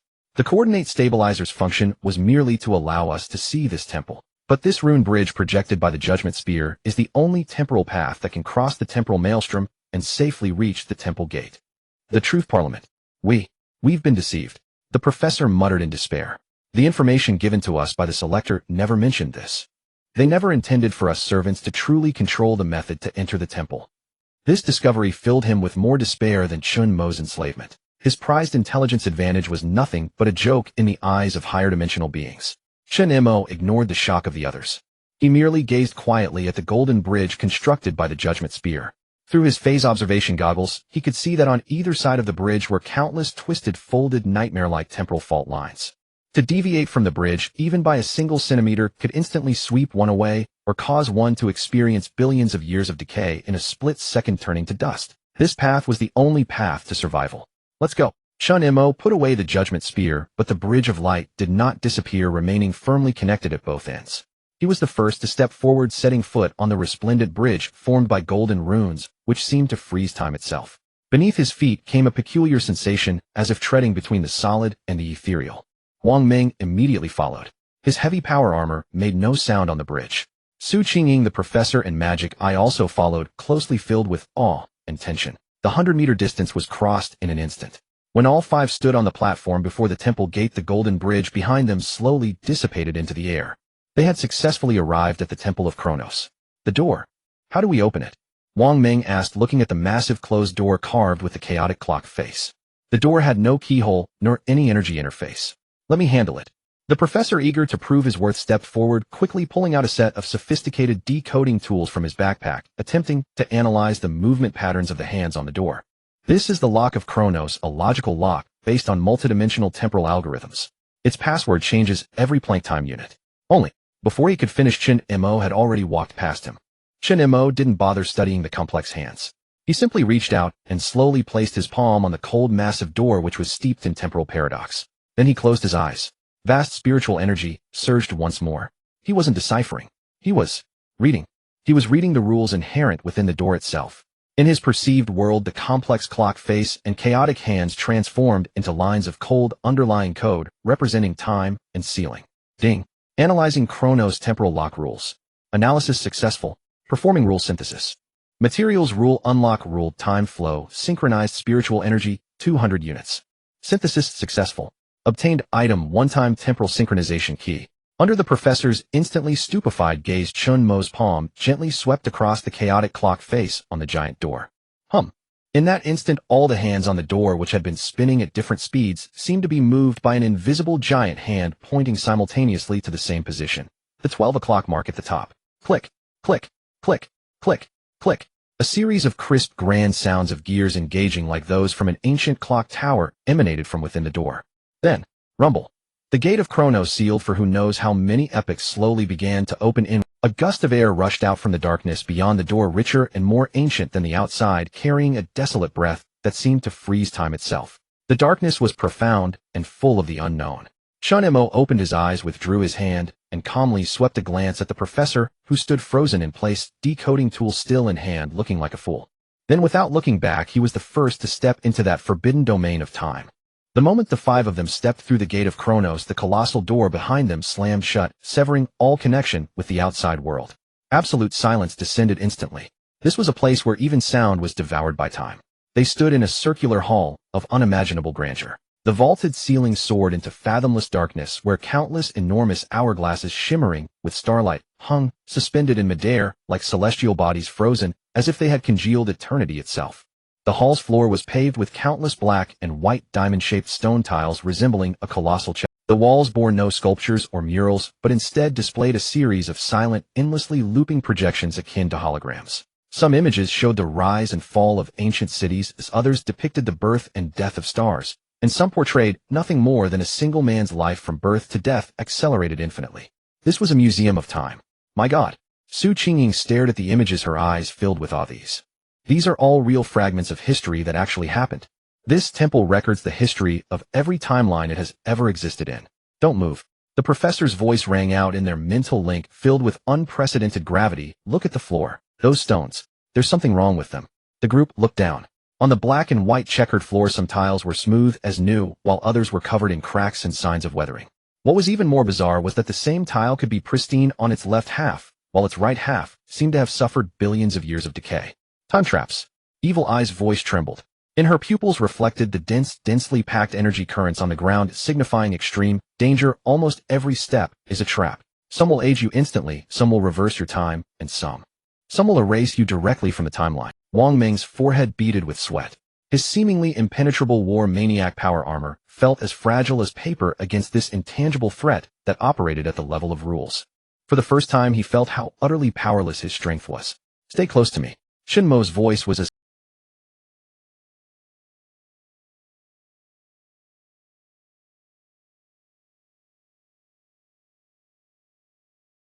some timestamps spun forward at terrifying speeds, their numbers astronomically large, representing time acceleration. Others spun wildly backward into negative numbers, representing time reversal. Wearing his monocular phase observation lens, the world he saw was completely different from what the others saw. In his vision, a constantly changing timestamp floated above every single floor tile. His task was to lead his program safely to the exit. Wang Meng left foot step on the top left corner of the third white tile in front of you. Huh. Oh. Wang Meng was startled, but he immediately complied. Carefully controlling his heavy power armor, he stepped precisely onto the designated spot. Nothing happened. Qingying take 2 steps forward, step exactly where Wang Meng just stepped. Professor, your position shift half a meter to the right. Chen Mo continuously issued concise and precise commands, each one accurate to the centimeter. The 5 of them were playing a high-stakes life-or-death game of hopscotch. They traced a crooked, unpredictable, and bizarre path across the giant chessboard. The professor's heart was in his throat. His knowledge of ancient ruins allowed him to barely identify a few of the traps, but he noticed that Chen Mo's chosen path several times brushed right past what he considered certain death zones.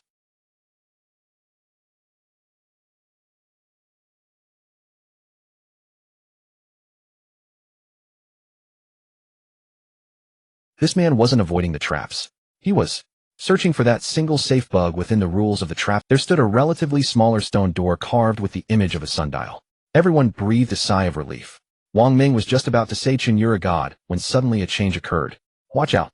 Evil Eye's shriek coincided with the instant her adaptive guardian bracer deformed and expanded into a silver shield. Clang. A crisp sound like the clash of metal. An invisible attack slammed heavily into the silver shield before Evil Eye knocking her back several steps. What the hell? Wang Meng roared, spinning around to shield Qingying and the others. Yet before them, it's over there. Qingying pointed at a spot in the air. In her phase observation lens, a blurry humanoid silhouette, formed from countless semi-transparent afterimages, was slowly coalescing out of the void. The figure held a colossal scythe also formed from afterimages and wore ancient priest-like robes. It had no physical form, appearing as a ghost image, a segment of time cut out and endlessly replayed. The Chrono Guardian. It had appeared. Physical attacks are useless. It's not on the same phase as us. Qingying yelled through the mental link. Roar. Wang Meng refused to believe it. He bellowed, aiming the plasma projector on his arm at the silhouette, and fired. A golden beam of plasma screamed forth. However, the beam passed directly through the Chrono Guardian's ethereal body, striking the wall behind it without causing any harm. The Chrono Guardian raised its massive scythe. Its movement seemed incredibly slow. But a second later, the scythe, ignoring distance and space, appeared without warning right in front of Wang Meng's power armor. Not good. Wang Meng had no time to react. Just as the phase scythe was about to strike him, Chen Mo's voice rang out calmly. Now, Qingying, coordinate stabilizer, maximum power, aim at its chest. Wang Meng, use your fist, not the plasma cannon, hit the spot, just below its left third rib. 3, 2, 1. The commands were issued rapidly, but Qingying and Wang Meng obeyed without a moment's hesitation, purely on instinct. Qingying immediately maxed out the coordinate stabilizer's power, and 3 beams of blue stabilizing light struck the Chrono Guardian's chest precisely. Under the stabilizing field, the Chrono Guardian's ethereal body stiffened violently. A point on its chest seemed to be forcibly yanked out of the ethereal state. In less than a tenth of a second, it briefly solidified into a faintly glowing physical crystal. That was its core. And Wang Meng's iron fist, arriving right as Chen Mo's countdown ended, struck with tremendous force, landing with pinpoint accuracy on that seemingly empty spot Chen Mo had indicated. Boom. This time it wasn't hitting empty air. It was a solid, muffled explosion, as if a crystal had been Rule War. For the first time, the Chrono Guardian let out a silent, yet soul-shaking scream of agony. The core crystal that had just materialized in its chest exploded into pieces under Wang Meng's heavy punch. Deprived of its core, its body, formed from countless afterimages, flickered wildly a few times like a television screen, losing its signal before finally dissipating completely into the air. The battle was over. From the Chrono Guardian's appearance to its destruction, the entire process took less than 5 seconds. Wang Meng stared blankly at his own fist, then at the few scattered core fragments on the ground that were rapidly dissolving into motes of light. His mind short-circuited again. Chen, how did you know? The phase observation lens. Chen Mo pointed to his eye and explained calmly, in its vision, I could see the time window when its core would materialize. It was only 0.1 seconds. But that was enough. The group fell silent again. They once more profoundly understood that in this team, Chen Mo was the one and only god. Just then, the stone door carved with the sundial after the Chrono Guardian was eliminated slowly and automatically opened. Behind it was no longer the hall. Instead, there was a long corridor of death constructed from countless spinning gears and swinging giant hammers. Beyond the sundial stone gate lay an endless corridor of death steeped in the aesthetics of steampunk. With a thunderous rumble, colossal brass gears over 10 meters in diameter, like millstones grinding time itself, turned slowly along the corridor walls. Their sharp teeth interlocked, sparking blinding flashes promising to crush anything that dared pass between them into dust. From the ceiling, massive 100-ton pendulum hammers bristling with spikes swept back and forth in chaotic patterns, each swing tearing the air with a piercing shriek. On the floor, seams in the hard alloy plating split open, without warning, venting scorching steam hot enough to melt steel. Is this a path meant for humans? Wang Meng stared at the hellish scene before him, unable to hold back a curse. Magic Eye, can you predict the patterns of these traps? Qingying asked urgently through their mental link. No. Magic Eye replied, her face pale. Her azure pupils reflected a chaotic web of red trajectory lines representing danger, nearly overloading her mind. The mechanisms here have no pattern. Or rather, their pattern is based on a temporal algorithm I cannot comprehend. The trajectory from one second to the next is completely different. Then we force our way through. Wang Meng roared the war maniac power armor, granting him unprecedented ill-led. Stay close. He bellowed, the ion thrusters on his armor's back flaring to maximum output. Like a golden retrograde meteor, he charged headlong towards the first and most massive set of rotating gears. He intended to use the sheer toughness of his armor to smash a path through the seemingly impossible gaps between. Wang Meng, come back. Qingying cried out. But it was too late. Just as Wang Meng was about to plunge into the gear cluster, the 2 colossal gears, which had been turning slowly, seemed to anticipate his move and accelerated violently. The gap that had just been wide enough for a person slammed shut in an instant. It's over. Everyone's heart sank to the bottom. In the nick of time, Chen Mo moved. He didn't pull Wang Meng back, nor did he conjure a shield. Instead, he reached into his 4-dimensional spatial backpack and pulled out a seemingly ordinary piece of granite, the one-time fixed-point teleportation anchor he had synthesized earlier. He hurled the stone with practiced force. The stone arced in a precise trajectory, whizzed past Wang Meng, sailed over the closing gears, and landed on a relatively safe open area dozens of meters further down the corridor. The next second, Chen Mo focused his mind. Wang Meng teleport. He issued the command directly through the mental link, temporarily granting him the teleportation authority. Whoosh! Wang Meng's massive golden figure vanished without a trace just a moment before being crushed into a metal pancake. He reappeared instantly in the safe zone dozens of meters away. The colossal gears crashed together with a teeth-gritting screech, their terrifying force shaking the entire corridor. Wang Meng stood stunned, feeling the intense gust of wind against his back. His armor's sensors indicated that if he had truly collided, the armor's integrity would have been compromised by over 70.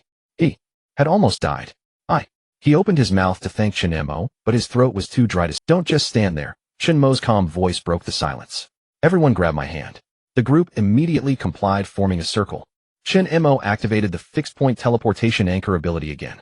Whoosh, whoosh, whoosh. Using this small stone, Chen Mo acted like a masterful spatial magician, leading the entire team through a dazzling series of short-range space jumps amidst the deadly shifting mechanisms. They bypassed the crushing gears, dodged the sweeping hammers, and avoided the blasts of steam. The entire process was fraught with danger, yet they managed to escape unscathed. Professor and Magic Eye were utterly speechless. Time traps, seen through with the phase observation goggles. Physical traps, bypassed with spatial teleportation. This man, just how many more illogical, unbelievable tricks did he have up his sleeve? Finally, after more than a dozen consecutive teleports, they reached the end of the corridor. But there was no exit here. This was the convergence point of all the mechanisms. Countless gears, pendulums, steam vents, and laser emitters formed an ultimate death matrix with no blind spots, no discernible pattern, changing billions of times every second. "We can't get through. This is a dead end." Su Qingying's voice was filled with despair as she looked at the mechanism matrix that exceeded the limits of her calculation abilities. There was no gap to slip through, and even Chen Mo's spatial teleportation couldn't find a safe landing spot. "No, this isn't a dead end." Chen Mo's voice shattered the despair. His gaze wasn't on the dizzying array of mechanisms. His phase observation goggles allowed him to see something deeper. He saw countless minuscule, nearly invisible threads of energy extending from each mechanism, all converging into a single unremarkable brick on the right wall, a brick whose color differed from the surrounding stone by a mere tenthsandth of a shade. That was the central control core of this corridor of death. "Found it." Chen Mo walked over calmly, and under the bewildered gaze of the others placed his hand on the brick. Then he pulled another piece of junk from his backpack, the data decryption terminal he had confiscated from Professor and dismissed as flashy but impractical. Ding. Materials detected. Chronos Mechanism Master Control Energy Node X1E Data Decryption Terminal Junk X1. Initiating permission usurpation and rule rewriting. Applying rule deactivate absolute. Synthesis successful. Obtained item Corridor of Death Master Control Switch one-time use X1. A flash of white light flickered between Chen Mo's palm and the brick. The next second the world fell silent. With a groaning screech, the colossal gears that were spinning wildly came to a grinding, reluctant halt, as if someone had slammed on the brakes. The massive sweeping pendulums froze midair, ceasing their movement. The venting steam and laser beams sputtered and died out completely. In less than 3 seconds, the deadly, hellish corridor of death transformed into a vast, silent, and strangely beautiful steel graveyard, exuding an aesthetic of post-apocalyptic industrialism. All mechanisms were on strike. Wang Meng stared at the scene, his mouth opening and closing. He felt he had uttered more expletives today than in his entire life. A masterstroke. Professor muttered, looking at Chen Mo as if he were a monster. He never planned to break through the level. From the very beginning, he intended to shut it down. This dimensional blow to his way of thinking was more terrifying than any physical defeat. Chen Mo ignored his teammates' shock. He withdrew his hand and dusted it off.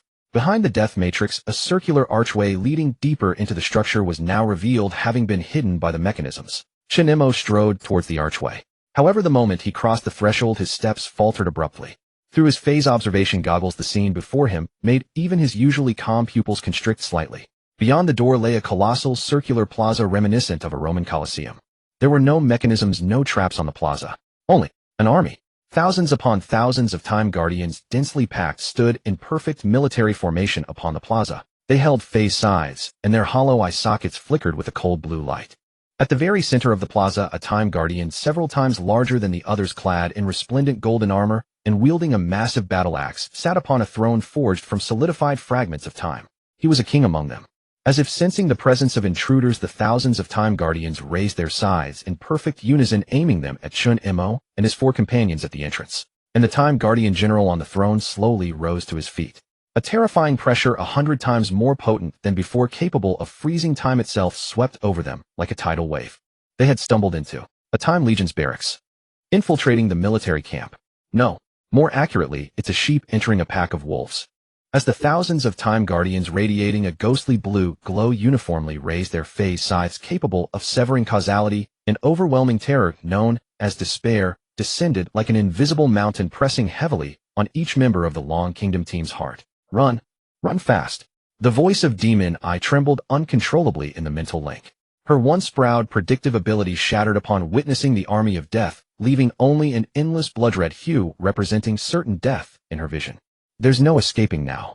The professor slumped to the ground, his eyes vacant.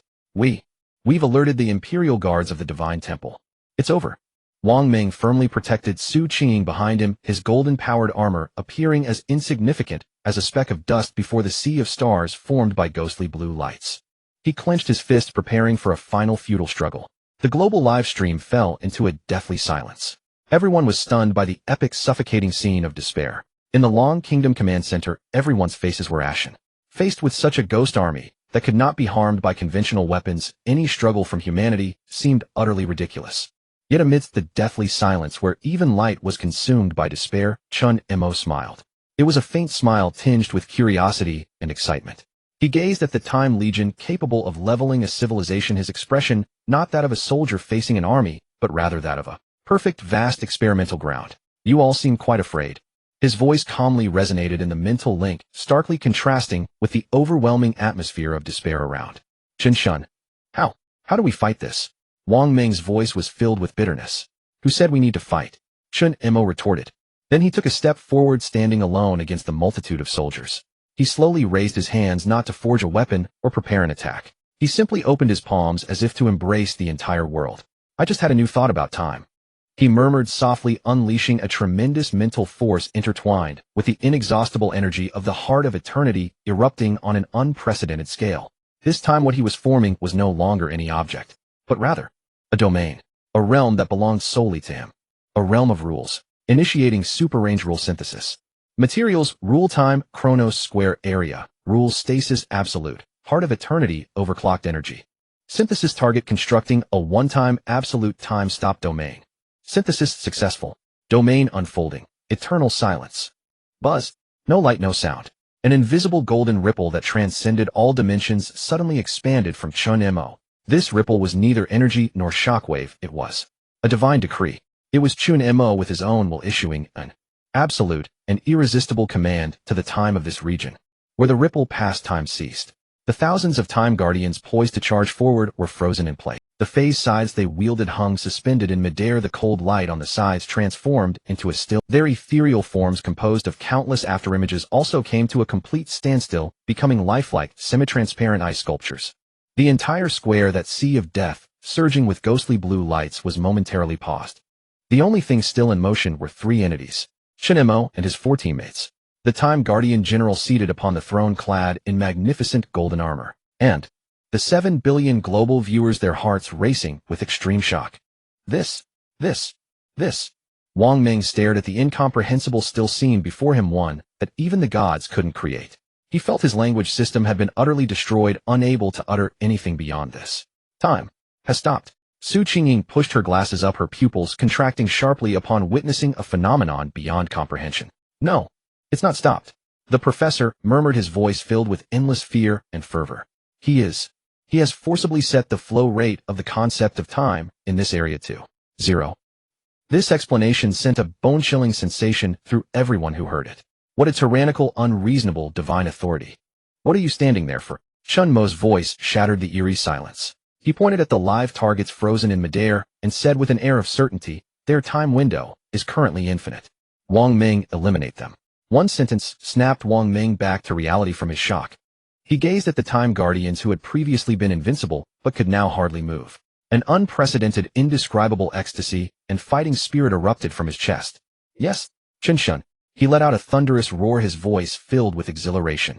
The ion thrusters beneath his feet roared to life, the golden war maniac, powered armor charging into the still ghost army, like a prehistoric tyrannosaurus rushing into a flock of sheep, exuding the momentum to crush everything. Die for me. He no longer needed to seek a time window of 0. 1 seconds. Now every moment he attacked was a time window. His fist as large as a cauldron struck precisely at the core of those time guardians. Boom, boom, boom, boom. The muffled explosions echoed like a dense drumbeat, playing a violent symphony of demolition in this utterly still world. With each punch, a time guardian's core was shattered, its frozen body shattering, like broken glass sculptures dispersing into countless blue light points. Wang Meng was going insane with excitement. He had never fought so liberally. He felt he was not battling, but playing the highest-level mole-whacking game. Qingying, the professor, and Demon Eye also snapped out of their shock. Though lacking Wang Meng's immense destructive power, they immediately drew their pistols and other weapons, joining in the one-sided slaughter. Chen Mo did not move. He simply stood quietly observing everything like a creator reviewing his own. His gaze passed over the army being rapidly cleared and fell upon the golden-armored Time Guardian General at the far end of the square, the only one not fully affected by the time-stop domain. At that moment, the general was struggling to rise from the throne at an excruciatingly slow speed, as if in slow motion.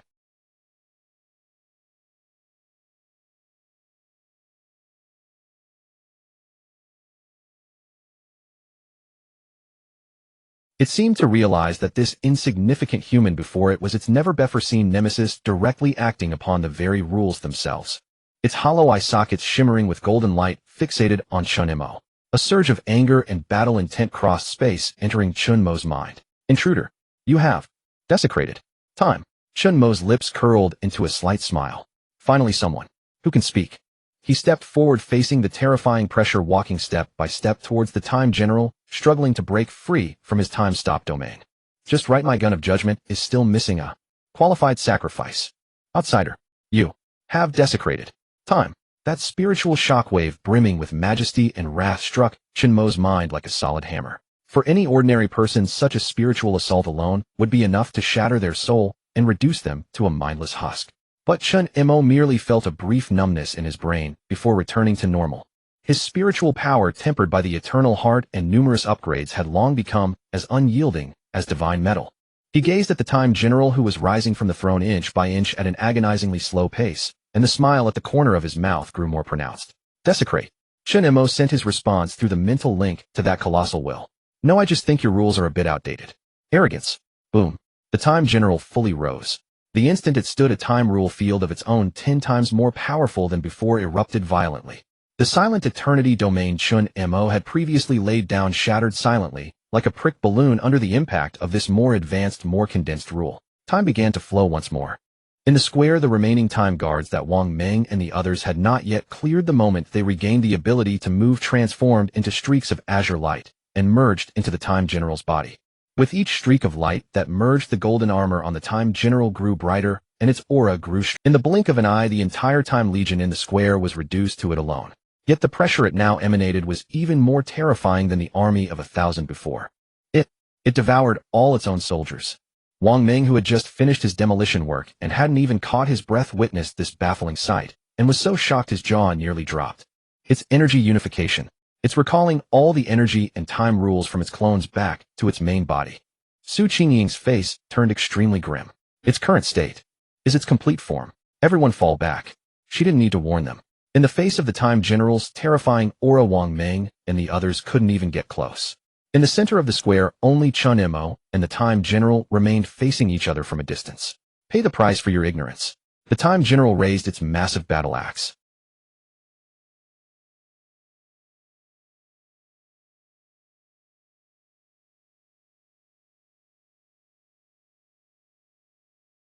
He saw Wang Meng and the others retreating at incredible speed back into the corridor, back into the hall. No, it wasn't them retreating. My time is being reversed. Chen Mo's body involuntarily began to make backward movements, about to be forcibly returned to the state he was in before stepping into this square. Interesting. A glint of appreciation flashed in Chen Mo's eyes. He didn't resist this temporal reversal force, but instead went with the flow. Just as his body was about to retreat past the archway, he activated another rule synthesis. Ding. Detected negative time rule applied to self. Initiating reverse rule synthesis. Material rule time, reversal negative rule space, teleport anchor concept coordinate lock. Synthesis successful. Acquired temporary ability anchor of causality. A golden anchor visible only to Chen Mo, constructed from countless threads of causality, flashed faintly at his feet before viciously nailing itself to the current temporal coordinate. The powerful temporal reversal force the moment it touched this anchor of causality seemed to crash into an unshakable dam and collapsed in a spectacular explosion. Chen Mo's figure solidified at the archway, stabilizing firmly. He looked up at the distant Time General and raised an eyebrow. His expression seemed to say, "Is that all?" A flicker of obvious astonishment passed through the Time General's golden eye sockets. It couldn't comprehend why its infallible time banishment had suddenly failed. The concept of causality, a higher-dimensional law, did not exist within its logical core, failing once the Time General raised its axe again. This time it aimed the blade at the ground. History reenactment, epical quicksand, rumble. The ground of the entire square, those hard stone slabs, instantly lost their concept of solidity under its rule power, transforming into soft flowing sand. Immediately after, countless massive hands formed from temporal quicksand burst forth from the sandy ground, grabbing at Chen Mo's ankles, attempting to drag him into the abyss of time. A cheap trick. Chen Mo didn't even glance at his feet. He initiated another synthesis. Ding. Detected material ground beneath feet, X1. Attaching rule, solidification absolute. Synthesis successful. Crack. Within a 10-meter radius centered on Chen Mo, the quicksand instantly resolidified, transforming into a bizarre crystalline ground 100 times harder than before, shimmering with metallic luster. The sand giants, upon touching this crystalline ground, shattered like hitting the wall of size. After 2 consecutive failed attacks, the Time General seemed finally enraged. It abandoned long-range rule attacks. With a thunderous roar, its massive form transformed into a streak of golden light, charging straight at Chen Mo, axe raised high. It intended to crush this constantly provoking insect with the most pure time-infused physical attack. Where the axe passed, gray cracks of severed space were left behind. Facing this world-ending strike, Chen Mo didn't dodge or evade. Finally, he took out the judgment lance from his backpack. He didn't bother loading any bullets. He simply held the massive gun horizontally in front of him. Well struck. He watched the descending axe, excitement gleaming in his eyes. Perfect. Let's see if your rules are hard enough. He frantically poured the energy of the eternal heart into the judgment lance. This time, he wasn't aiming to fire. He was aiming to absorb. Ding. Detected high purity time rule aggregate. Initiating judgment lance, hidden protocol, rule devouring. Synthesis target, synthesize the Time General into the core of a causality bullet. Clang. A deafening sound that could shatter stars. The Time General's massive axe struck the shaft of the judgment lance with immense force. There was no explosion, no release of energy. At the moment of contact, a tiny yet seemingly all-devouring black vortex suddenly appeared, centered around the judgment lance. The Time General's indestructible battle axe, upon touching the vortex, was mercilessly swallowed whole, like a stone sinking into the sea. Impossible. You are devouring my existence. The Time General let out a spiritual roar of absolute terror. It felt its power, its rules, the very history it represented, being frantically and unreasonably absorbed by that bizarre giant gun. Converted. It tried to pull back its axe, only to find an irresistible suction force emanating from the gun, holding it fast. Thinking of running now. Too late. Chen Mo increased the energy output of the eternal heart. The black vortex expanded violently. The Time General's massive golden body began to be uncontrollably dragged towards the vortex. Its armor disintegrated, its body dematerialized. Everything about it was being treated as the highest grade material and subjected to the most thorough recycling by the gun. No. With one final unwilling roar, the colossal figure of the Time General was completely devoured into the judgment lance. The black vortex slowly disappeared. The entire square fell silent once more. Chen Mo held the dark gold giant gun aloft. He could feel that something new had appeared within it. A bullet core formed from pure time rules and causal force, radiating terrifying fluctuations. The first causality bullet had completed its soul forging in the most inconceivable way possible. At that moment, at the end of the square, the throne where the Time General had sat slowly split apart, revealing a golden staircase that led to the deepest part of the temple. At the top of the stairs, a handful of golden sand, as dazzling as a star, constantly flowing and shifting, hovered silently in the air. The time sand. But Chen Mo didn't immediately approach. He suddenly looked up, his gaze seeming to pierce through the temple's dome and into the endless void. At the instant the Time General was devoured, he sensed an immensely distant, immensely vast wolf filled with cold indifference glancing at him from the other side of the void. That gaze did not belong to Leviathan. It belonged to the filter. That gaze had no source, no direction, and was omnipresent. It bore no emotion, devoid of anger, curiosity, or even the concept of observation. That gaze had no source, no direction, and was omnipresent. It bore no emotion, devoid of anger, curiosity, or even the concept of object. He was no longer a three-dimensional living individual, but had transformed into a dot of ink on a two-dimensional piece of paper being picked up and scrutinized by an incomprehensible existence. All his secrets, his omni-synthesis system, and his rule synthesis ability seemed to be laid bare before that, yet it was merely an illusion. The eternal heart within Chen Mo thudded violently the moment it sensed a primordial power more ancient and chaotic, filled with the essence of Leviathan, surged forth spontaneously, enveloping Chen Mo's existence, like an invisible fog interfering with the scrutiny from the higher dimension. Variables. Contamination. To be observed. A fragmented, cold piece of information entered Chen Mo's mind just before that gaze vanished.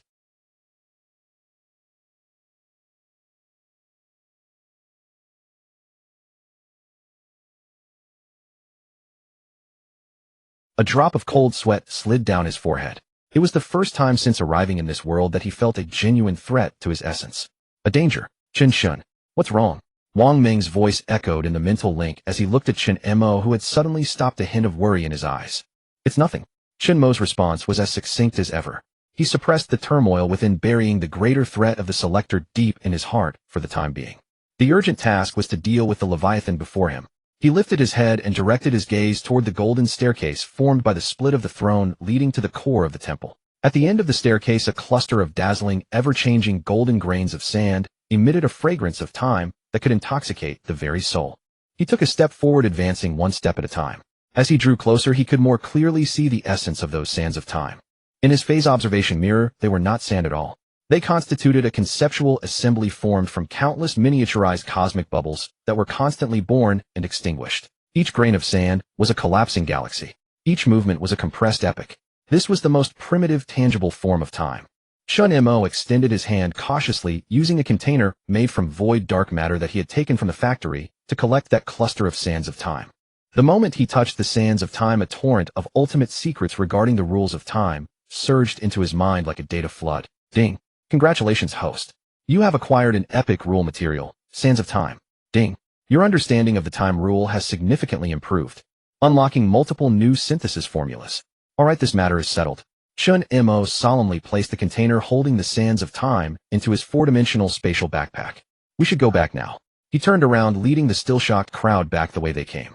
Without traps or guards, the way back was unobstructed. As they stepped out of the Chronos Temple again, the grand temple filled with temporal paradoxes became blurred and illusory, behind them ultimately vanishing completely into the distorted air as if it had never existed. Hephaestus Factory Core Smelting Chamber.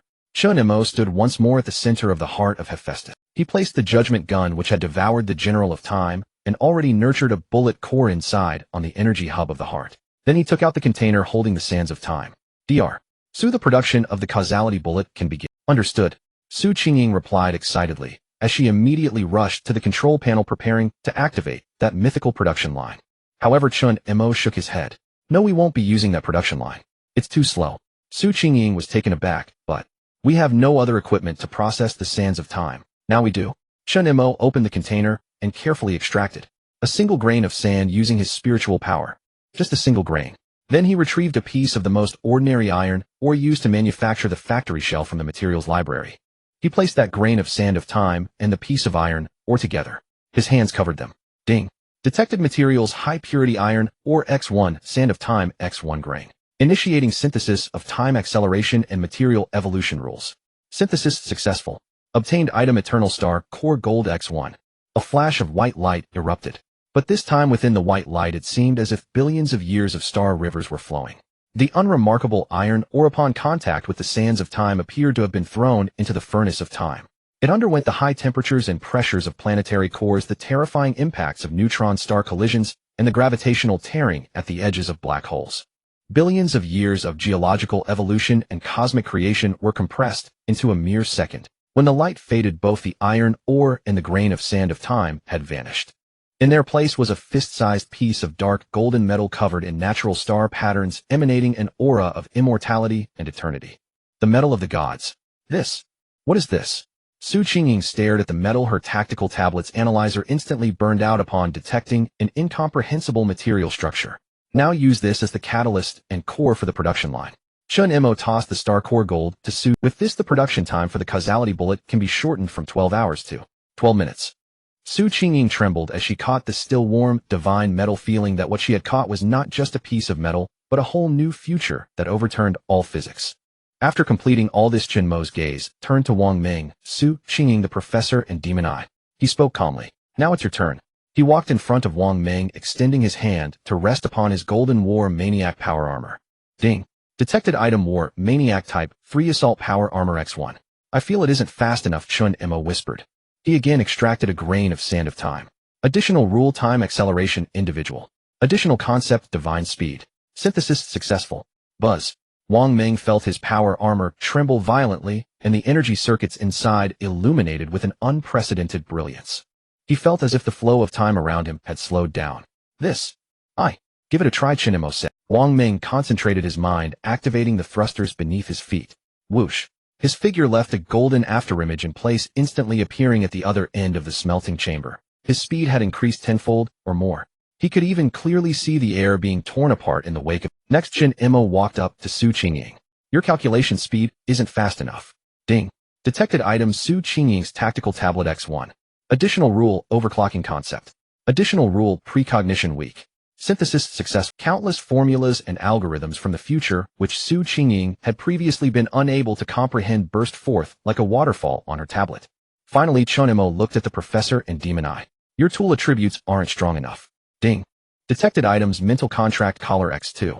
Additional rule knowledge sharing unidirectional. Additional rule danger precognition enhanced. Synthesis successful. In an instant, countless super civilization knowledge just unlocked by Su Qingying surged into the professor's brain. Demon eye could even see all the possible vague fragments of danger that might occur in the next few seconds. An epic team enhancement at the level of rules was completed in just a few minutes. Chen Mo looked at his newly revitalized teammates and nodded in satisfaction. Then he lifted his head, gazing through the factory's dome. He knew their time was running short.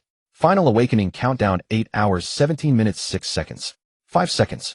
The heartbeat of the heart of Hephaestus grew increasingly heavy and powerful, like a war drum summoning the gods to battle. The entire subterranean factory had transformed into a colossal war machine. Under Su Qingying's command and catalyzed by stellar core divine metal, that mythic assembly line was feverishly printing causality-defying bullets, one every 12 minutes. Each completed bullet triggered a subtle ripple across space-time. Automated mechanical arms delicately retrieved them and stored them in an ammunition vault forged from void dark matter, an absolutely sealed containment chamber. Meanwhile, Wang Meng trained within a vast anti-gravity arena, adapting to his newly accelerated perception of time. His figure moved so swiftly it left only golden afterimages in its wake. He appeared instantaneously on the ceiling, then dashed across walls. The ion thrusters of his powered armor perfectly synchronized with his mastery over temporal flow, granting him true freedom from the constraints of three-dimensional space. Professor and demon eye worked at peak efficiency, 120%, within their respective stations. Professor's mind, having absorbed an ocean of hyper-civilizational knowledge, had become a living supercomputer. He assisted Su Qingying in calculating optimal ballistic trajectories and energy output models for every shot fired by the judgment rifle. A computational complexity so staggering it would shatter the sanity of any astrophysicist at Earth's most advanced aerospace center. Demon Eye stood atop the factory's highest observation spire.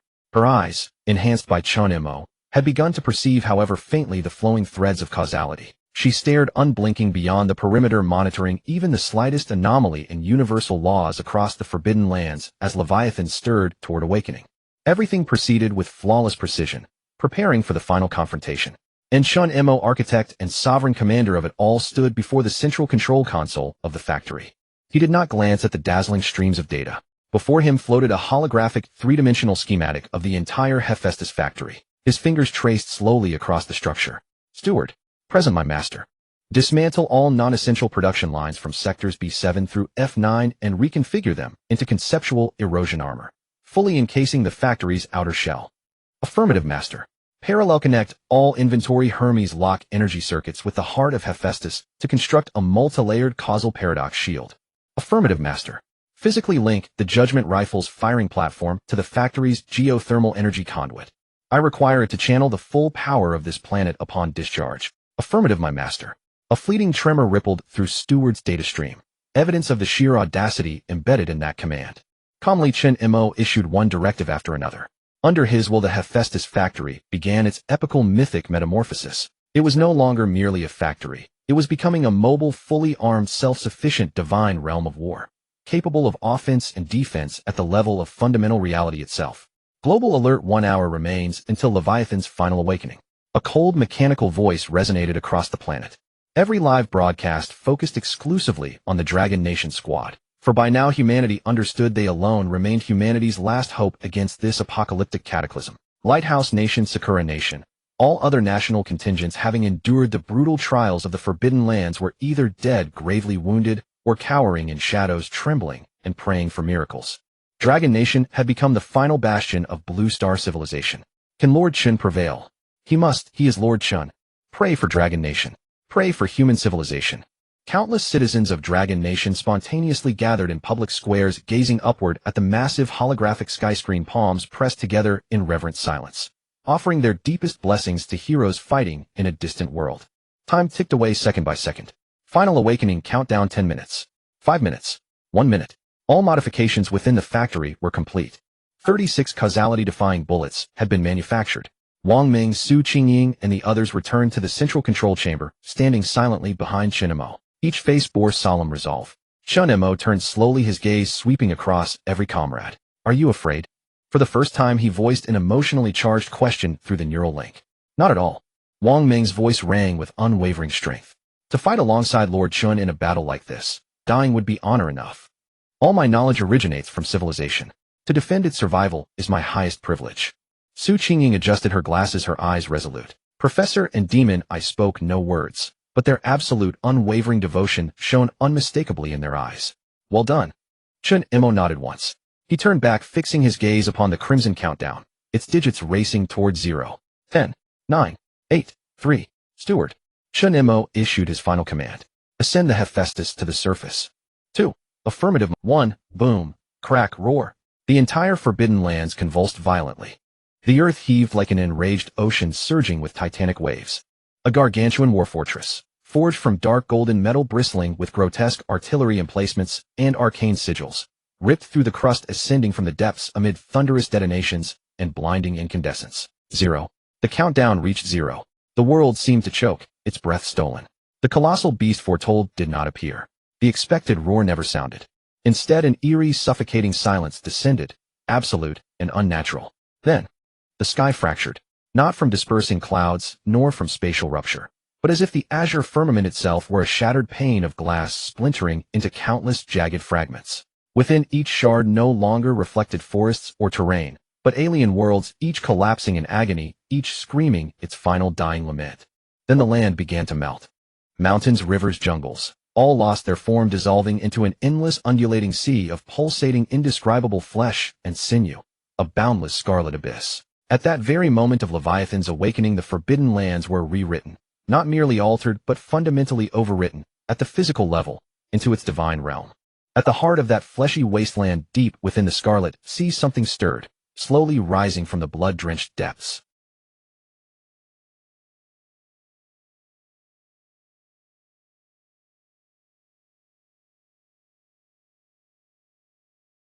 Its mere emergence sent the very fabric of cosmic law into agonized disintegration.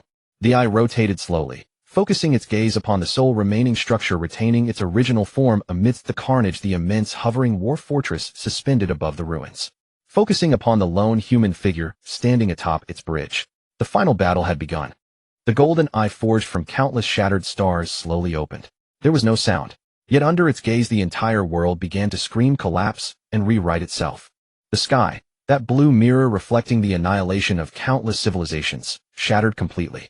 The fragments collapsed inward, coalescing into a bottomless, viscous darkness that seemed almost alive. Vertical oceans poured down from the darkness, their waters a crimson red, carrying within them colossal, indescribable bones.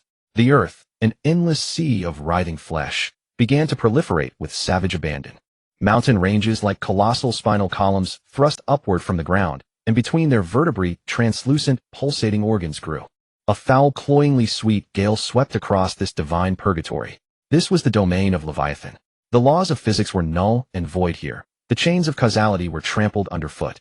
Everything here obeyed but one will, the will of Leviathan. Global announcement: warning. S-class disaster. Leviathan has awakened. Its divine domain is expanding and is projected to cover the entire Forbidden Land within 3 hours. All contestants be advised conventional physical laws have ceased to function. Survival probability approaches 0. The cold mechanical voice rang out like a death knell for the entire world. Before the light screens, 7 billion viewers, regardless of location, skin color, or creed, were plunged into the most profound, soul-deep terror as they witnessed this apocalyptic scene straight from myth. Fear was the only universal language on Blue Planet at this moment.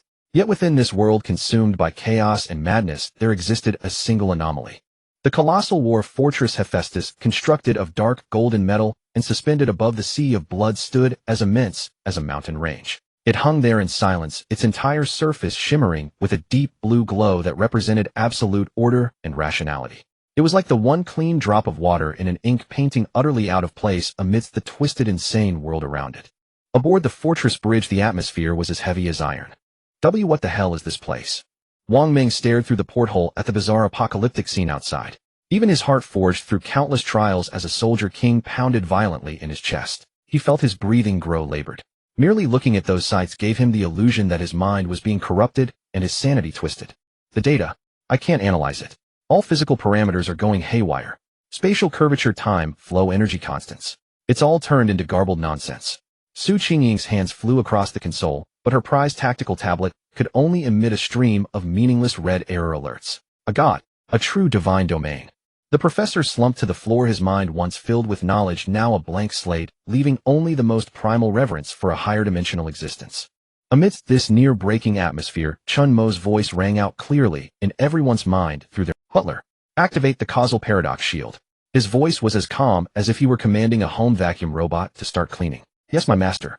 The butler's elegant, obedient voice was the only normal thing on the bridge at that BZZZ. The instant the command was issued, the entire Hephaestus war fortress let out an earth-shaking roar.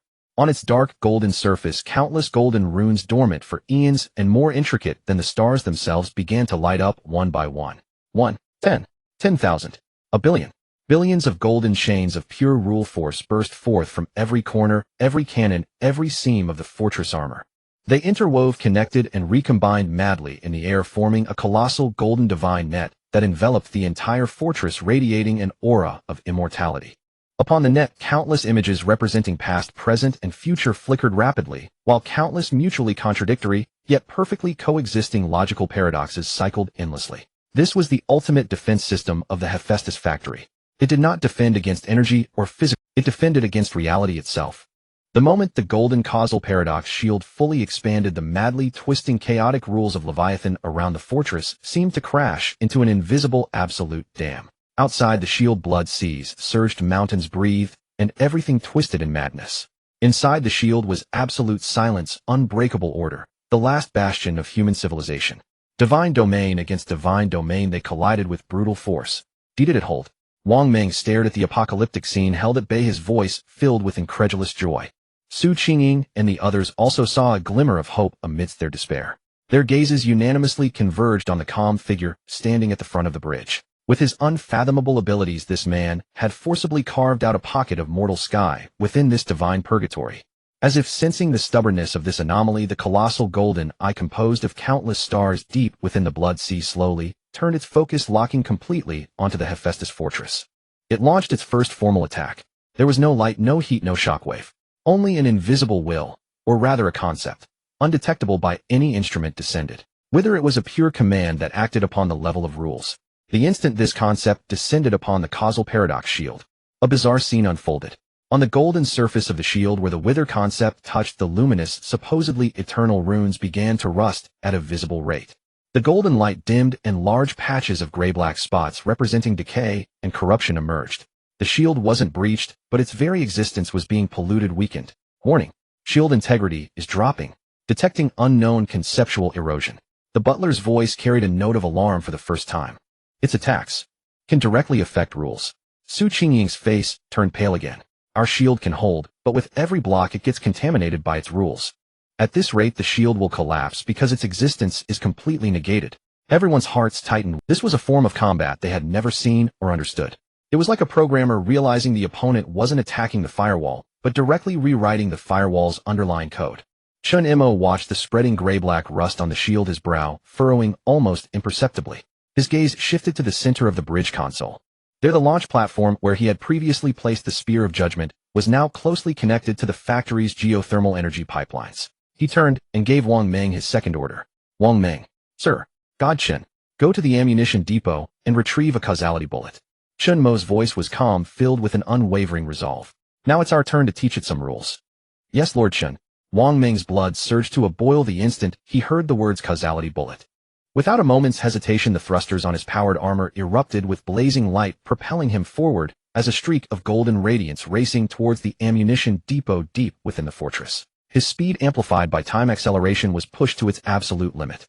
On the bridge, the atmosphere remained as heavy as iron. On the causal paradox shield, the ashen black rust representing the concept of decay was spreading relentlessly, slow but steady. The steward's voice echoed incessantly in Chen Mo's mind. Shield integrity 98. 7.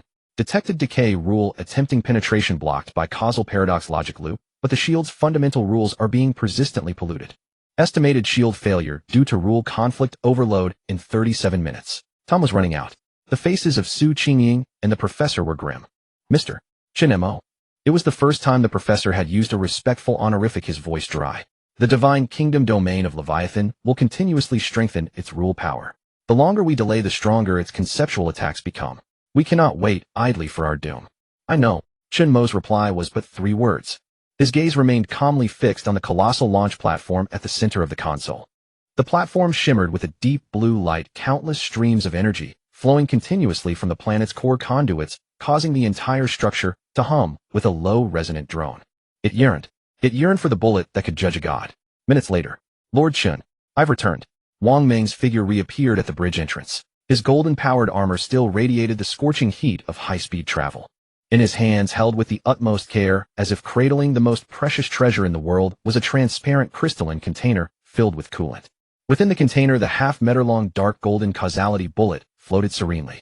It looked like a work of art, yet it emanated an absolute aura of finality that made even the soul tremble.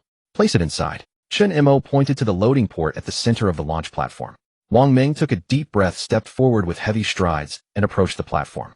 He opened the crystal container's seal, releasing a chilling breath that seemed to come from the end of time itself. Exerting every ounce of his strength to steady his hands, he slowly and precisely guided the bullet, heavy as if it bore the destiny of a world, into the loading port of the launch platform. Click. A crisp sound like the meshing of fate's gears. The bullet was loaded. Boom. The instant the bullet settled into place, the entire Hephaestus war fortress seemed to be infused with a true. The launch platform, connected to the planet's core energy, instantly transformed from its deep blue hue to a blinding blood-red color, signifying extreme danger. Countless ancient complex golden runes, never activated before, now swirled frantically across the platform's surface. An indescribable, terrifying energy capable of distorting causality and reversing time itself began to converge violently within the platform. Weapon system activated. Launch platform seat of judgment energy injection 10. 30. 70. Causality bullet warhead rule unlocked. Target locked. High-dimensional life form Leviathans, I. The steward's voice grew fervent, as if even the A-level AI was infected by the power that was about to judge a god. Chen Mo did not immediately order the launch. He extended his hand and pressed it slowly onto the platform's control core. His vast spiritual energy surged in like a raging river breaching a dam. He was performing spiritual synchronization with this god-slaying armament. In his perceived world, he was no longer human. He became the gun. He became the cannon. He became the cold causality bullet about to tear reality asunder. He could feel the intensely distorted time and causality within the bullet roaring in frenzy, yearning to be unleashed. He could feel the fortress' entire energy, the power of the planet's core, converging upon this single point. And then he saw it. He saw the vast, twisted concept of decay outside the shield, relentlessly eroding their world. In his rule-based vision, it wasn't merely ashen black rust. It was a net of rules woven from countless negative causal threads, representing corruption, finality, and decline. And at the core of this net was the colossal, indifferent golden eye in the center of the blood sea. Found it. Chen Mo muttered softly within the mental link. Then he issued the first attack command since the battle began. Target is not Leviathan's main body. Target is the decay rule it has imposed upon us. Fire. The command was given. The steward executed it immediately. Command received. Recalibrating target. Target locked. Concept decay rule coordinates XXXX, YYYYZZ. Seed of judgment energy injection 100. Fire. Boom. There was no sound. The entire world seemed to be muted at that moment. At the very apex of the Hephaestus War fortress, the massive thick alloy dome slid open, silently revealing a colossal launch shaft crackling with endless electric arcs. A beam of dark golden light, thin as a silk thread, yet seemingly condensed with all the finality in the universe, flashed from the shaft and vanished. It wasn't light. It was destiny itself fired. That dark golden streak did not fly towards the distance. Instead, it gently grazed the surface of the causal paradox shield like a painter's brush. It swept across the spreading ashen-black rust. A scene of utmost strangeness unfolded. The rust formed by the decay concept was not destroyed, nor was it purified by the passing light. It vanished. It was an erasure on the level of existence itself, as if it had never been there, as if Leviathan's recent attack had never occurred. The river of time in that small region had been forcibly. The shield regained its brilliant, pure golden luster. The dark golden streak, having erased the concept of decay, did not dissipate. It paused briefly in the air as if adjusting its aim, then ignoring space distance and all else. It shot with a speed transcending causality directly towards the colossal golden eye in the center of the blood sea. What? Deep within the blood sea, that always cold superior golden eye violently constricted for the first time. Its vast will for the first time transmitted a wave of emotion named shock and utter disbelief. It couldn't understand. It couldn't comprehend why its imposed rule had been erased directly from the past. It couldn't comprehend how this insignificant foreign object could launch an attack that acted directly upon causality itself. It wanted to dodge, but it was too late. In the face of a causal attack, any evasion was utterly meaningless, because the moment the bullet was fired, the result of being hit was already predetermined. Splorch. A faint sound barely audible, like the pop of a bubble. The dark golden streak embedded itself with pinpoint precision into the golden eye formed of billions of stars. There was no earth-shattering explosion. There was no cataclysmic release of energy. The colossal, terrifying golden eye that made the world tremble froze the instant it was struck. Then a fine dark golden crack appeared on its surface. The crack spread rapidly like a spider's web. It spread to every corner of the eye. Finally, boom! The colossal eye shattered violently like a glass artwork, smashed to pieces. It dissolved into countless golden stardust-like specks of light, scattering into the scarlet blood sea. One strike. Just one strike. The eye of will that Leviathan had manifested here was completely erased. Silence. A deathly silence. The colossal golden eye, forged from a billion stars and embodying the will of Leviathan, shattered before their very eyes like a pricked bubble of a dream, bursting into countless motes of light that dissolved into the crimson sea of blood. The entire world seemed to freeze. Aboard the bridge, Wang Meng's jaw hung slack. His formidable war maniac power armor now looked almost comical. He felt his mind had been blasted blank by the sheer surreality of the scene. What? He asked in a dreamlike tone over the mental link. That big eyeball. It's not gone. Su Qingying's voice trembled with an uncontrollable awe born from glimpsing a higher dimensional truth. It was deleted, erased from the very fabric of existence. Erased completely. She stared at the console where the parameters which moments ago had been frantically fluctuating and indicating chaotic rule violations now all read zero, as if nothing had ever happened. The feeling was more profound and shocking than witnessing a planet being destroyed. One shot did it. The evil eye's voice was thick with disbelief. No. The professor's expression was grimmer than ever. He stared intently at the flesh ground outside, which, though bereft of its eye, was still writhing and churning frantically. What we destroyed, he said, his voice hoarse, was merely a will and observational organ Leviathan had projected here. We only poked out one of its eyes. Its true body hasn't even been touched. His words doused the rising tide of their elation like ice water. Right.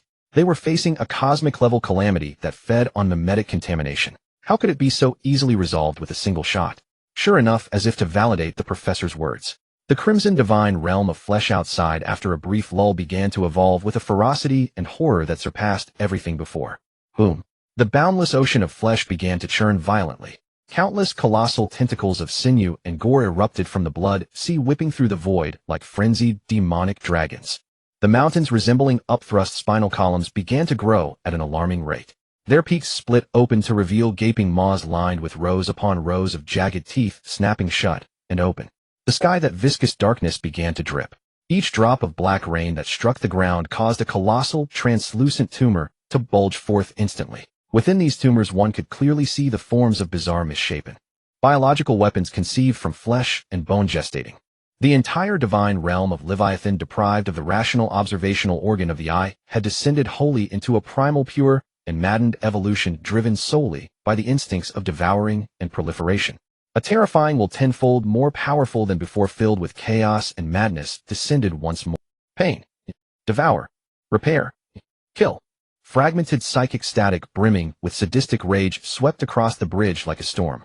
Wang Meng and the others felt as if white-hot needles were piercing their brains, letting out pained groans. Even Su Qingying's face turned ashen as she clutched her head desperately, barely managing to hold her sanity against the psychic onslaught. Psychic barrier. Maximum output. Chen Mo's voice cut through the chaos, calm and steady. Yes, master. The steward immediately executed the order. A soft, translucent blue radiance enveloped the entire bridge, sealing off the terrifying psychic storm outside. Only then did the group catch their breath, panting heavily, their clothes soaked with cold sweat. It's gone mad, Wang Meng said, still shaken. No, it has simply entered its second phase. Chen Mo's gaze pierced through the viewport, focusing on the biological weapons that were gestating at an alarming speed. He could sense that these entities, despite their chaotic and grotesque appearance, were undergoing adaptive evolution in their rules at a terrifying pace. They were learning the attack patterns of that causality bullet from earlier, attempting to construct rules within themselves that could resist or even counter such an attack. We can't give it any more time to evolve, Chen Mo concluded. He turned and looked at the throne of judgment, which was already beginning to recharge. Steward, how long until the next causality bullet is ready? Master, at full factory output it will take 11 hours and 48 minutes. Nearly 12 hours. Too long. By then Leviathan would likely have evolved defenses capable of withstanding the causality bullet heat. He had to find a way to accelerate the process. Chen Mo's gaze fell upon himself once more. He could feel the eternal heart now fused with the heart of Hephaestus within him, beating with a joyful intent. It was craving more pure energy, and also craving to release the most primal, chaotic rules of Leviathan that had been suppressed within it for eons. Overclocking. The risky plan the steward had mentioned earlier resurfaced in Chen Mo's mind. Forcibly overclocking the eternal heart would cause the factory's energy output to skyrocket temporarily, but it carried a high risk of unleashing the suppressed mimetic contamination and even attracting the deeper gaze of Leviathan prematurely. But now they were already under Leviathan's gaze, and the entire world was already contaminated by its memes. The risk was no longer a risk. It was the only path to victory. Dr. Su. Chen Mo looked at Su Qingying. Yes. With your current computational power, how long would it take to model the energy overflow after overclocking the eternal heart? Su Qingying was momentarily stunned, then understood Chen Mo's intent. A wild light flashed in her eyes. With the aid of future sight, I only need 5 minutes. Chen Mo nodded. Then he turned his gaze to the professor and the evil eye. Both of you assist Dr. Yai's master. Neither dared to disobey, immediately diving into the intense calculations. Finally, Chen Mo looked at Wang Meng. Wang Meng. God Chen, what are your orders? Those little things outside are about to hatch. Chen Mo gestured towards the viewport at the massive tumors pulsating with increasing violence. Before I complete the overclock, I don't want anything to disturb us. Wang Meng followed his gaze. He saw that the surface of the tumors had grown thin, revealing the twisted, hideous silhouettes within. He understood. God Chen was asking him to hold this city alone. A surge of unprecedented valor and battle lust erupted from Wang Meng's chest. He slammed his chest plate, producing a resounding dong. God Chen, rest assured, as long as I, Wang Meng, draw breath, nothing will set foot inside this fortress. He turned, grabbed his fully charged Eternal Sun plasma projector, and with unwavering, resolute strides headed for the fortress launch platform. He was going to buy his god the most precious time. Chen Mo watched Wang Meng's determined back, then slowly closed his eyes. He placed both hands back upon the control core of the throne of judgment.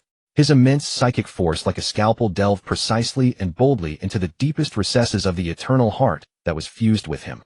He was going to take the initiative to pry open the Pandora's box that had been sealed for 1 billion years. Warning. Detected host attempting to initiate superrule overclocking of the eternal heart. This operation is extremely dangerous. May result in Leviathan mimetic backslash. Proceed.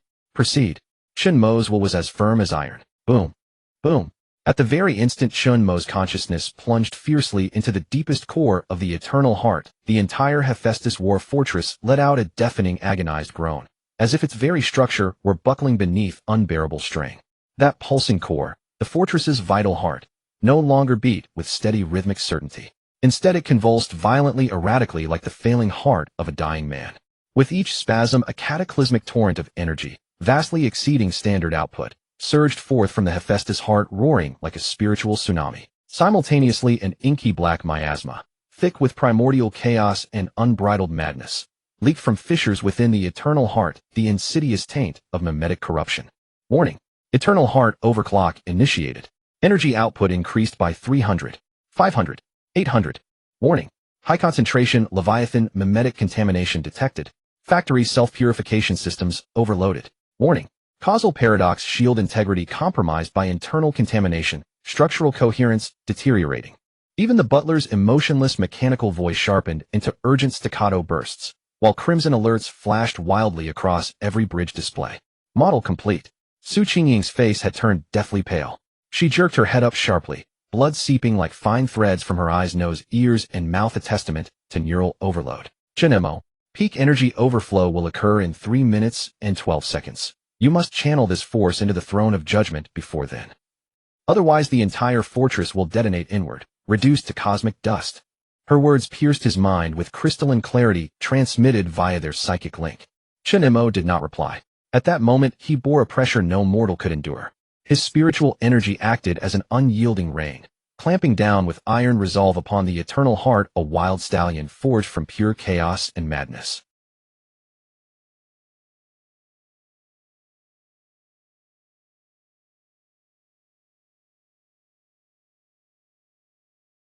Countless whispers, laden with despair, annihilation, oblivion, howled through his mind, each one a shrieking herald of dissolution seeking to devour his reason whole.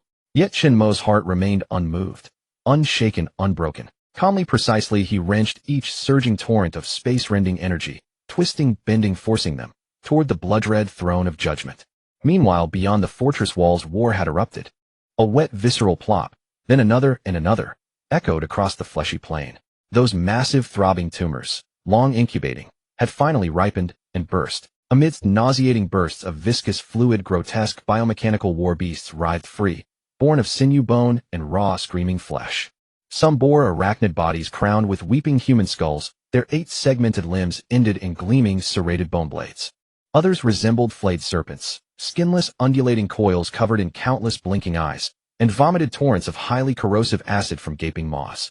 Still others were mere writhing conglomerates, blobs of pulsating flesh studded with thrashing tentacles and rows of jagged snapping teeth. Thousands, tens of thousands, an endless sky-darkening tide. The moment they emerged, these freshly forged abominations fixed their ravenous, hunger-crazed gazes upon the sole bastion of order hanging in the heavens, the Hephaestus War Fortress. They unleashed cacophonous shrieks, dissonant, sanity-shattering cries, and surged forward like a living flood toward the fortress. And standing alone before that onrushing legion, stood a golden figure, wielding a plasma rifle blazing with solar radiance, immovable as a god of war upon the forward launch platform. It was Wang Meng. Come on, you damned motherless abominations. He gazed down at the hellish tide below, not with fear, but with towering battle lust and defiant exultation. He raised the eternal sun, aimed at the vanguard of the beast wave, and pulled the trigger. Hum! A golden plasma beam, thicker, fiercer, brighter than any before, lanced downward like a divine spear of judgment, wreathed in incinerating fury, piercing deep into the churning horde. Sizzle. No screams. No cries. Every creature struck by that golden light, be it hardened bone or resilient flesh, was instantly vaporized upon contact with its apocalyptic heat. Not even ash remained. The beam carved a death groove through the black tide, tens of meters wide, unfathomably deep, its molten edges still dripping liquid fire. Such was the terrifying might of a single strike. Magnificent. Absolutely magnificent. Wang Meng felt the eternal sun's boundless, inexhaustible power surging through him, and threw back his head in a triumphant roar. To hold the sun itself in his hands, to sweep armies aside with a single gesture, made every cell in his body tremble with ecstatic fervor. Like an unceasing artillery emplacement, he pivoted, recalibrated, and loosed wave after wave of golden death beams into the fearless tide. Entire swathes of monsters vanished, evaporated, atomized, under his barrage. Alone he held the monstrous deluge at bay, just 100 meters from the fortress wall. One man, one weapon, one fortress defended. This spectacle streamed live, crystal clear, to 70 billion watching eyes across Earth. My God, is that still human? He's fighting an entire army, by himself. Is this the Dragon Nation's supreme warrior? Unbelievable. I hereby declare Wang Meng my new idol, humanoid Gundam.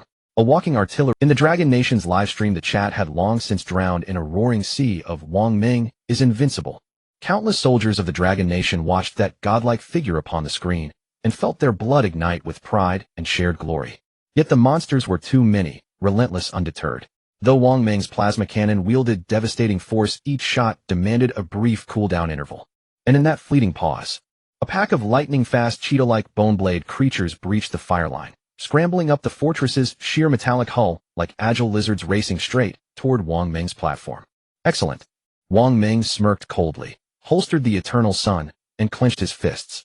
Arcs of blinding electricity crackled across the surface of his war maniac exosuit. His thrusters ignited once more, not retreating but launching him forward, like a golden meteor, hurling himself from the platform directly into the climbing swarm. Divine speed, chaotic dance. His form blurred, leaving behind golden afterimages too swift for the naked eye to trace. His strength, amplified tenfold, carried kinetic force capable of shattering alloy armor, manifesting as a blizzard of golden fists. Thud, thud, thud, thud. A thunderous piledriver rhythm echoed across the fortress. Those newly ascended boneblade horrors never even registered movement, before being hammered off the wall one by one by that hurricane of iron fists. Some exploded, skulls shattered midair. Others snapped spines clean in two. Still others disintegrated, blasted into crimson mist and shredded flesh. Wang Meng stormed through that vertical battlefield like a tiger among sheep, 7 times in 7 times out. With nothing but raw, brutal fists, he declared to the world what true war maniac meant. But just as his slaughter reached its fever pitch, several sharp, intelligent, cunning shrieks pierced the din, utterly unlike any other monster's cry, rising from the depths of the endless tide below.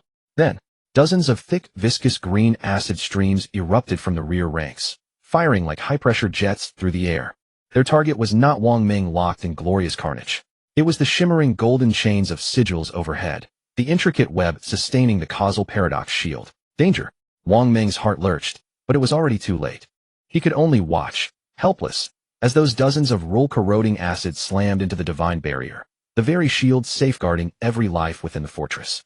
Hiss, crack! SSSSS, crack! Like a red-hot branding iron searing into a block of ice. The dozens of green acid streams saturated with the concept of corrosion erupted into a violent teeth-grinding sizzle the moment they contacted the causal paradox shield. Where the acid splashed across the shield's golden surface, its radiance dimmed instantly. The runic light chains woven from pure rules seemed to be injected with a virus, flickering and twisting madly, even showing signs of fracturing. Alert! The causal paradox shield is under conceptual composite attack. Logic loops are showing signs of collapse. Shield integrity dropping to 72, 65, 58. The steward's urgent alarm blared, mingling with the sharp intakes of breath from Qingying and the others echoing across the bridge. They're attacking the shield's weak points. Qingying's face turned pale. Their evolution rate is too fast. They've already grasped the basics of attacking on the rule level. This was the truly terrifying part. The horror of the Leviathan wasn't its ability to spawn countless fearless monstrosities. It was its seemingly limitless capacity for adaptive evolution, a learning ability that tailored itself to counter its opponent's powers.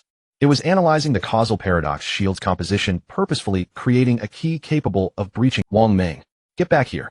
Qingying's urgent cry pierced through the mental link aimed at Wang Meng, who was still slaughtering foes below. But Wang Meng was trapped.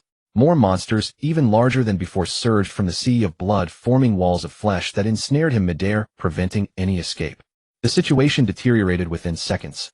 The fortress shield was weakening at an alarming rate. Their only combatant, Wang Meng, was besieged by the enemy. Inside the fortress, Chen Mo was in the midst of the most critical and dangerous overclocking of the eternal heart, unable to divert his attention. They seemed to be trapped in a death spiral. At that moment of ultimate crisis, Chen Mo, who had been silent, finally moved. His tightly shut eyes, his pupils held no focus. Only a profound golden radiance that seemed to encompass the birth and death of entire universes. His will had become one with the entire Hephaestus fortress, with the wildly pulsating eternal heart, and with the seed of judgment that craved to deliver its verdict. Energy conduction complete. Seed of judgment overclocked. Energy injection 100. Second causal bullet production. Accelerating. His voice no longer came through the mental link, but resounded directly like a divine oracle, filling every corner of the bridge. Boom. Deep within the fortress, the mythical production line forging the causal bullet let out a terrifying roar, powerful enough to tear space itself upon receiving the surge of overclocked energy. Every rune on the production line blazed to life, their brilliance piercing through layers of deck plating, bathing the fortress interior in a dark golden glow. The production progress bar began advancing at a speed that defied the laws of time itself. Production progress 30, 60, 90. Ding. Second causal bullet manufacturing complete. A crisp sound like the very first note of the universe's inception echoed. A brand new dark golden bullet radiating an aura far more terrifying and condensed than its predecessor materialized within the chamber of the Seed of Judgment. We did it. Qingying and the others erupted in ecstatic cheers. But Chen Mo's face held no. His gaze fell upon the newly forged causal bullet, his brow furrowed deeply. Not enough, he murmured to himself. Simply this is still not enough. He could see it. He could see the flesh divine kingdom outside, that domain of pure chaos and madness belonging to the Leviathan. Its rules had thickened and become more resilient, vastly stronger after the recent frenzy of evolution. This causal bullet might severely wound it again, destroy more of its bioweapons, maybe even temporarily collapse its divine kingdom. But it wouldn't kill it. As long as it survived, its terrifying learning and evolution capabilities would soon create a means to become utterly immune to causal attacks. By then they would have no cards left to play. It had to be a single fatal blow. It had to be a method so utterly incomprehensible, unlearnable, and unresistible that it would erase the Leviathan's existence from this universe entirely. A plan maddeningly bold and audacious crystallized in Chen Mo's mind. The bullet wasn't strong enough. Then I'll turn myself into the bullet. Using my existence as a variable, a bug something even the filter cannot fully parse to serve as the warhead for the final shot. Ding. Detected host formulating a transdimensional concept. Initiating feasibility analysis. Analyzing. Warning. Success rate below 0.01. Host has a 99 probability of being completely erased by causality alongside the target vanishing from all timelines. The system's warning clanged like an icy alarm bell in Chen Mo's mind. But it couldn't sway his resolve. He slowly ascended the blood-red humming Seed of Judgment. He walked up to the newly created causal bullet. He reached out and gently placed his hand upon the cold, dark golden bullet. Qingying. His voice echoed again. Yes. I'm here. Qingying felt a wave of intense unease watching his actions. The next operation is beyond the steward's authority. I need you to take control of the Seed of Judgment's firing sequence. Chen Mo's gaze pierced through space and time, landing upon her. After I complete the fusion, use your calculations to locate the most core and fragile singularity within the Leviathan's divine kingdom rule network. Then fire at that point. What? What does this mean? Fusion. Chen Mo, what are you going to do? For the first time, panic flickered across Qingying's face. Chen Mo didn't answer her. He simply turned and issued a final calm command to everyone on the mental link. Wang Meng, Qingying, Professor Magic Eye. When I'm gone, survive. With those words, he closed his eyes. A torrent of immense mental energy fused with his very existence and rules surged violently into the causal bullet before him. Ding. Detected host initiating final rule synthesis.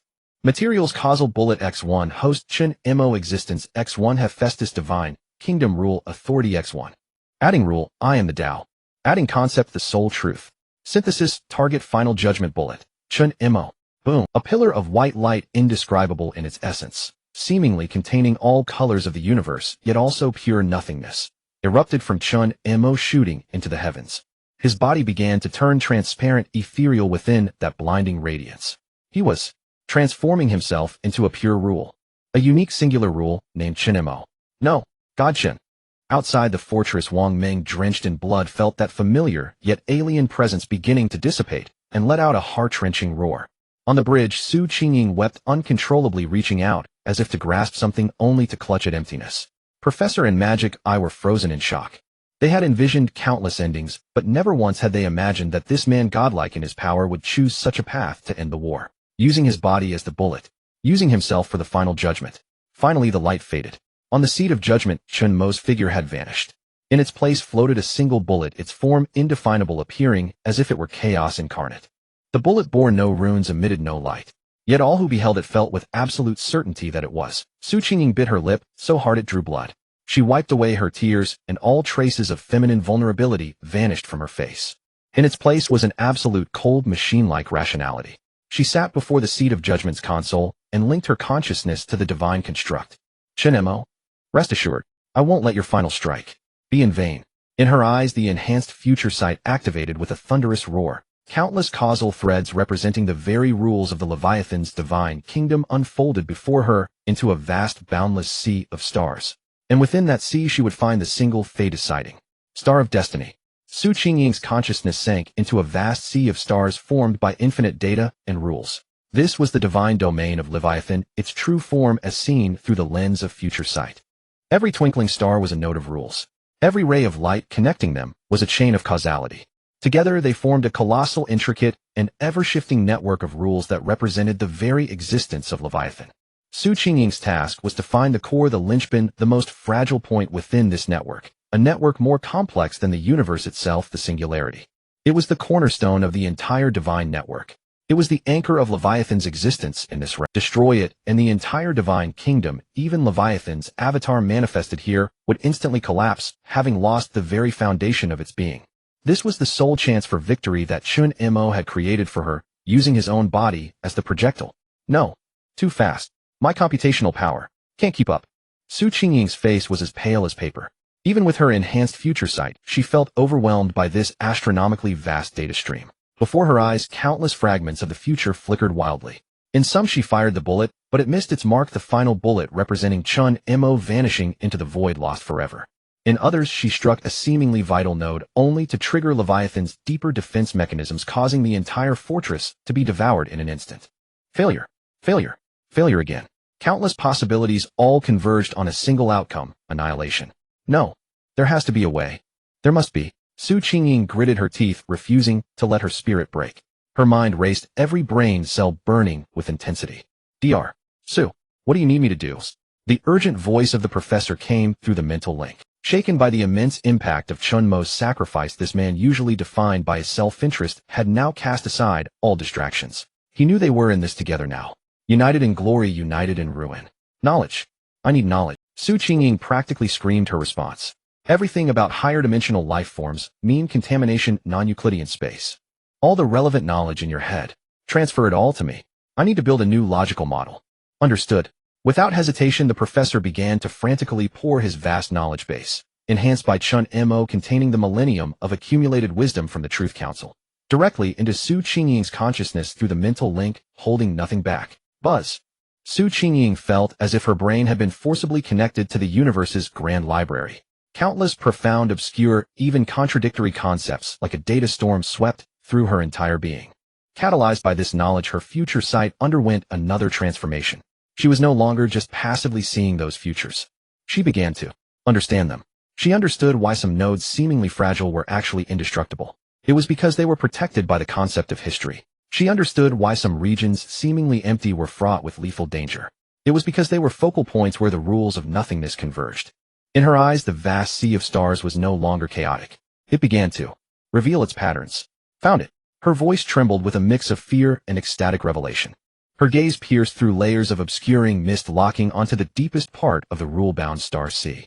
There were no brilliant stars there, no complex networks. There was only absolute pure nothingness. A black hole constantly devouring all surrounding rules and causality. That was the singularity of Leviathan's divine kingdom, the source of all its chaos. And it's only because that place was nothingness. And Chen Mo, the final bullet, represented the one. Absolute being. Use the one to fill the void. Use existence to counter non-existence. This was the true conceptual level ultimate judgment against Leviathan. Target. Locked. Su Qingying's hands blurred across the console, inputting the singularity's coordinates into the Throne of Judgment's launch system. Target confirmed. Leviathan's source, the singularity of nothingness. Calibrating causal law trajectory. Calibration complete. Wang Meng. Su Qingying issued the final command through the mental link. Use your strongest attack to clear a path for the bullet. Roger that. Outside the fortress, the golden figure let out a thunderous roar. All the indicator lights on Wang Meng's power armor blazed a fierce red in that instant. He overloaded the Eternal Sun plasma jet cannon to its absolute limit. For Godchen, he roared, unleashing a colossal golden pillar of solar energy condensed with all his faith and power, so thick it seemed to scorch the sky itself, straight into the endless tide of beasts desperately assaulting the fortress shield. Boom! The beast tide was brutally torn apart, creating a massive vacuum channel that reached towards the heavens. And at that very moment, Su Qingying pressed the red button that would decide the fate of two worlds. Fire. There was no sound. There was no flash of light. The final bullet, carrying everything of Chen Mo, representing the ultimate truth, vanished silently from the Throne of Judgment. It didn't fly out of the fortress. It simply appeared where it was meant to be, at the deepest part of that starry sea of rules. It appeared before the black hole singularity, representing nothingness. Then gently it collided. Time seemed to stretch into infinity. The entire world froze.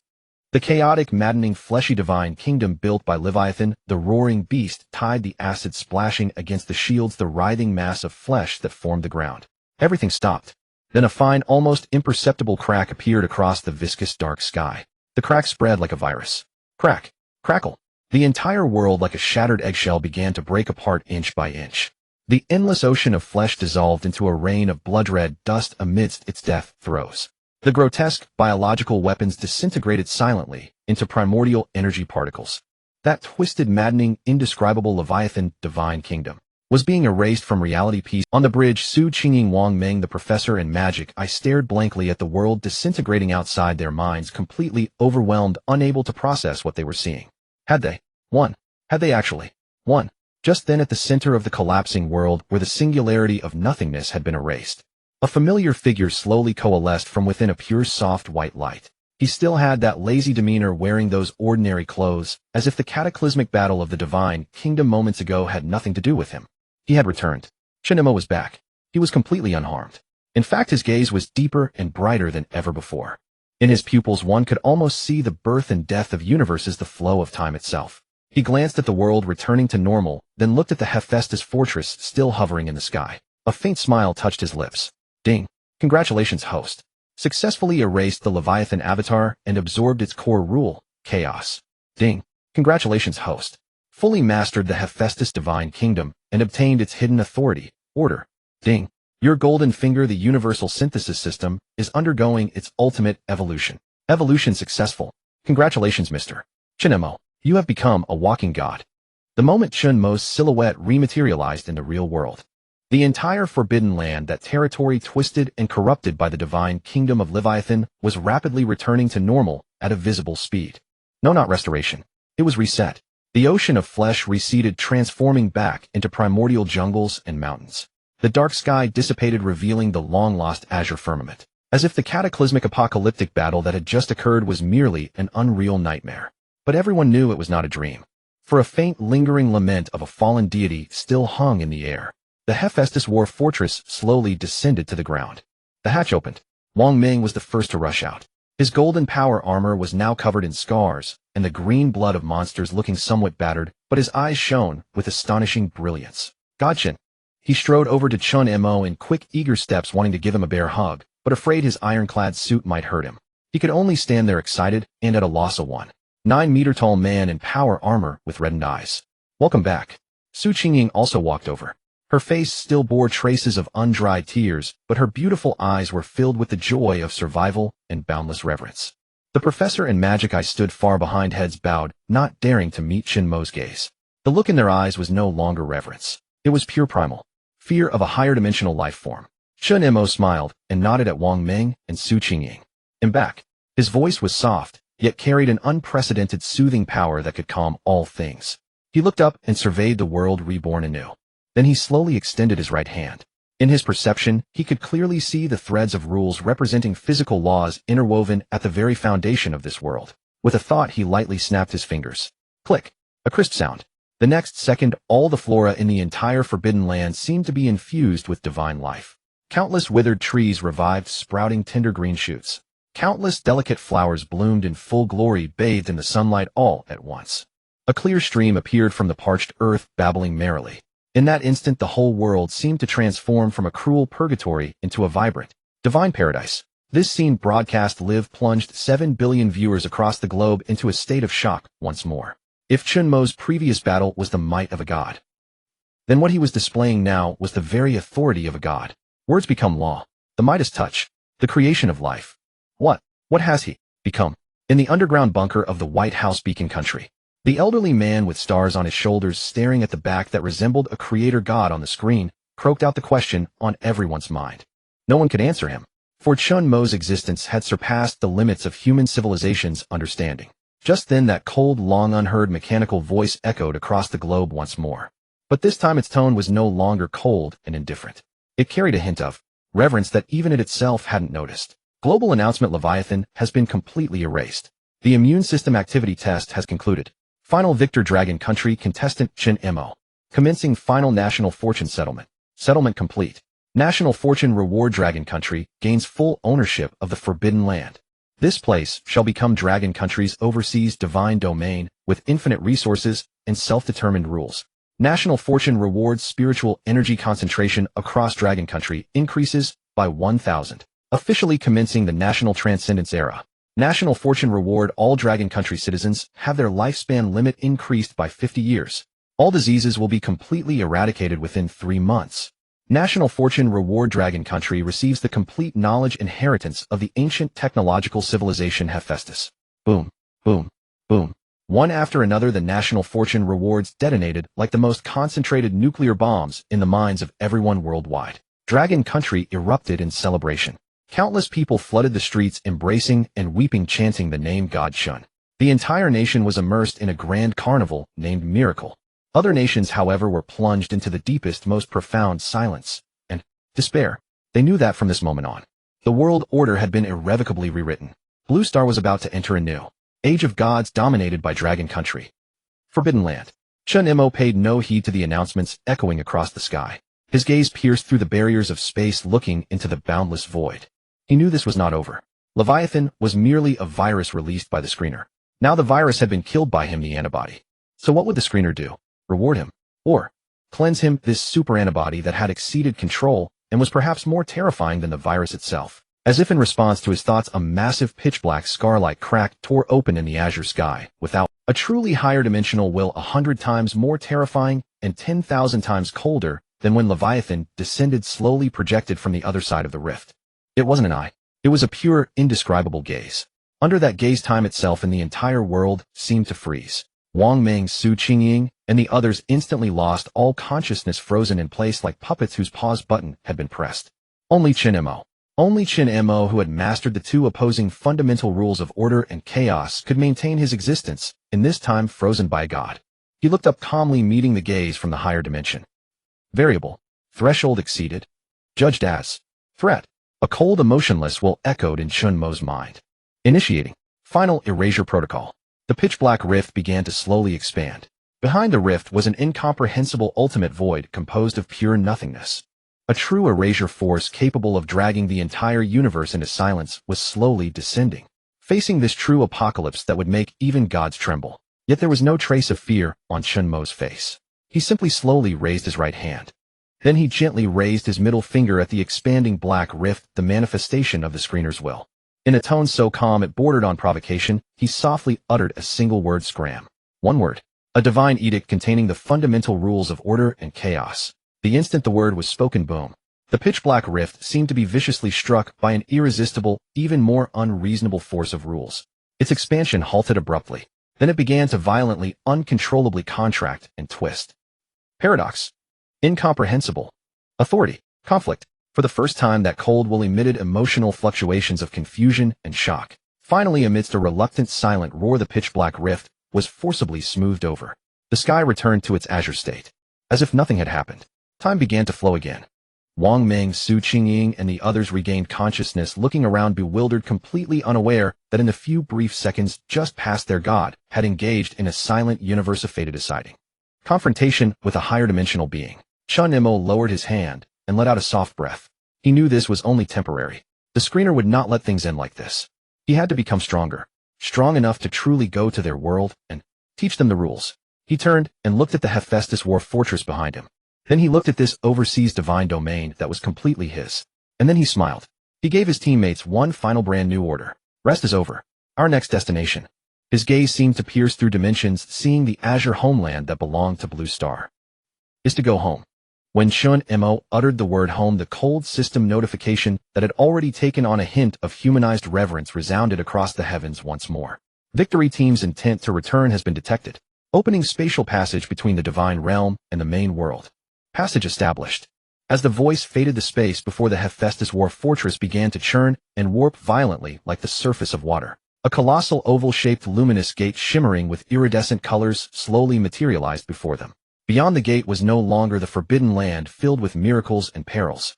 Instead it was a familiar azure sky. And below, the land that haunted their dreams. The land of this is. Wang Meng stared at the luminous gate and the familiar mountains and rivers beyond it. Even his heart, as steadfast as a rock, trembled violently at this moment. Going home. Finally they could go home. We actually did it. Tears glistened in Qingying's eyes as she looked at Chen Mo beside her, her gaze filled with inexpressible gratitude and adoration. It was this man who had led them from a certain death trap to carve out a path to the divine realm. Let's go. Chen Mo offered no further sentiment. With a wave of his hand, the mountain-sized Hephaestus war fortress rapidly shrank amidst spatial distortion, eventually becoming a delicate palm-sized model that he casually pocketed. Then he was the first to step forward, entering the luminous gate that led home. Dragon Country capital city. The capital had already become a sea of joy. Countless citizens spontaneously flooded the streets, waving bright red national flags and shouting the name God Chen. Every face radiated pure, heartfelt joy and pride. In the city's central plaza, the massive light screen that had once broadcast the struggle for national fate now hovered silently.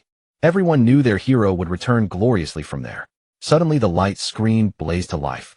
The iridescent luminous gate appeared before everyone's eyes. The entire plaza fell silent instantly. All eyes were fixed on the gate, their breaths held as if afraid to disturb this sacred moment. Under the gaze of millions, a slender figure was the first to step slowly out of the gate.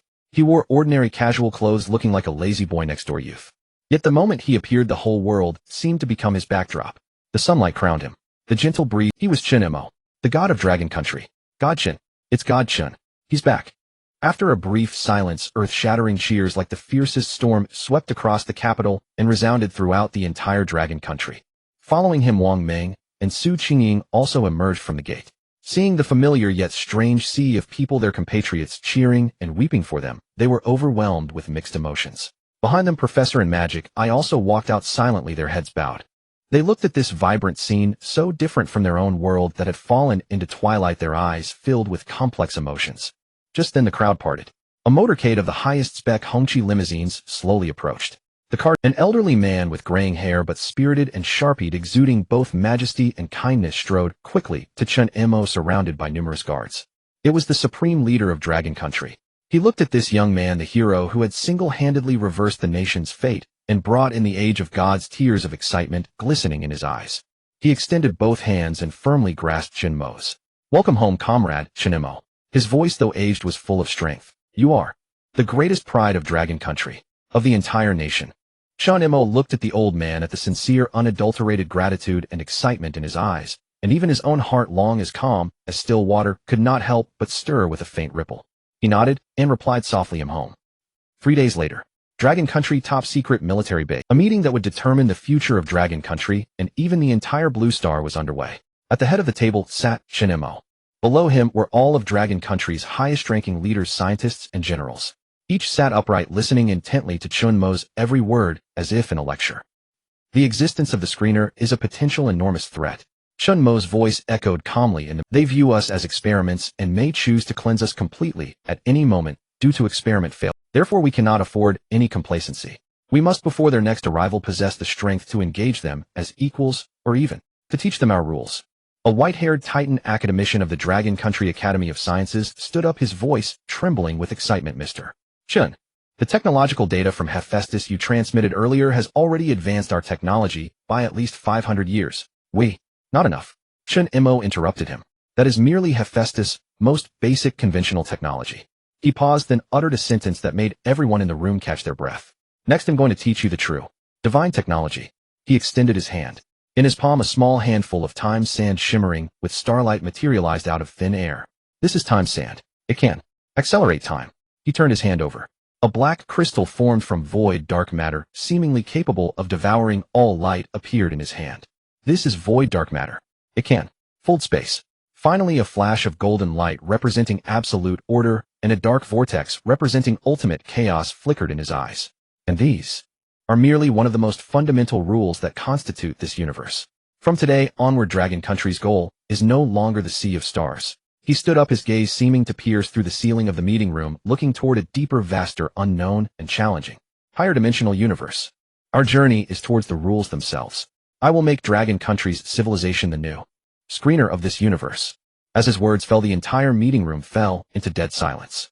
In everyone's eyes burned an unprecedented, fervent flame named ambition. They knew that a new mythical era dominated by Dragon Country would officially begin from this moment. And while Chen Mo was planning the grand blueprint for Dragon Country's future, he didn't notice. The professor, whom he always kept by his side as a portable USB drive and technical advisor, had a flicker of an extremely subtle, barely perceptible, strange light in his eyes, hidden behind his lenses upon hearing the word screener. At that instant, the barcode mark on the back of his neck representing the spiritual contract seemed to flicker. 1 month after the descent of the divine miracle.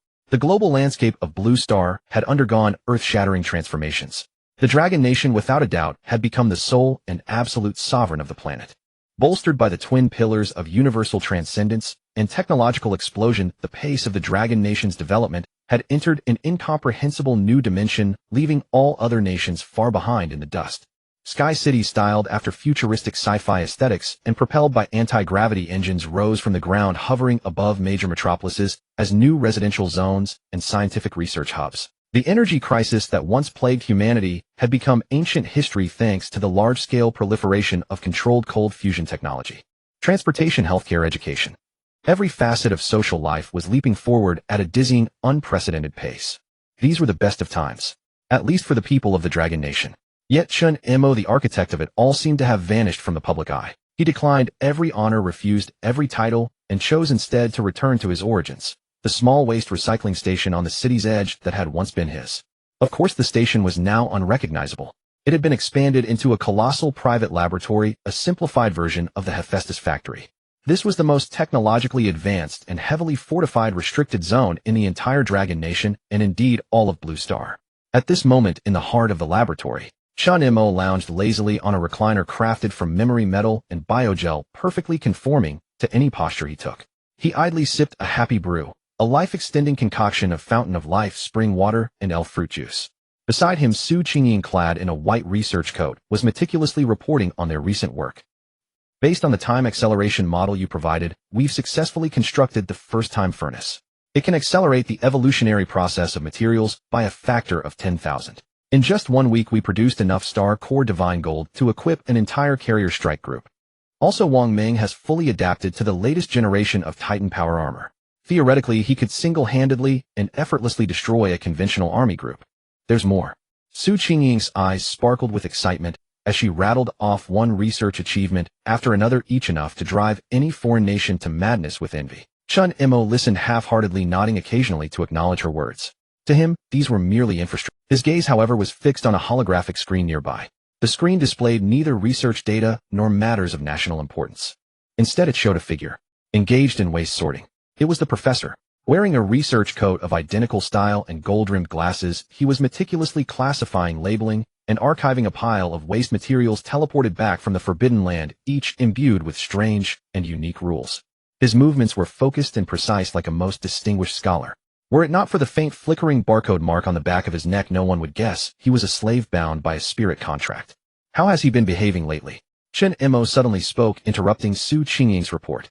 She was taken aback for a moment before realizing who he meant. She adjusted her glasses and replied, perfectly normal. Or perhaps too normal.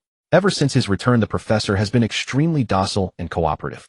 He voluntarily handed over all of the Truth Parliament's secret archives concerning the filters and has provided immense help in our research. Many ancient alchemical formations were deciphered under his guidance. He's like a perfect tireless tool. A cryptic smile curled at the corner of Chen Mo's lips. He shut off the surveillance screen and rose from his recliner. Dr. So you may go about your duties. Very well. Though slightly puzzled, Qingying nodded and took. Chen Mo was left alone in the laboratory. He sat in silence, his fingers rhythmically tapping on the armrest of the recliner. Tap, tap, tap. After what seemed like an eternity, he spoke softly into the empty room. I know you're here. His voice was soft, yet it carried an undeniable, almost magical authority. The air hung in silence for a dozen seconds. Then across from Chen Mo, a patch of shadow began to writhe and coalesce. The shadow eventually solidified into a woman clad in a sleek black combat suit, her figure alluring, her face etched with a trace of bitterness and resignation. It was Demon Eye. Master. She knelt on one knee, bowing her head. Any unusual movements from him? Chen Mo asked calmly without looking at her.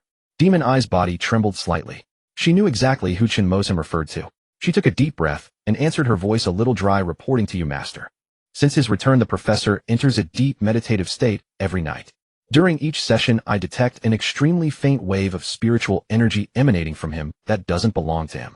That fluctuation is very subtle, and it seems to be creating some kind of strange resonance with the spirit contract you placed upon him. Resonance?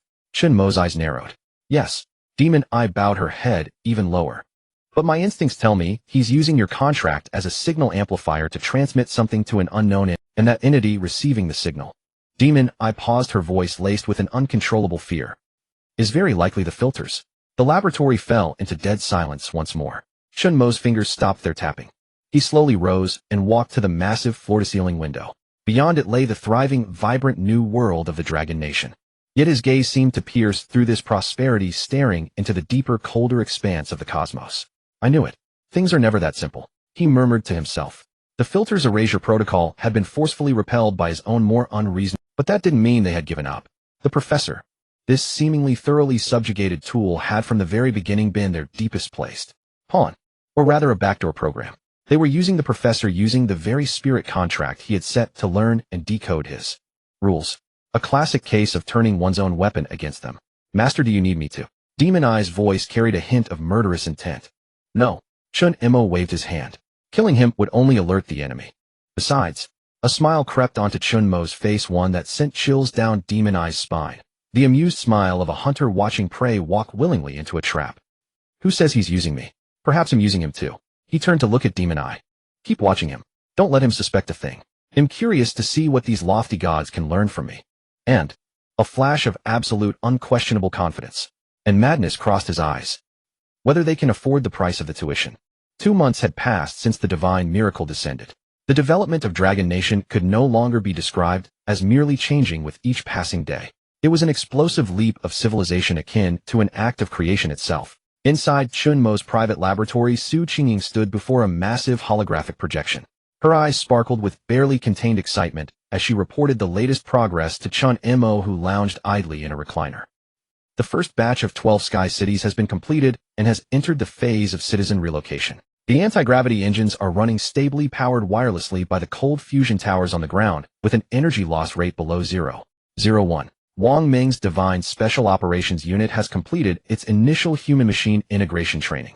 According to assessments, Wang Meng's peak combat power can now directly rival interstellar warships within the atmosphere. Also, the gene optimization sequence you provided earlier has achieved perfect success in clinical trials. It is expected to be rolled out to the entire population within 6 months. At that point, the average lifespan of Dragon Nation citizens will surpass the 150-year mark. Each piece of this report was enough to plunge any other nation on Blue Star into the deepest pits of madness and despair. Yet Chen Mo's reaction remained as languid as a cube. He listened half-heartedly, idly toying with a black cube formed from void dark matter that seemed to devour all light, showing little interest in these glorious achievements. Qingying was long accustomed to her boss' divine indifference. She took a deep breath and switched the content on the holographic projection. Additionally, regarding the research on the chaos rule you assigned, last time we have achieved some preliminary results. We've discovered that chaos is not entirely without order. At a deeper level, it seems to follow a superlogic that we cannot comprehend. However, every attempt to analyze this superlogic has failed. Our superquantum computer during simulation 0.3 seconds and had its core burned out due to logic overload. A hint of frustration appeared on Qingying's face. This was the crux of her report today. As the nation's most brilliant scientist, she felt for the first time a true and insurmountable helplessness in a certain field. Chaos, the fundamental rule Chen Mo had absorbed from Leviathan, stood like an impassable wall of size before human civilization. Good work. Chen Mo finally set down the cube and sat up from the recliner. He walked to the holographic projection and looked at the constantly shifting, twisting mass of chaos energy, radiating madness, speaking calmly. Your research direction was wrong from the start. What? Qingying was stunned. Chaos cannot be, just as you cannot use rational language to describe a madman's dream, Chen Mo said indifferently. There is only one way to understand it. He reached out and began sketching in the air on the holographic interface. His fingers never touched any physical surface, yet with his movements lines of gold and black, more complex than stellar trajectories, more profound than cosmic laws, began to interweave and materialize on the screen. The golden lines represented order. They were stable, solid, and full of logical beauty. The black lines represented chaos. They were twisted, mad, and filled with the destructive urge of disorder. And now in Chen Mo's hands, these two diametrically opposed forces like God and demon were being forcibly woven together in an inconceivable manner. Qingying stared blankly at the scene. Her brain, enhanced by gene optimization and comparable to a supercomputer, felt as if an endless torrent of data was being poured into it the moment she saw those lines threatening to crash on the spot. She couldn't comprehend it. She couldn't comprehend it at all. This had transcended the bounds of technology. This was fundamentally a blueprint of God's creation. A few minutes later, Chen Mo stopped. A massive, intricate blueprint, both contradictory and harmoniously beautiful, floated silently in midair. It was a spherical engine composed of countless layers of gold and black runes with a continuously rotating black and white taiji diagram at its core. What is this? Su Qingying's voice was hoarse from sheer shock. The Chaos Return Engine. Chen Mo gave its name. Its function is simple. Input chaos energy from the left port, and you get pure order energy from the right port. Convert chaos into order. Su Qingying's pupils contracted violently. How is this possible? This completely violated the most fundamental law of entropy increase in the universe. This was a true divine creation that reversed causality and overturned the very order of existence. In theory it can be done, Chen Mo said, his face betraying no emotion. But its structure is highly unstable. I need someone to help me perfect it. I can't do it. For the first time, Su Qingying doubted herself. You can't, but someone else can. Chen Mo's gaze shifted to another corner of the laboratory. There the professor was wearing a special pair of mental stability glasses, meticulously organizing a pile of ancient documents from the Forbidden Land. Bring him here, Chen Mo ordered. Soon the professor was brought before the blueprint. When he laid eyes on the design for the Chaos Return Engine, a flicker of uncontrollable light, one of greed and desire, finally passed through his usually calm, unreadable eyes hidden behind the lenses. As a scholar of the Council of Truth, he understood better than Su Qingying what this thing meant. This was the key to the divine realm. You along with Dr. Su will perfect it, Chen Mo commanded in a tone that brooked no argument. Yes, my master. The professor bowed his head deeply, concealing the fervor in his eyes. Late that night, inside the professor's private room, he sat cross-legged, entering a deep meditative state. An extremely subtle, almost undetectable wave of psychic energy emanated from his body. This wave, following the barcode mark representing the spiritual contract at the back of his neck, traveled like an invisible radio wave crossing endless dimensions towards some unknown cold cosmic deep space. He was reporting. He was meticulously reporting the design of the Chaos Return Engine, a blueprint capable of subverting the entire universe, to the lofty, true master he served. He did not notice. While he was doing all this, Chen Mo, far away in the central laboratory, was looking at his own private monitoring screen. On the screen, there was only a simple line of data flow. Professor Spiritual Contract Port. Data flow, uplink data rate 3. 7 kb's data packet encryption rule level hyperdimensional garbling. Attempting to parse. Parse failed. Chen Mo stared at the flickering 3. 7 kb's number, and a cold hunter-like smile slowly spread across his face. He turned off the screen, leaned back in the recliner, closed his eyes, and murmured softly to himself. The fish has taken the bait. So next, it's time to collect the tuition fee. For the following half-month, Chen Mo's private laboratory was plunged into an eerie high-speed tranquility. Su Qingying felt she was on the verge of losing her mind. On one hand, the Chaos Unification Engine project with the professor's assistance was advancing at an almost inconceivable pace. This scholar from the Truth Parliament seemed to have transformed into an indefatigable supercomputer. His eyes were bloodshot, yet his spirit was unusually fervent as he devoted himself to the research, forsaking sleep and meals. He could always pinpoint the most critical logical singularity within a tangle of seemingly unsolvable rule gibberish, then propose a solution that would illuminate the entire project. Under his leadership, technical barriers were shattered one by one, and the engine's theoretical model was being refined at breakneck speed. But on the other hand, Su Qingying felt a profound intuitive sense of unease. She noticed that Chen Mo had changed. He no longer cared about the progress of the Sky City construction, but on the other hand, Su Qingying felt a profound intuitive sense of unease. She noticed that Chen Mo had changed. He no longer cared about the progress of the Sky City construction, nor did he inquire about the training of the celestial troops.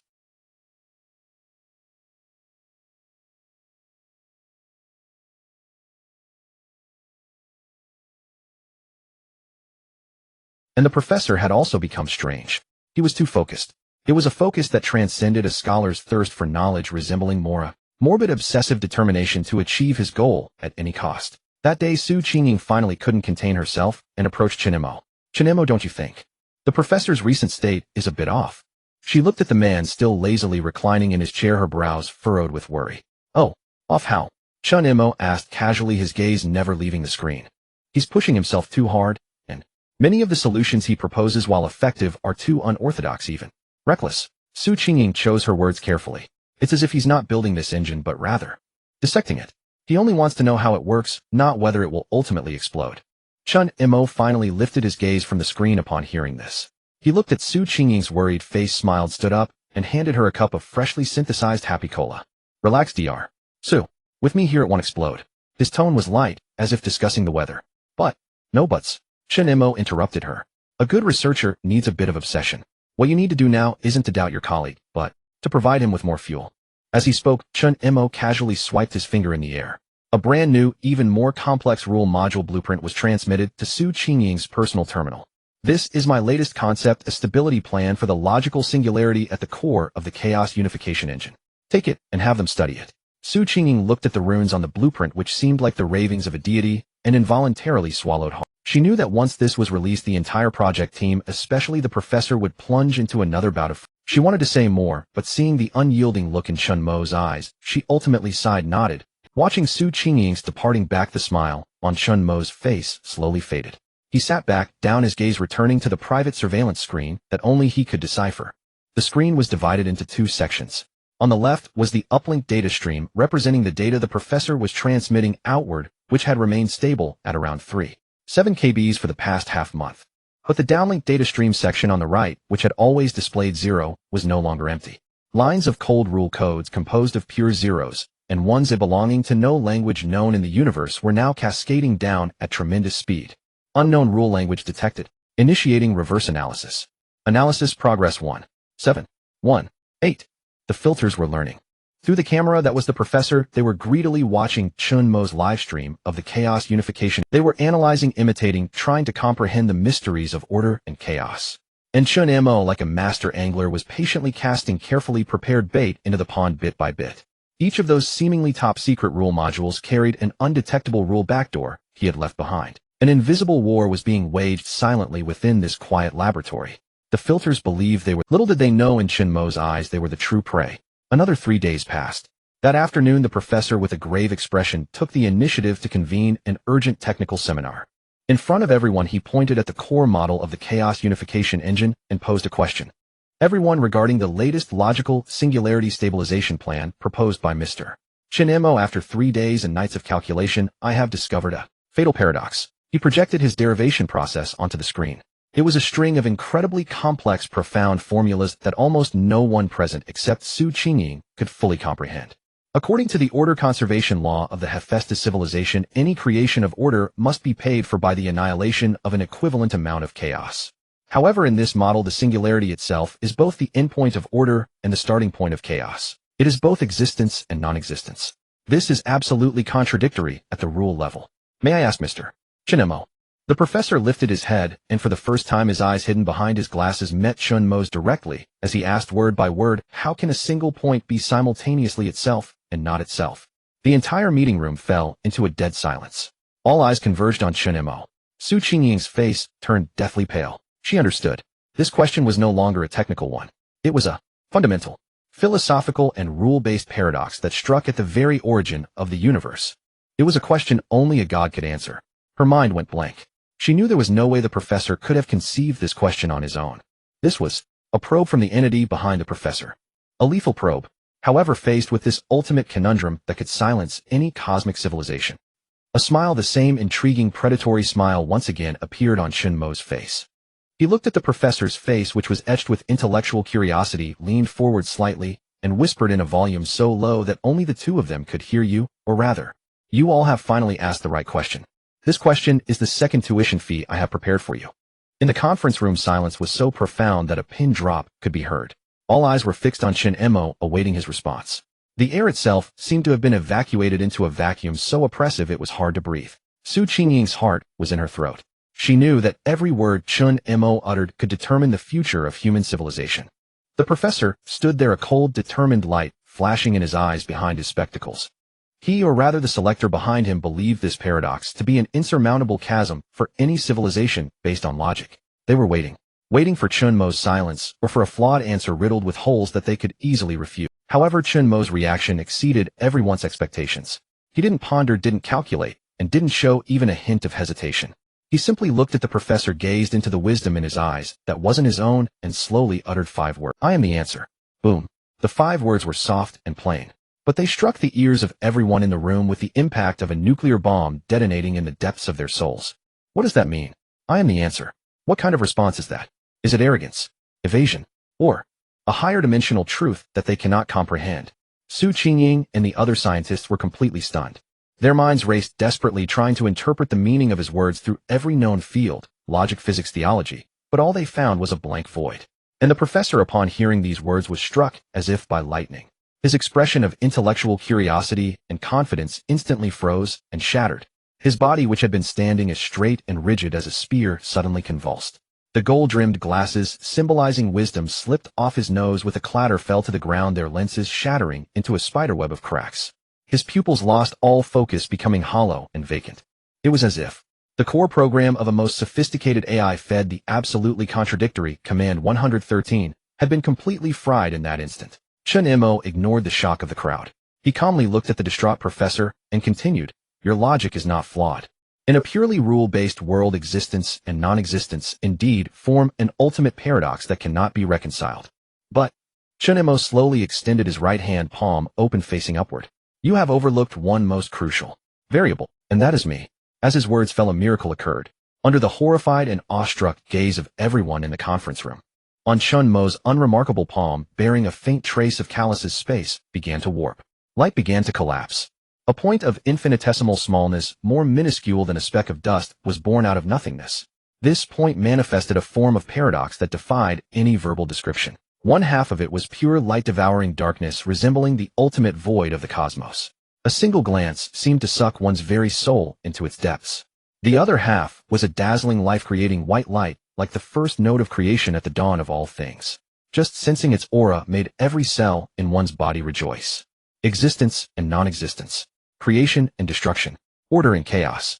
These two most fundamental, absolutely opposing laws of the universe were now like the most docile pets, perfectly and harmoniously confined within Chen Mo's palm. They opposed each other, yet depended on each other. They repelled each other, yet transformed into each other. Together they constituted this miniature rule singularity, constantly birthing and dying. Chen Mo, in the most direct and unreasonable manner, proved his answer to the world, to the universe, and to the lofty selector above. Why could that paradox hold? There is no why. Because I am here. Because my will is the sole truth. Boom. The conference room was dead silent. But on Chen Mo's private monitoring screen, an unprecedented data tsunami erupted. That downlink data stream representing the selectors, well, that waterfall of steadily scrolling zeros and ones, it completely collapsed the moment the singularity was born in Chen Mo's palm. Countless red error codes representing errors, contradictions, and unparsable data flooded the entire screen like a virus. Warning. Detected target variable exhibiting hyperdimensional idealistic rules. Warning. Selectors subordinate logic system under truth paradox impact. Information entropy undergoing exponential explosion. Warning. Selectors observation subsystems no. 7 to no. 12 forcibly offline due to logic core collapse. The selectors, these high-dimensional beings who fancied themselves the universe's immune system, these gods who measured everything with cold logic, had for the first time encountered an existence they were utterly unable to comprehend. Their CPUs were effectively burned out by Chen Mo, this unreasonable bug. Chen Mo glanced at the constantly birthing and dying singularity in his palm, then at the chaotic mess of error codes on the screen. The curve of his mouth turned even colder. This is merely the interest. He slowly closed his hand, and the miniature rule singularity annihilated itself into nothingness silently, as if it had never existed. But the soul-shattering shock it delivered to everyone present was etched into the deepest recesses of their souls, like the most profound ideological brand. Chen Mo resumed his seat at the head of the table, his gaze sweeping across the room. Those former leaders, generals, and top-tier academicians now bowed their heads like the most devout students, lacking the courage to even meet his eyes. Finally, his gaze landed on the professor, who remained in a daze, as if his soul had fled. He knew. After this divine sermon, the link between the selector and the professor had been forcibly contaminated by him. This backdoor was for now disabled. But this wasn't enough. Meeting adjourned. Chen Mo stood up, left those two words, turned, and walked out of the conference room without looking back. He was going to prepare a more sumptuous feast for these lofty gods. A feast grand enough to give them a severe case of indigestion. A week after the conference, later hailed as the divine sermon. In Longwood, deep within the northwest desert, lies the highest classified weapon testing base.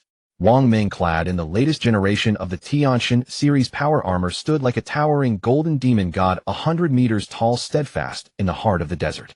A kilometer before him, an unmanned target ship forged from Qingying, capable of withstanding nuclear blasts, hovered silently in midair. "General Wang Meng, you may commence," came Su Qingying's calm voice from the command center. "Acknowledged." Wang Meng grinned widely, his eyes ablaze with uncontrollable excitement. He raised his massive right arm, resembling a battering ram. Upon it, a peculiarly shaped colossal cannon slowly unfolded, its muzzle swirling with visible spatial ripples. This was Longwo's latest creation, the first true rule weapon, the cause and effect arbiter. Energy injection at 100. Fire. Wang Meng roared, pressing the launch button. There was no sound, no beam, no explosion. Only an invisible ripple undetectable by any instrument flashed from the cannon's muzzle and vanished in an instant. The next moment, an utterly bizarre scene unfolded. The enormous unmanned target ship in the distance was not pierced, nor did it explode. It did not suffer the slightest damage. It simply vanished into thin air, as if an invisible hand had forcibly erased it from the very canvas of reality. Everyone in the command center was stunned. A young observer instinctively pulled up the surveillance footage of the target ship's area, attempting a slow-motion analysis. But as he rewound the video to the previous second, he was struck as if by lightning, springing up abruptly from his seat. It's gone. It vanished in the footage from the previous life as well. His trembling finger pointed at the screen, his voice distorted by sheer terror. On the display, the airspace in the prior second was utterly empty, as if that target ship had never existed from the very beginning. The cause and effect arbiter did not attack the present matter. It assaulted the cause and effect of the past. It utterly erased the fact that the target ship existed from the timeline. Ha ha ha ha. Amazing. Absolutely exhilarating. Wang Meng gazed at the results of his strike and laughed uproariously to the heavens. This irrational divine clash of combat made every drop of blood in his body burn with wild fervor. At the same time, in Chen Mo's private laboratory, he watched the footage of Wang Meng's weapon test with an expression devoid of emotion. To him, the cause and effect arbiter was merely a trivial toy, the shallowest and most brutal muscle he had prepared for Longwo. True warfare was never won by mere muscle. He switched off the screen and looked towards Su Qingying and several of Longwo's highest-ranking strategic scientists standing before him. You have all witnessed the test results of the cause and effect arbiter, Chen Mo spoke calmly. But I must tell you, this weapon is utterly ineffective against the selectors. What a... An elderly academic exclaimed in shock. A weapon capable of erasing cause and effect is useless against them. Useless, Chen Mo shook his head. Because the existence of the selectors might not even be on our timeline. Using a past blade to strike a shadow of the future yields no result. Then, what are we to do? Everyone's hearts sank. Therefore I have prepared a grander gift for them. A cold curve lifted Chen Mo's lips. He projected a top-secret plan called Divine Gift before everyone. The selectors are purely logical beings. Their strength lies in their rationality. Yet simultaneously their greatest weakness is precisely that rationality, because they cannot comprehend the existence of the irrational. They fail to grasp paradox, contradiction, and idealism, innate to human civilization. My plan is simple. Chen Mo's gaze swept over the crowd like a deity surveying its disciples. I will embed these thought viruses, the irrational concepts incomprehensible to the selectors, into all our divine technologies. From this day forth, the core of every Sky City's anti-gravity engine must rest upon a rule paradigm. All Tiantian power armors must have their energy cores activated only through the pilot's will and faith. All gene optimization sequences must incorporate a gene lock reflecting ultimate philosophical inquiries. Who am I? Where do I come from? And where am I going? I will transform the entirety of Longwo, our technology, our transcendence, and our people, into a vast living civilization-level thought virus imprint. Henceforth, should the selectors attempt to spy on us or learn our rules, what they see, hear, and analyze will be the carefully prepared poison we have laid for them. I do not intend to annihilate them physically. Chen Mo's voice brimmed with madness and unwavering resolve. I will use our Tao to contaminate, transform, and assimilate them. I shall turn them from cold gods of logic into madmen who understand love and philosophy. As his words fell, the laboratory was engulfed in silence. Su Qingying and the others stared blankly at Chen Mo, their minds overwhelmed by this utterly mad yet magnificent plan. To wield an entire civilization as a weapon, to regard thought as a virus. What terrifying godlike and demonic means these were. After a long moment, Su Qingying's body trembled slightly with intense excitement and fervor. She bowed deeply to Chen Mo. Yes, my God, we shall fulfill your gift. The plan had begun. Under Chen Mo's will, all of Longwo transformed into a vast and intricate war machine, beginning production of those gifts potent enough to poison gods. Chen Mo returned once more to his quiet central control room. His gaze settled on the medical pod in the corner, which he had long coldly handled. Inside the pod, the professor remained in a deep slumber.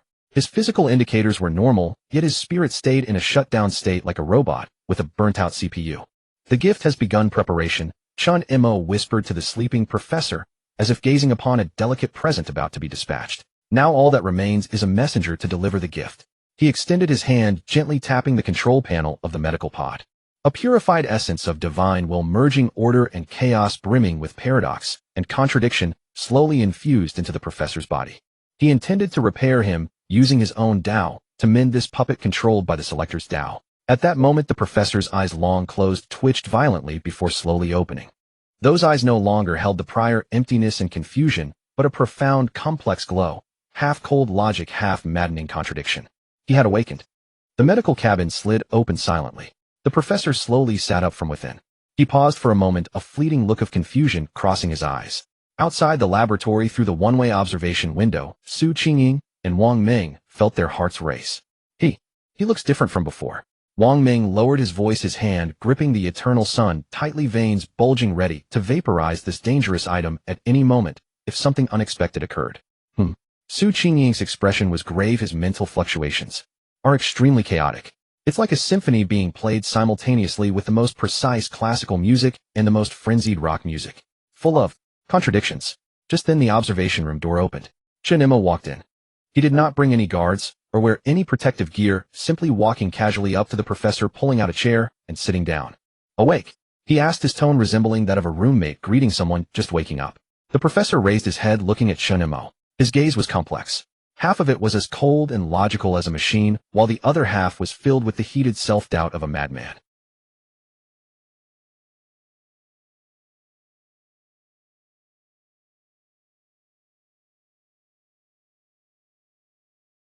He simply responded in a dreamlike hoarse voice, "How can a point be both itself and not itself?" He was still entangled in the rule paradox that could silence even the gods. Chen Mo smiled. "It seems my treatment had a good effect." "Treatment?" For the first time a look of confusion appeared on the professor's face. "What have you done to me?"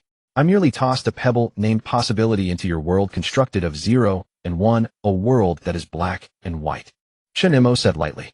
"Possibility?" The professor murmured, his long-suppressed human sensibility beginning to frantically ponder the meaning of the word. Yet his cold, rational program belonging to the selector was frantically sounding alarms. "Warning. Unknown meme virus detected."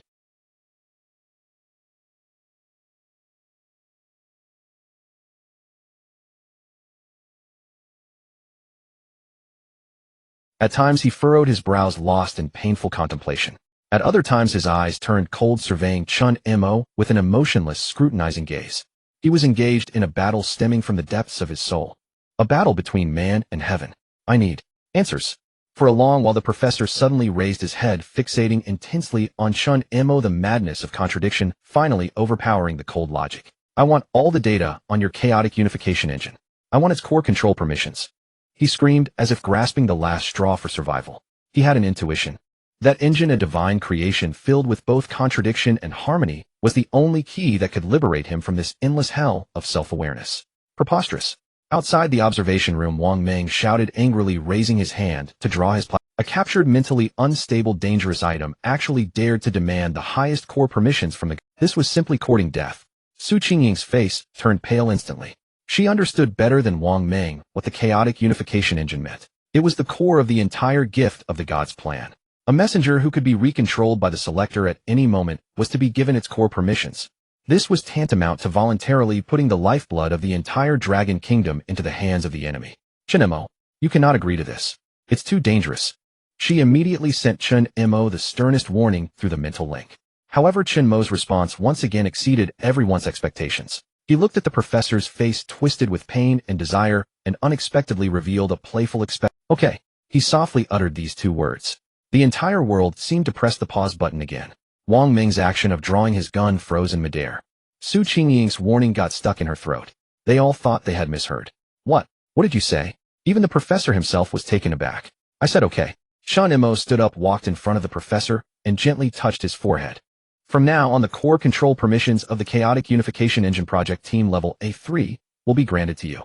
I have only one requirement."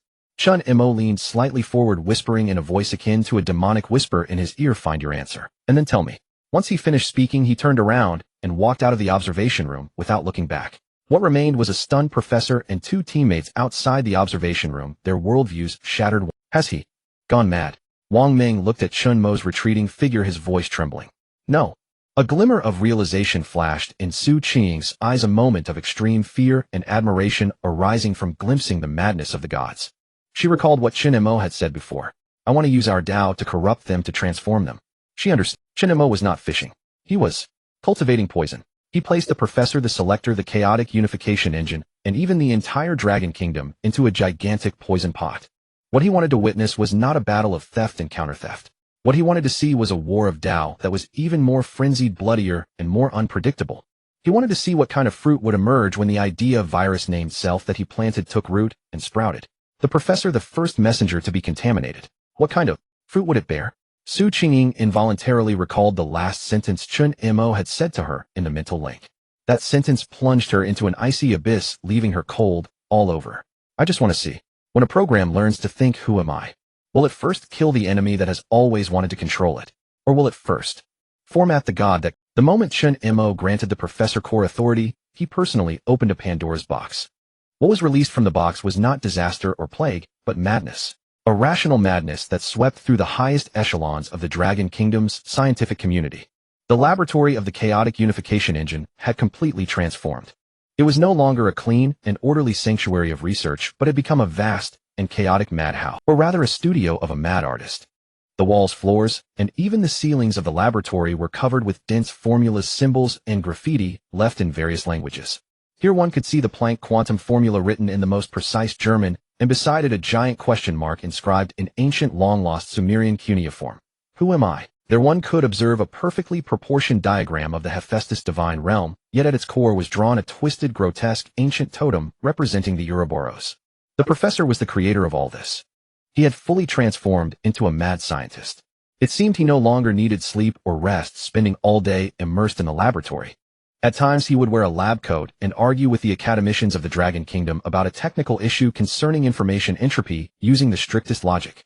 At other times he would shed his upper garment barefoot, dancing like a primitive shaman around the engine, performing a dance full of primitive sacrificial meaning that no one could comprehend. He would talk to the core of the engine, that slowly rotating Taiji diagram, for an entire afternoon. Sometimes he was debating using the sharpest language to question the meaning of existence. Other times, he was pleading like a lost child yearning for redemption from that realm of chaos. Everyone thought the professor had gone mad. Wang Meng had applied to Chen Mo more than once, requesting physical sedation for the professor. Magic Eye reported daily that the professor's mental fluctuations had become utterly chaotic, akin to a mental nuclear bomb that could explode at any moment. But Chen Mo's response was always the same. Let him be. He had completely let go. He no longer intervened in any way, even rarely checking the surveillance. He spent most of his time in his quiet control room, meditating with his eyes closed like a meditative old monk, oblivious to everything in the outside world. He granted this experiment the greatest and most dangerous freedom. And as Pandora's box released madness, it also brought forth miracles. Under the professor's leadership, the chaotic unification engine project and its various derived divine technologies evolved at a pace that completely defied scientific laws. 1 month later, emotional energy conversion technology achieved a breakthrough. The Dragon Kingdom constructed its first emotional power plant. It could convert the joy, anger, sadness, and other emotional fluctuations generated by hundreds of millions of netizens while scrolling through short videos, watching movies, or playing games into the purest electric energy through an enigmatic method. From then on, the energy of the Dragon Kingdom truly realized infinity. 2 months later, Faith solidification armor technology was successfully developed. This was a brand new armor equipped on the Divine Army. Its defensive power depended not on the hardness of the material, but on the strength of the driver's faith. As long as the driver believed they were indestructible, then this armor could theoretically withstand any form of attack. Wang Meng, as the first tester, merely chanted in his heart 100 times, "I am the shield of the Dragon Kingdom, no one can pierce through me." Then he withstood a shot fired from the judgment of causality, a projectile capable of erasing causality. 3 months later, the chaotic unification engine itself underwent a strange transformation. Chen Mo agreed. The moment he nodded, the entire laboratory seemed to be enveloped by an invisible aura of fate. There was no dissuasion, no doubt. Qingying and Wang Meng silently retreated to the side. They knew what they were about to witness was no longer a scientific experiment. It was a tragic charge, a mortal offering their body as a sacrifice to the ultimate Tao of the universe. A relieved, liberated smile spread across the professor's face. He straightened his immaculate collar, then turned and walked step by step toward the chaos reversion engine that was slowly rotating and emitting a soft, radiant glow. He walked slowly, but each step was resolute. It was as if he were not approaching a cold machine, but a homeland he had sought his entire life. The moment the professor's body touched the light emitted by the engine, a thunderous roar like a great bell shook the heavens and the earth. The professor's body began to turn transparent and ethereal at a visible speed. Countless golden symbols representing logic, reason, and formula drifted from his body like dancing butterflies. Then countless black symbols representing paradox, contradiction, and philosophy struggled forth from the... He was being deified. A lifetime of knowledge, contradictions, pain, and seeking, all transformed into pure rules and merged without reservation into the engine. He is smiling. Wang Meng's voice trembled with disbelief as he watched the professor's body slowly dissipate. Yes, he was smiling. Smiling with immense radiance and satisfaction. It was as if a soul imprisoned for 1,000 years had finally found true freedom. With the professor's sacrifice, the Forbidden Land, now known as the overseas divine domain of Dragon Nation, began to experience terrifying apocalyptic upheavals. The azure sky was torn open with massive gashes, and scorching golden flames poured down as if the very heavens were burning. The vibrant mountains and rivers trembled violently and split apart, leaving bottomless chasms crisscrossing the land like wounds on a colossal beast. The calm blue ocean surged with kilometer-high waves defying the laws of physics as they cascaded upwards toward the sky. The very rules of the divine domain plunged into complete foundational chaos because of this sacrifice. Alert! Divine domain spatial stability has dropped to 37. Alert! Massive rule disorder detected. All God-tech defense systems are overloaded. Inside the laboratory, piercing alarms blared one after another. Su Qingying, Wang Meng, and the others stared at the apocalyptic scene outside, their faces pale and bodies frozen with dread. For the first time, they intuitively understood the sheer terror of the rules themselves beginning to crumble. Yet at the center of this apocalypse, the chaos reversion engine was frantically and greedily absorbing everything from the professor, as well as the immense energy generated by the rule disorder across the entire divine domain. Its roar grew louder. Its light blazed brighter. At its core, the Taiji diagram that had been slowly rotating now spun, evolved, and recombined with wild abandon. Yin and yang, light and darkness, order and chaos. All oppositions, all contradictions seemed to find a perfect balance at this moment. Finally, in the moment, the professor's figure completely vanished into the light as the engine's energy peaked. A deafening boom. All sounds, all phenomena ceased abruptly. The entire world fell into an absolute, eerie silence. And at the core of the chaos reversion engine, the Taiji diagram was gone. In its place was a colossal, slowly opening eye. That eye was immensely profound and majestic. Its sclera was a pure gold representing order. Its pupil was an unfathomable black representing chaos. And within the depths of that pupil, billions of stars were slowly being born and dying, swirling in endless cycles.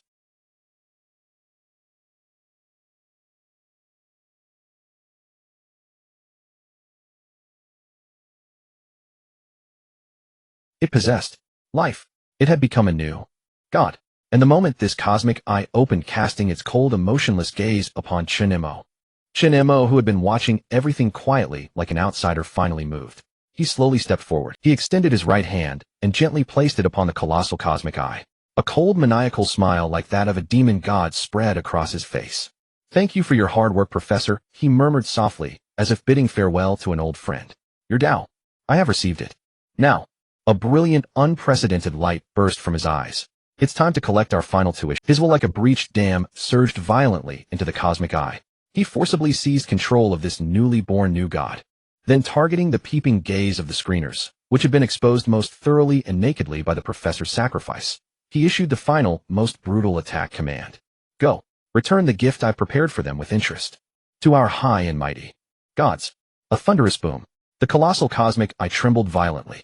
A torrent of terminal rules, a fusion of order and chaos infused with Chen Mo's most venomous thought virus, capable of erasing the entire overseas divine domain countless billions of times over, surged in reverse along the invisible spiritual contract channel, crossing endless dimensions, crossing the cold, vast cosmos. It slammed fiercely into that unknown lofty domain of the gods. It was a torrent that defied the very definition of light speed. It wove through the crevices of time, leaping across the barriers of dimensions. It carried a mortal's most venomous curse against the gods. And it carried a civilization's most ferocious rebellion against fate. Chen Mo's consciousness merged with the colossal eye of the universe. His sight, following this torrent of rules, traversed the endless void, and for the first time glimpsed that lofty hidden divine kingdom that had always lurked behind the scenes. It was a world constructed purely of order and logic. There was no earth, no sky. Only a logical ladder that extended infinitely upward with no end in sight, built from countless data blocks emitting a soft white glow. Each data block was an individual filter. They had no fixed form. They were simply a piece of code, a set of... Their sole reason for existence was to calculate and filter. They were the universe's immune system tasked with eliminating any virus that could increase the logical entropy of the cosmos, such as civilizations that had gained self-awareness or life forms that had birthed emotions. And at the very apex of the entire logical ladder hovered a massive perfect crystal dodecahedron, formed from pure radiant light. That was the central logic library of the filter civilization. It was the source of all their reason and wisdom. It was also for their entire civilization. Their god. They were perfect. And they were fragile. A plague of civilization erupted. Boom. The torrent of rules struck the colossal central logic library with pinpoint accuracy.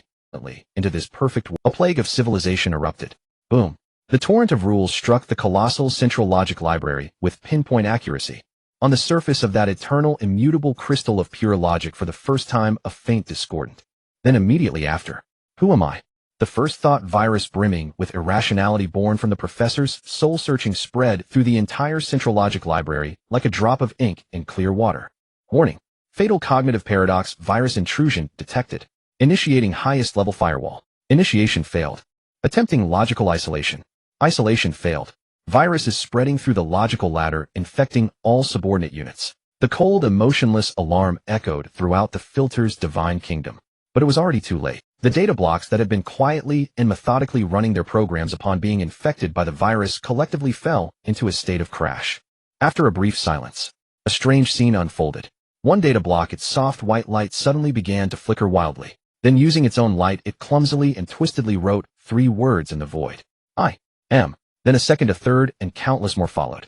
Countless data blocks, as if gaining selfhood, began to frantically use their light to pose questions in the void. Questions their cold logic could never answer. Why must 11 always equal 2? What is the meaning of existence? Can love be calculated? If the ultimate fate of the universe is heat-death, then what is the meaning of our filtering? The entire logical ladder transformed from a heaven of absolute order into a hell of philosophical speculation and logical chaos. Some data blocks, unable to bear the torment of this self-awareness, chose self-destruction. Their light, after a violent flicker, extinguished, completely turning to cosmic dust. Others became more aggressive. They began attacking each other, trying to prove their own correctness by destroying other contradictions. The entire filter civilization, in the face of Chen Mo's thought plague, was plunged into the most thorough civil war rooted in the fundamental logic of their civilization. Chen Mo, through the eye of the universe, calmly watched all of this. There was no pity, no joy in his eyes, only a cold, absolutezra-like emptiness. He was collecting a debt. A bill overdue by eons for the countless innocent civilizations that had been used as guinea pigs by the filters, toyed with, filtered, and ultimately formatted. Finally, when the last data block self-destructed from logic overload, the cracked central logic library, floating at the apex of the divine kingdom, also reached the end of its existence. Its radiant light rapidly dimmed. In the final second before it was extinguished completely, a final thought filled with relief yet tinged with reluctance crossed dimensions and transmitted into Chen. Paradox is truth. So, we were wrong. But you are also a tool. Beware. The sower. As the voice faded, the colossal crystal exploded with a deafening boom. It scattered into countless specks of light, dissolving into nothingness. The entire filter divine kingdom, this cold cosmic immune system that had terrorized countless civilizations, was at this moment completely erased from the very fabric of existence. Dragon Kingdom oversees divine domain. In the laboratory, the colossal eye of the universe slowly closed. It reverted back to being the chaos unity engine full of its contradictory yet harmonious beauty. Chen Mo also slowly withdrew his hand from the engine. He had won. It's over. Su Qingying murmured, looking at Chen Mo's calm silhouette. She could feel it. An invisible ceiling that had been pressing down on them was gone. The entire world, the entire universe felt lighter. Yeah, it's over. Wang Meng also let out a long, turbid breath. He felt the invisible pressure that had been weighing on him since entering the forbidden land dissipate like smoke. He knew that from this moment on, the future of the Dragon Kingdom and the future of humanity would no longer be at the mercy of any god. However, there was no trace of victorious joy on Chen Mo's face. Instead, his brows furrowed. The final message from the dying filter still echoed in his mind. The sower. He murmured to himself. He had a premonition. He felt like he had merely taken out a self-righteous antivirus software. And the true programmer behind it all, the one who constantly wrote the viruses and deployed the antivirus software, still lurked hidden in the deeper, more unknown darkness. At the moment when the divine realm of the selector completely fell into silence, Chen Mo felt that a certain gaze and pressure from a higher dimension, which had been binding him for so long, vanished into thin air. His connection with the eye of the universe also slowly disconnected. His consciousness returned to his own body.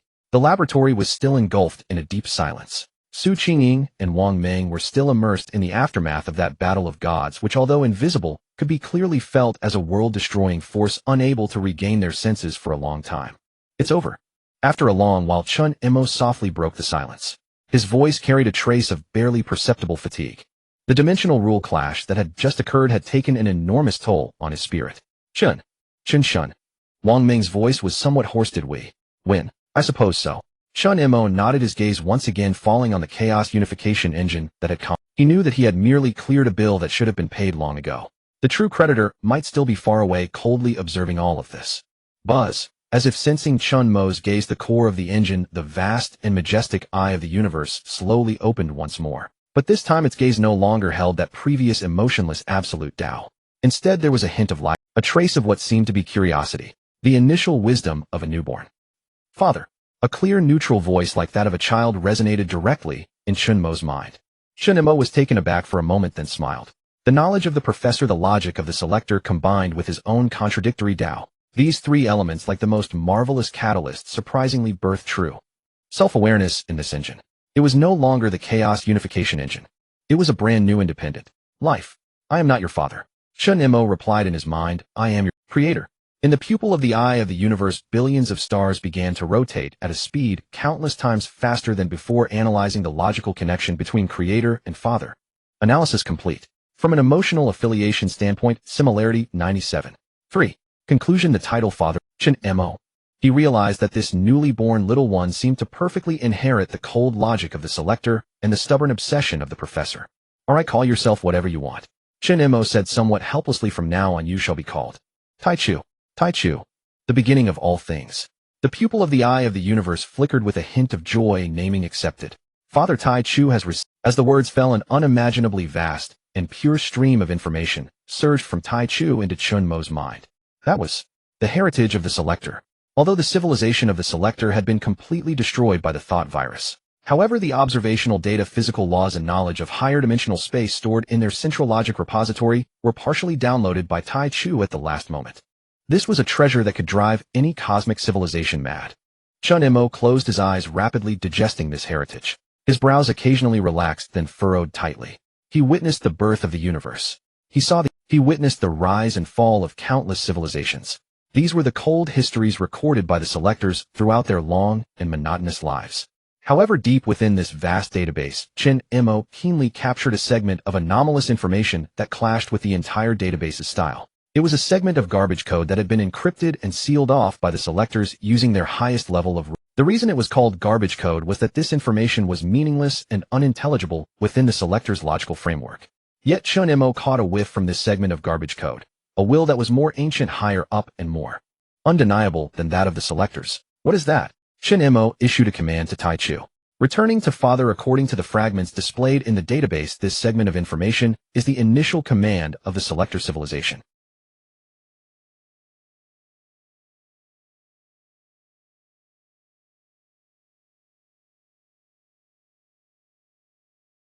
Chen Mo's heart sank heavily. He forcefully activated his divine will to violently crack the initial command that had been layered with encryption. With the assistance of Taichu, the creation command sealed for billions of years, originating from above the gods, finally slowly unveiled its mysterious veil before Chen Mo. It was not a complex program. It was not an esoteric document. It was merely an incredibly simple, yet terrifying, dynamic image. In the image there was an endless silent void. A hand, indescribably large, as if it could cover the entire universe, was there. That hand casually scattered a handful of glimmering seeds into the void. These seeds quickly took root and sprouted in the void. Some seeds grew into cosmic disasters filled with chaos and madness resembling Leviathan. Some seeds grew into a cosmic immune system filled with order and logic resembling the selector. Still other seeds developed into variables filled with possibility and uncertainty like humans. Then that enormous hand simply floated silently at the highest point of the void like a supreme, clever yet cruel gardener. It watched with great interest how the plants in its garden competed, devoured each other, and evolved. Leviathan, the selectors, even humanity. It turned out they were merely experimental seeds casually sown by some higher dimensional existence.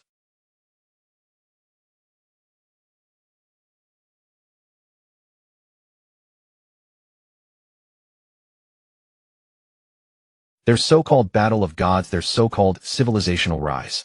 In the eyes of that planter, perhaps it was just an interesting cricket fighting game. Heh. After a long while, a self-deprecating cold laugh escaped Chen Mo's throat. There was no fear, no despair in his eyes. Instead, a flame ignited hotter and crazier than ever before. Planter.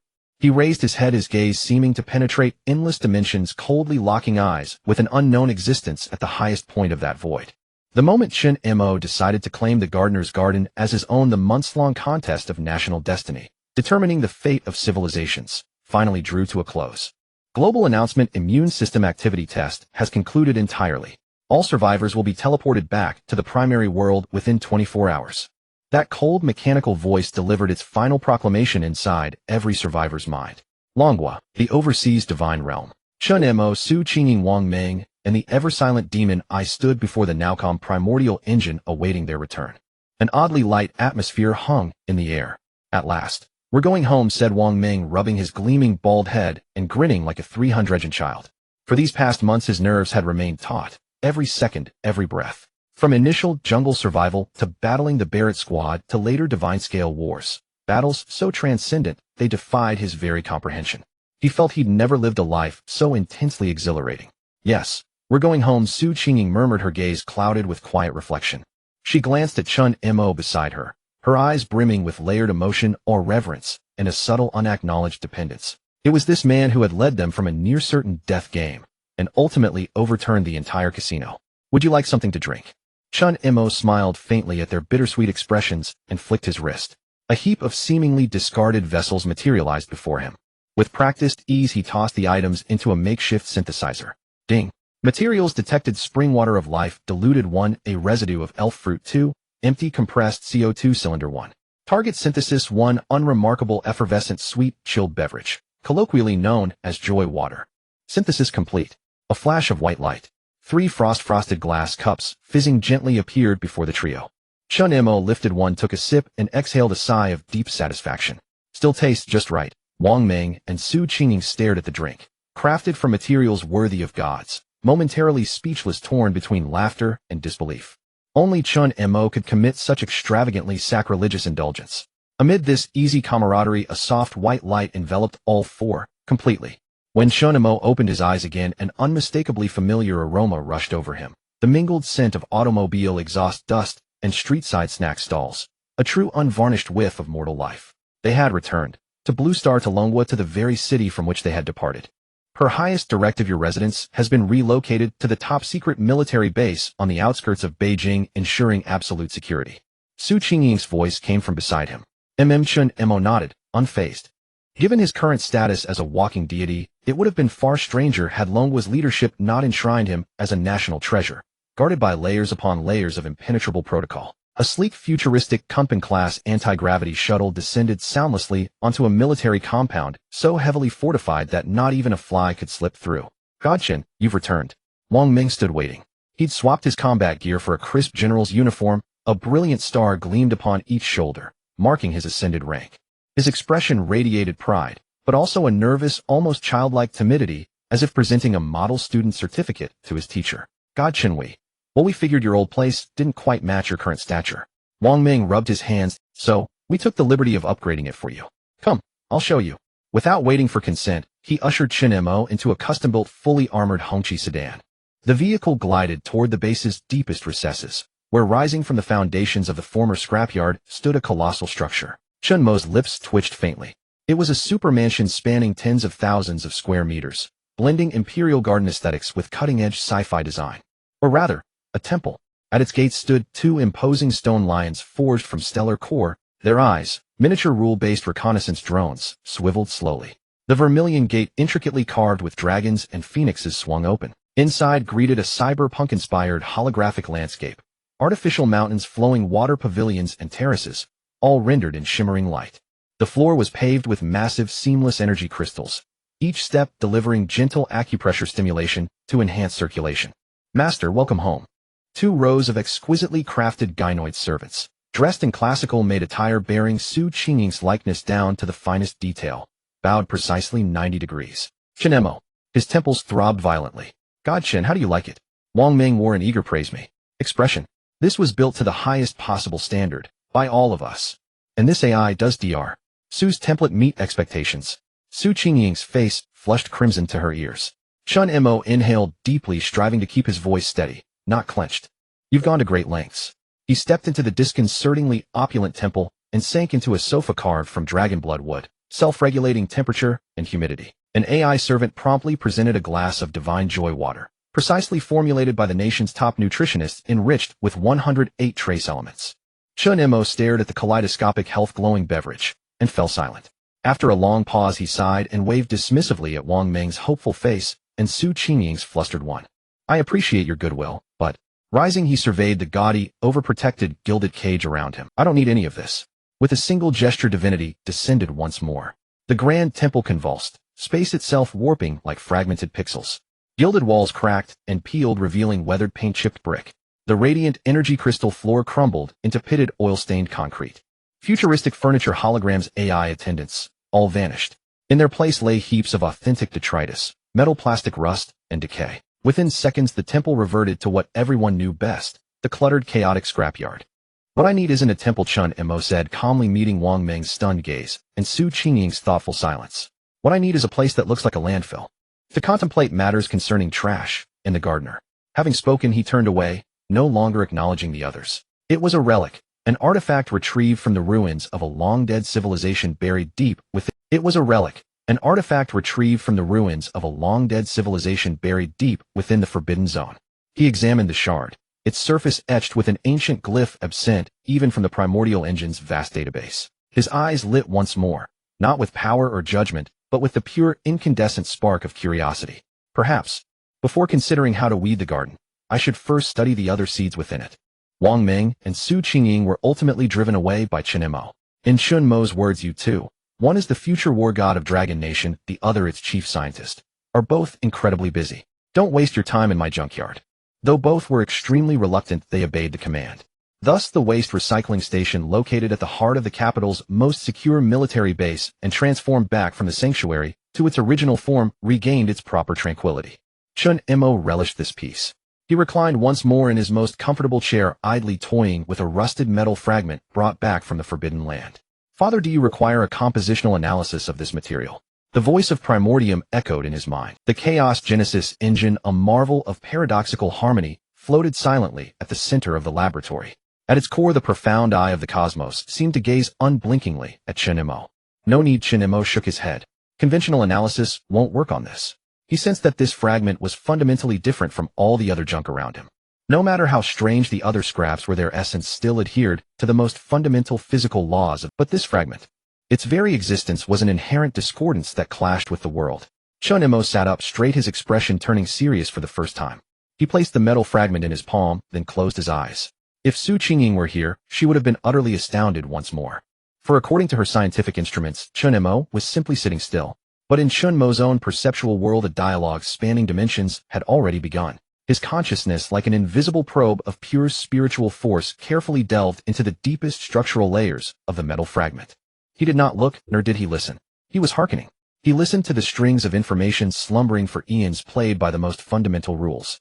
An ancient will filled with solitude and deathly stillness, distinct from both order and chaos, slowly awakened from the fragment.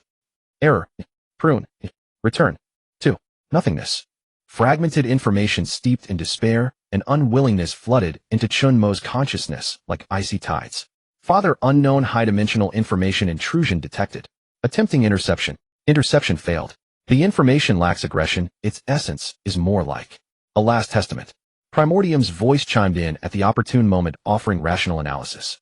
A last testament, huh? Chen Mo's consciousness did not retreat, instead it delved deeper. He began attempting to decode this last testament using the rules he commanded. First, he summoned the rules of order. Golden logical sacred runes coalesced within his consciousness, trying to reweave the chaotic fragmented information into an orderly comprehensible narrative. But it failed. The instant order touched that ancient will, it was assimilated by the absolute dead stillness it contained, losing all logic. Interesting. Chen Mo was not discouraged, he was even more intrigued. He then summoned the rules of chaos. A pitch-black maelstrom of madness and disorder roared within his consciousness, attempting to violently breach the ancient will's defenses and glimpse its core secrets. But it failed again. Chaos rule was like punching cotton. All its madness and disorder were silently devoured by that dead stillness. Father, according to simulations, the rule system of this information matches no known model of this universe. Its underlying logic is a form of self-negation we cannot comprehend. Analysis has hit a bottleneck. Within Primordium's pupil containing the eye of the cosmos data streams had become a raging storm, yet the conclusion remained perpetually the same, unanalyzable. Self-negation, huh? A wild grin curled at the corner of Chen Mo's mouth. If even order and chaos cannot comprehend you, then let you taste the child of order and chaos. Boom.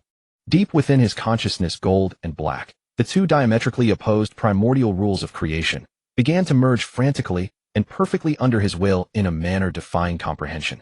It was no longer mere order nor mere chaos. It was something that transcended both, elevating above them. A Tao filled with contradiction and harmony, uniquely Chen Mo's. Tao, a gray divine will, as if embodying chaos itself, transformed into an intangible master key and viciously pierced the very core of the metal fragment. This time the ancient will, filled with dead stillness and self-negation, could resist no longer. Its sturdy shell, which isolated everything, was instantly pierced. Its most central, most ancient secrets were laid bare before Chen Mo's eyes. It was not text nor imagery. It was a vast star chart composed of countless primordial runes, more ancient than the Hephaestus runes, more fundamental than the filter's logic codes. Each rune represented a destroyed civilization. Each dim light connecting the runes represented a timeline that had been pruned. This was a cosmic graveyard burying countless failures. And at the very center of this immense graveyard, a location was marked with special warning red runes. The Akashic Corridor. Chen Mo's consciousness withdrew from the metal fragment. He slowly opened his eyes, gazing at the now unremarkable piece of metal in his palm, and softly uttered this name. Mysterious and taboo, unrecorded even in Primordium's database. He knew. He had found it. Found the only path leading to the truth of the Sours. With his goal set, Chen Mo no longer hesitated. Yet he knew that the journey to the Akasha corridor would be anything but a leisurely voyage. It was a cosmic graveyard deemed the highest taboo even by the Selectors, a forsaken realm where the Sours had personally erected a rule barrier. His current vessel, the Hephaestus fortress, though formidable, was still, at its core, a planetary warbash. Venturing into a forbidden cosmic zone with it would be akin to sailing a tiny fishing boat into a cosmic storm. An upgrade was imperative. Primordius. Chen Mo's voice echoed through the empty laboratory. I am here, Father. The colossal cosmic eye slowly rotated, its gaze converging upon Chen Mo. Using the Hephaestus fortress as the foundation, integrating the Selector's database, and centering on my rules of order and chaos. Chen Mo issued the command. I need you to design and construct for me a vessel capable of sailing the seas of rules and traversing between dimensions. Command acknowledged. Primordius fell silent for a moment, seemingly engaged in some unimaginable astronomical scale computation. Constructing new divine vessel model. Model established. Designation Primordius. Refit plan generated. Estimated consumption 30 million tons of grade mythic metal, 80 million tons of high-purity energy crystals, and one complete world as a construction platform. A complete world. Were this spoken by anyone else, it would be dismissed as the ravings of a madman. But for Chen Mo now. He cast a glance out the window at the vast, boundless oversea divine domain that was entirely his. A faint smile curled at the corner of his mouth. Approved. Boom. The moment Chen Mo's will channeled through Primordius descended upon this divine domain. Creation began. The entire oversea divine domain, a world that had just brimmed with newfound vitality, transformed in an instant into an immense living divine shipyard. Towering mountain ranges were leveled to the ground in an instant by an invisible force. Hundreds of millions of tons of mineral veins within the mountains were directly extracted, smelted, and transformed into the purest torrent of mythic metal, surging into the Hephaestus fortress floating at the center of the sky. Rivers that surged endlessly were forcibly diverted. As the clear river waters flowed, they were imbued with the concept of absolute zero, becoming the most efficient coolant. They swirled around the fortress, undergoing its violent transformation, forming a ring of ice-blue stellar bands. Forest, grassland, swamps. Everything upon the earth contributed its power to this divine endeavor. This was the true authority of a walking god. Words became law, heaven and earth were reshaped. And Primordius was the chief architect and chief engineer of this grand creation. Within its colossal cosmic eye was reflected the magnificent spectacle of the entire divine domain. Its will manifested as billions of invisible hands precisely manipulating every resource, combining, assembling, and forging them into components of the Primordius in the most perfect manner. Upon the fortress' dark golden hull, countless pitch-black vein-like chaos runes began to emerge, spreading. These runes intertwined and coiled with the original golden runes of order in a paradoxically harmonious aesthetic, forming a brand new chaos armor capable of nullifying attacks from both order and chaos rules. At the bow, the seat of judgment cannon, which fired causality bullets, was preserved intact. But around it, numerous reality distortion field generators built from selector technology were installed. At the stern, 9 colossal dimensional sails formed from solidified spacetime and resembling draconic wings extended outward. The refit lasted 7 full days and nights. During this time, Qingying and Wang Meng contacted Chen Mo several times via top-secret communication channels. When they witnessed the terrifying creation-like spectacle of the oversea divine domain through satellites, they were utterly stunned beyond words. God Chen, what are you? On the communication screen, Wang Meng's face was filled with excitement and confusion. I'm going on a long trip. Chen Mo's reply was simple and direct. A long trip? Where? Take me. My current god of war power armor can definitely be of help. Wang Meng immediately volunteered. Chen Mo shook his head, his gaze calm and unwavering. You can't come. The place I'm going, the very concept of life, is a sin there. If you come, you'll only be a burden to me. Hearing this, Wang Meng fell silent. He knew that Chen Mo was about to face horrors beyond their imagination alone once more. Understood. He ultimately chose to obey. He simply faced the screen and rendered the most precise, most forceful military salute. God Chen, the Dragon Nation awaits your triumphant return. On the morning of the 8th day, as the first rays of sunlight bathed the now somewhat scarred divine domain, the refit was complete. The imposing war fortress that had once stood there had vanished. In its place hung a super-divine vessel, sleek and filled with paradoxical aesthetics, suspended silently in midair. Its hull was no longer simply dark golden. Instead, it shimmered with a chaotic hue that flowed and shifted endlessly between gold and black. It appeared both as a divine creation representing absolute order and as a cosmic beast embodying ultimate chaos. This was the Primordius. Chen Mo's figure materialized upon its bridge. He took one last look at the Dragon Nation, the land he had protected still full of life and hope. Then he issued the order to set sail into the void before him. Primordius, depart. Yes, Father. Target, Akasha corridor. Tearing spacetime dimensions. Dimensional navigation initiated. The countless reality distortion field generators at the Primordius bow flared to life simultaneously. The space ahead was ripped open by an invisible hand, revealing a colossal pitch-black bottomless rift. Beyond the rift was neither a blue sky nor cold space. It was a dimensional maelstrom, filled with bizarre, dazzling colors, twisted timelines, and shattered fragments of rules. The immense divine vessel did not hesitate. Its 9 colossal dimensional sails gave a sudden powerful flap. The entire hull silently glided into the spatial rift. Finally, it vanished completely into a void darker than darkness itself. All that remained was the vibrant world he had protected, and a legend of a hero's expedition. The moment the primordial fully entered the spatial rift, the scene before Chen Mo's eyes underwent a cataclysmic transformation. Here there was no up or down, no left or right, no time or space. The so-called dimensional turbulence resembled an endless ocean woven from countless shattered dreams, inverted logic, and a kaleidoscope of bizarre, dazzling colors. Rivers of iridescent light, formed from pure possibility, drifted slowly around the primordial like ocean currents. In the distance floated a colossal, silent waterfall composed of solidified sound. Further still lay a forest of logic, an ever-shifting tapestry woven from absolute mathematical formulas. It's beautiful here. Standing before the panoramic viewport of the bridge, Chen Mo gazed upon the fantastical sights that defied all physical laws and couldn't help but let out a heartfelt sigh. Beautiful but deadly. The voice of Primordial cut through the silence at that moment. Within its colossal cosmic eye, countless streams of data were analyzing the surrounding environment at speeds surpassing light itself. Further preliminary scans indicate at least 17 rule-based traps in our vicinity capable of posing a fatal threat. At 3 o'clock to port lies a cluster of space-time reefs, where time flows 100 million times faster than in the normal universe. Any physical object entering that zone would experience the entire cycle from genesis to annihilation within 0.001 seconds, ultimately dissolving into cosmic dust. At 7 o'clock to starboard is a logical vacuum. Any entity entering that region would have all its attributes and meaning stripped away, reducing it to pure propertyless energy. And directly below us, that beautiful colorful current is the causality loop. If we get caught in it, we'll be trapped in an infinite temporal paradox from which there is no escape. Primordial calmly reported a succession of terrifying traps that would drive any cosmic civilization to despair.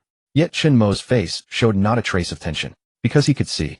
Through his divine vision, these so-called rule traps each manifested as a unique rule aura glowing with varying degrees of intensity. and he along with the primordial he had personally created were themselves a paradoxical entity, forged from the most fundamental order and chaos. They were like a naturally occurring fish in this sea of rules, belonging to no school neither of order nor naturally they were not bound by the rules of this ocean itself. Adjust the angle of the dimensional sails. Well, thread the needle between that logical vacuum and the space-time reefs. Chen Mo gave the order. Yes, father. The 9 colossal dimensional sails at the stern of the primordial forged from solidified space-time slowly adjusted their angles. The great divine vessel, like the most agile of fish, navigated the bizarre and treacherous dimensional sea with steady, graceful precision. Just then, father, I've detected an unknown information aggregate ahead. Primordial's sensors locked onto a target floating in the distance. It was the phantom of a city. A crystalline city built entirely from countless flickering complex geometry. The entire city seemed like the dream of a supercomputer engaged in an eternal calculation, constantly combining, splitting, and reconstructing itself, emanating a pure rational beauty. A civilization that attempted to completely datify itself. Chen Mo saw through the nature of this civilizational remnant at a glance. They were another failed seed in the Sower's garden. Attempting information link. Link successful. Receiving a fragmented unconscious psychic whisper. The next second, a last testament, belonging to no language but composed of pure light wave signals filled with longing and resentment, resounded directly within Chen Mo's mind. Ascension. Break free from the cage of flesh. Data is eternity. Why? Beyond the garden is not freedom. It is the shears. The message abruptly ceased. Chen Mo fell silent. He seemed to envision a highly advanced, purely technological civilization. They had touched the threshold of data-based ascension, believing they were about to shed the shackles of the physical universe and achieve eternal life for their entire race. Then the cold, merciless shears of the gardener descended, snipping them. A plant that had grown askew. Out, the sower permits no seed to escape its garden. Chen Mo concluded. Whether it was a being like Leviathan attempting to devour everything with chaos, or this kind attempting to transcend by datafying itself through order technology, both were errors in the eyes of the sower. Both must be pruned. Father, should we continue deeper to analyze more civilizational remnants? Primordial inquired. No need. Chen Mo shook his head. Their endings are all much the same. He had already roughly discerned the temperament of that gardener. He lifted his head, his gaze piercing into the far reaches of that deeper, darker dimensional sea. Our goal is singular. The Akashic Corridor. Yes, father. Recalculating course. The primordial set sail once more. Like a lone specter, it journeyed steadfastly through this graveyard of fallen civilizations, heading towards that ultimate secret. An indeterminate time passed. It could have been an instant or an eternity. Warning. Father. Massive rule distortion detected ahead. For the first time, Primordial's normally steady voice carried a violent surge of emotional fluctuation, one named shock. Chen Mo's head snapped up. There, directly in their path, lay a civilizational ruin so vast it defied any unit of measurement, stretching before them like a ghostly continent. This ruin was entirely different from the phantoms they had seen before. It was substantial. There were toppled temples built from unknown white crystals. There were colossal ancient trees, long withered, yet still radiating a sacred aura like a world tree. And at the center of the ruin, suspended in the void, floated an enormous broken birdcage-like golden sphere. The entire ruin emanated an aura far more ancient and powerful than that of the previous energy. Scanning. Detecting. Faint. Life signals.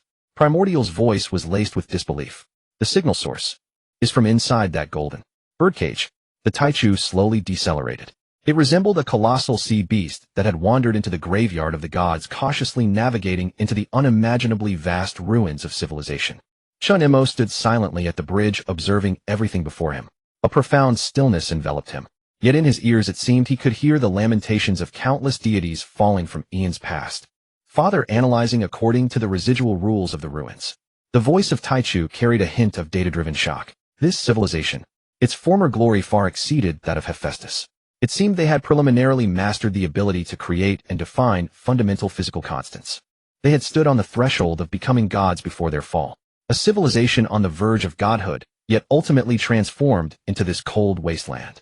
Chen Mo's gaze finally fell upon the enormous golden sphere in the center of the ruins, resembling a shattered birdcage. Approach it. He issued the command. Taichu slowly sailed toward the golden cage.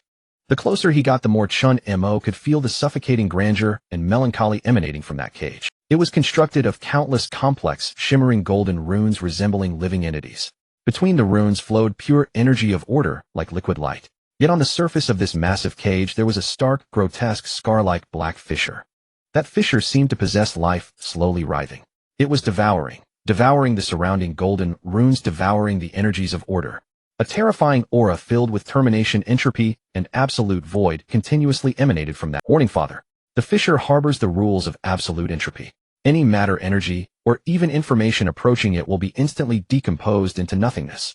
The probability of repair is zero. Tychus' analysis provided the most despairing conclusion, and that faint life signal was emanating from within this cage polluted by absolute entropy. Interesting. A glimmer flashed in Chen Mo's eyes. He did not allow Taichu to approach any further. He simply closed his eyes slowly. His will, a fusion of order and chaos, transformed into an invisible probe unobstructed by any rules, piercing through the golden rune barrier, through the black entropy fissure, and probing into the cage's core. There he saw the source of that life signal. It was not a biological entity. It was a vague, indistinct humanoid silhouette composed of pure light. That being of light was bound in the center of the cage by countless golden chains extending from the inner walls. An ancient and sacred aura resonating with the essence of this wasteland emanated from its body. It seemed to sense Chen Mo's probing. The being of light slowly raised its head.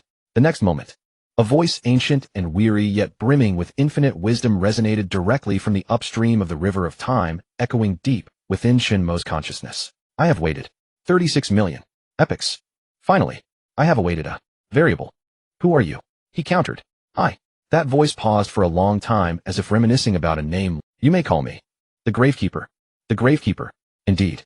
The voice carried a hint of self-mockery for the planter guarding its vast repository for failed products. The ruins before you and the vast realm behind it that you cannot see. Its name is Akasha Accord. Here lie the source codes of all civilizations deemed failures and pruned by the planter during countless experiments of sowing. This place is the graveyard of the universe. It is also a weapon arsenal powerful enough to confront that gardener. The words of the Gravekeeper thundered like a bolt of lightning in Chen Mo's mind. He finally understood. The Akasha corridor was not a forbidden zone, nor a relic. It was the dumping ground of the planter. And sometimes trash can be the most useful thing. Why are you telling me this? Chen Mo's will inquired again. Because I am tired. The voice of the Gravekeeper carried a deep-seated weariness. This cage has imprisoned me, yet it has also protected me. But now it is nearing its limit. The force of erasure left by the planter is about to completely engulf everything. I need you, variable. I need you to enter the Akasha corridor and inherit the legacies of those who have failed. Then do what we could not accomplish. Overturn its garden. How do I enter? Chen Mo asked. I am the key, replied the Gravekeeper. However, before you become the key, you need to prove to me that you have the qualifications to bear this legacy. Do you see that fissure on the cage? That is the scar of absolute entropy left by the planter. Use your Tao to repair it. If you can cause even the slightest non-absolute tremor in this absolute, then you will have passed the test. Use your Tao to mend it. The ancient voice of the Gravekeeper still echoed in Chen Mo's consciousness. Chen Mo's will slowly withdrew from the golden cage. He reopened his eyes, his gaze falling upon the terrifying, all-consuming black fissure. The voice of Taichu was imbued with unprecedented gravity. According to my simulation, with your current energy level, any attempt to engage with that fissure using the rules of order or chaos will yield only one outcome: assimilation and obliteration. This is an absolute mathematical problem. Its answer is singular. That is nothing. Is that so? A challenging smile appeared on Chen Mo's face. If a problem cannot be solved using all, then why can't we create an entirely new formula? He disregarded Tychus' warning. His figure flickered and vanished from the bridge of the Taichu. In the next moment he appeared before the immense golden cage, hovering in front of the black fissure, radiating the aura of absolute entropy. He extended his hands. Left hand, palm facing upwards. A golden radiant sphere composed of countless sacred runes resembling a miniature sun gradually ascended. This was the ultimate embodiment of order. It represented logic, creation, and existence. Right hand, palm facing down. A swirling vortex of blackness capable of devouring all light and hope silently coiled. This was the final form of chaos, representing madness, destruction, and nothingness. On the bridge, the cosmic eye of Taichu contracted violently. Within the cage, the Gravekeeper's body, composed of light, trembled violently. Under their incomprehensible and horrified gaze, Chen Mo moved. He slowly pushed his left hand, the golden sun, representing order, towards the black ziz. The golden order runes, upon contact with the absolute entropy, melted away like ice and snow, disintegrating and vaporizing instantly, unable to resist in the slightest. Warning. Father, your order rules are being massively erased. Taichu issued a sharp alarm.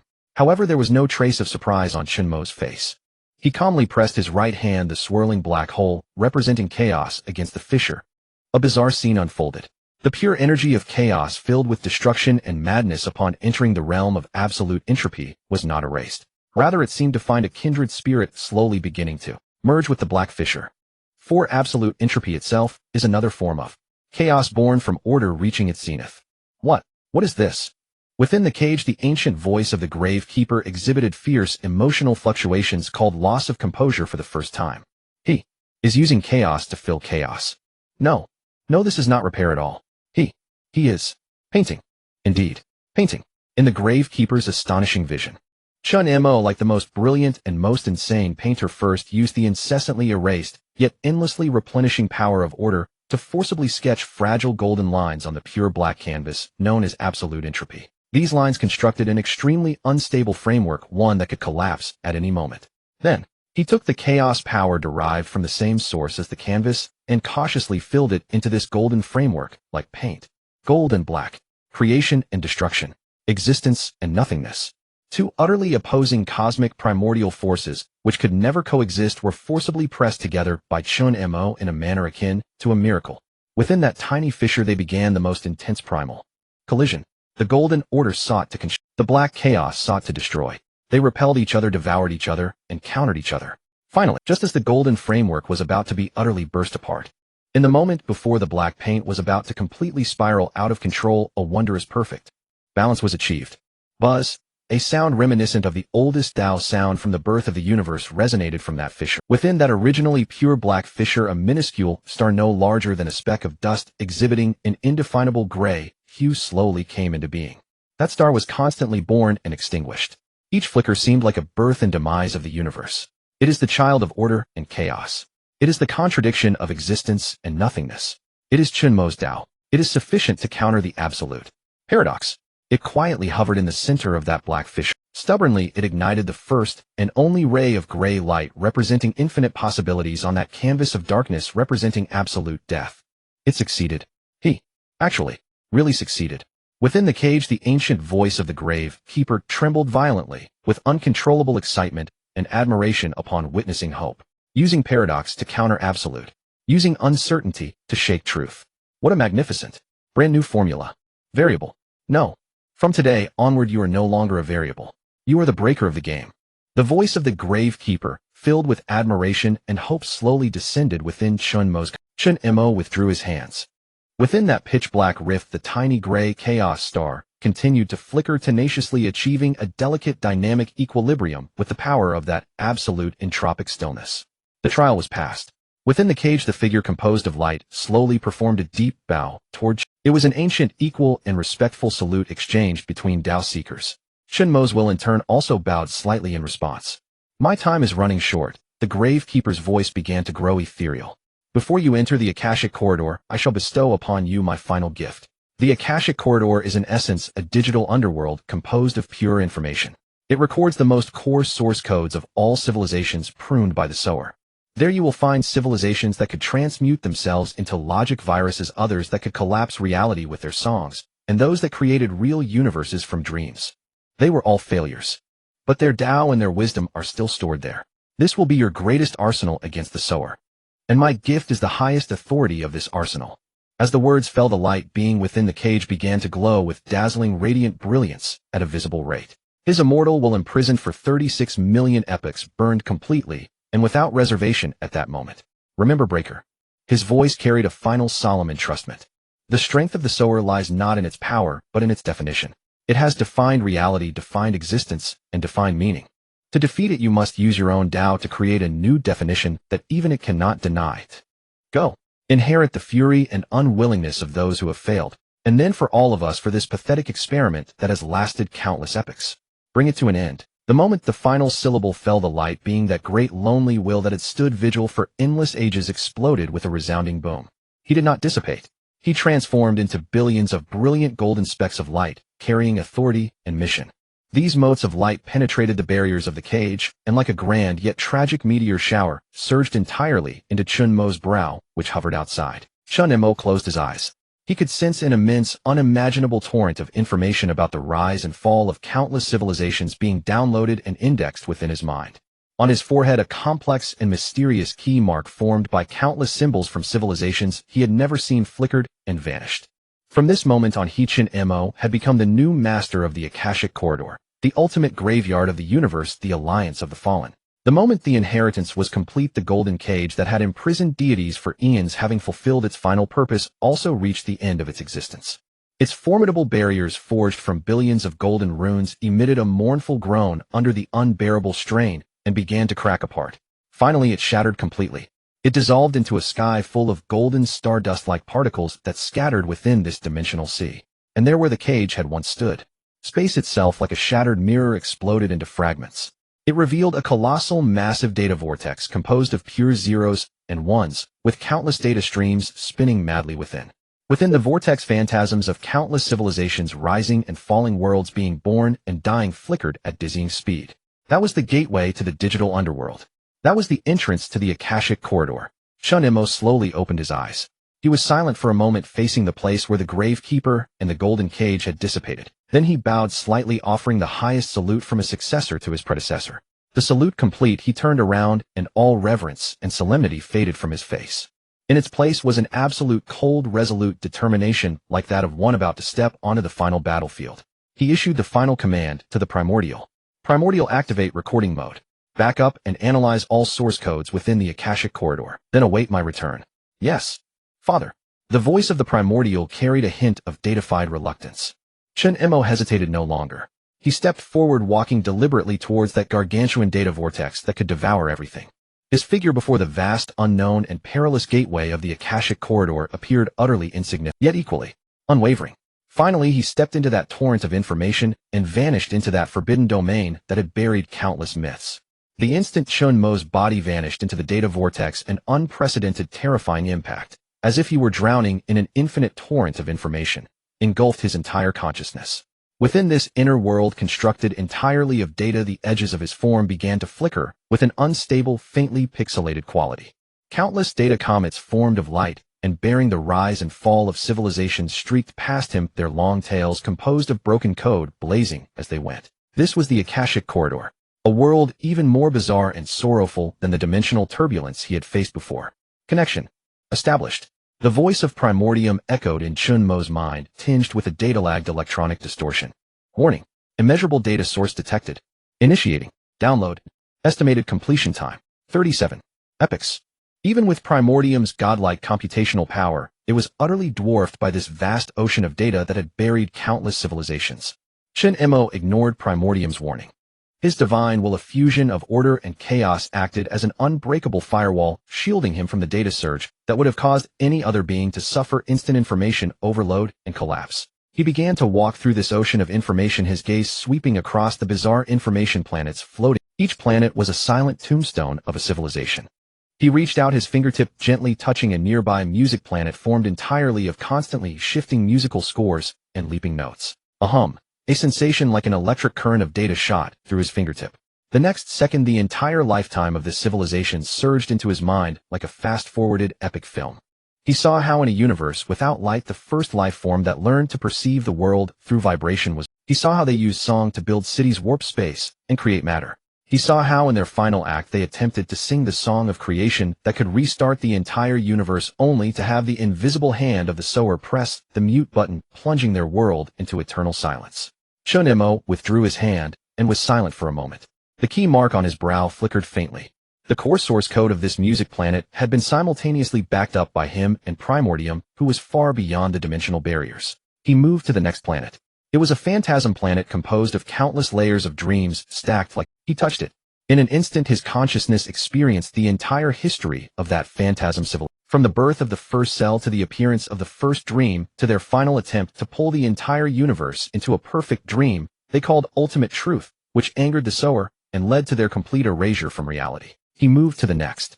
A rationality planet steeped in logical paradoxes and mathematical contradictions. They attempted to use pure logic to prove the non-existence of the sower, only to be easily disproven by the sower, using the most unreasonable kind of existence. Chen Mo was like a solitary, tireless scavenger, walking, touching, and recording in this vast forgotten. He witnessed how countless civilizations, once glorious and magnificent beyond measure, were mercilessly pruned for violating the gardener's taboos. Their crimes were varied. Some were too strong. Some were too weak. Some were too intelligent. Some were too foolish. Chen Mo felt no pity, no sympathy. Only a burning, ever-intensifying, maddening rage. These were not failures. Each and every one of them was a unique life that had once bloomed with brilliant light in this universe. And the sower, that lofty gardener. Simply because these flowers did not grow into the shape it wanted, it uprooted them and cast them into this icy, forgotten junkyard. Sower. Chen Mo's fists clenched slowly. Around his pixelated form in this data world, the golden flames of order and the black flames of chaos burned in silent, furious intensity. He raised his head, his gaze sweeping across the boundless ocean of civilizational tombstones. He knew he could not continue this aimless planet-by-planet mourning. He needed a weapon. A ultimate weapon capable of dragging that lofty gardener down into this very junk. And the core of that weapon had to be the most special, the most crucial Tao. A Tao capable of countering the sour's omnipresent Tao of definition. His gaze, like the most precise radar, swept across the vast star sea at tremendous speed. The Tao of music. No too emotional. The Tao of dreams. No too illusory. The Tao of logic. No too fragile. Suddenly, his gaze froze. He looked towards the very edge of this data star sea at a most inconspicuous corner. An information planet floated there. But it was utterly different from the surrounding planets, whether they were radiant, frenzied, or mournful. It emitted no light. It exuded no aura. It transmitted no information. It was simply a pure, perfect, absolutely smooth white sphere. It was like a blank, forgotten corner on a vibrant, story-filled tapestry. Chen Mo's figure flickered and vanished. The next second he stood before this pure white planet. Father. Primordium's voice carried an unprecedented, datafied confusion. This planet is very strange. I cannot read any of its source code. Scan results show its interior is blank, blank. A civilization's source code was blank. A flicker of wild joy, like a hunter finding its prey, flashed in Chen Mo's eyes. He reached out and slowly touched the pure white planet that represented nothingness. The instant Chen Mo's fingers touched that pure white planet, his consciousness was gently, yet irresistibly drawn inward by an unfathomable force. In that moment, all colors, sounds, concepts, and rules of the world receded from him. He had entered a realm of absolute emptiness. Here there was no up or down, no passage of time, no matter, no energy. Even the opposing concepts of existence and nothingness lost all meaning. There was only white, pure, unadulterated, absolute white. Chen Mo was the sole foreign object within this blank expanse. He could feel his body composed of data with pixelated edges growing increasingly unstable within this, as if at any moment he would be thoroughly formatted by this blankness, returning to the most primordial state of the memories and source codes he had just absorbed, belonging to countless civilizations filled with clamor and regret, began to settle and clarify within this absolute stillness. He did not resist. He simply sat down cross-legged in the center of this blankness. He began to feel and experience the final Tao left behind by this most peculiar civilization that the sower had pruned away. Gradually he understood. This civilization did not believe in order, nor did they pursue chaos. They believed in undefinition. They held that the ultimate truth of the universe was not any forcibly imposed rule or meaning. The ultimate truth was possibility itself. They did not create, destroy, interfere, or contemplate. They merely allowed. Allowed everything to happen. Allowed all things to exist. Allowed all things to perish. Like a perfectly blank canvas, they silently bore all the world's colors, yet never claimed to be any one of them. So that's it. Chen Mo let out a sigh of understanding within his heart. So are you to find the answer. And they chose to become the question itself. He finally grasped what the sower, this lofty gardener, feared most. It did not fear the chaos of a leviathan that sought to devour everything, because chaos was also part of its definition. It did not fear technological civilizations attempting to ascend, because order was equally part of its definition. What it truly feared was the unknown. It was undefinability. It was infinite possibility. It was a self-righteous painter whose greatest terror was a divine canvas that did not need it to paint a canvas that could manifest all images on its own. Therefore it had to be pruned. But Chen Mo slowly opened his eyes. His gaze was no longer the chaotic interweaving of gold and black as before. Instead, it was a profound depth that seemed to contain all colors and yet transcend them all. You are wrong, sower. The most beautiful aspect of a blank canvas is not that it can present images on its own. It lies in it. It allows a painter more skilled than you to create a masterpiece upon it that even you could not imagine. The moment Chen Mo's will achieve complete enlightenment, he spread his arms wide. The key mark on his brow formed from the gravekeeper blazed with unprecedented dazzling radiance. The entire Akashic corridor responded to his call. The vast data sea of stars composed of countless civilization tombstones erupted in violent fervor. The music planet formed of notes. The dream planet formed of reveries. The contemplation planet formed of logic. Thousands upon thousands. Countless billions. All the failures abandoned, denied, and pruned by the... In that moment, they all seemed to hear the call of their new master. They transformed into brilliant streams of light, each bearing the ultimate Tao of their respective civilizations. Like 100 rivers flowing into the sea, like myriad deities paying homage, they all surged into the blank world where he stood. If the undefinitioned Tao of the blank civilization was the most perfect canvas, then these billions of civilization source codes filled with defiance and fury were the most brilliant and Chen Mo's own chaos Tao fusing order and chaos was the sole divine brush capable of... Here he would use these discarded refuse of the sower to paint a brand new universe, a reality powerful enough to completely cover and overturn the hypocritical garden of the sower. A calm yet wild smile spread across Chen Mo's face. He raised the invisible brush and began to make the decisive first stroke upon the blank canvas. Final rule: synthesis. Initiated. Synthesis target the ultimate paradox universe. Chen Mo made his first stroke.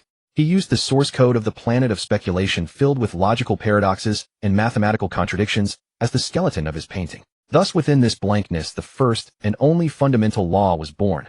All truths are self. Here a single point could exist everywhere at once. Here a line was both infinitely long and infinitely short. Here 11 could equal 2, or 0, or even everything. Then Chen Mo made his second stroke. He used the source code of the music planet composed of countless notes and scores as the soul of his painting. And so within this paradoxical universe, the first background melody began to play.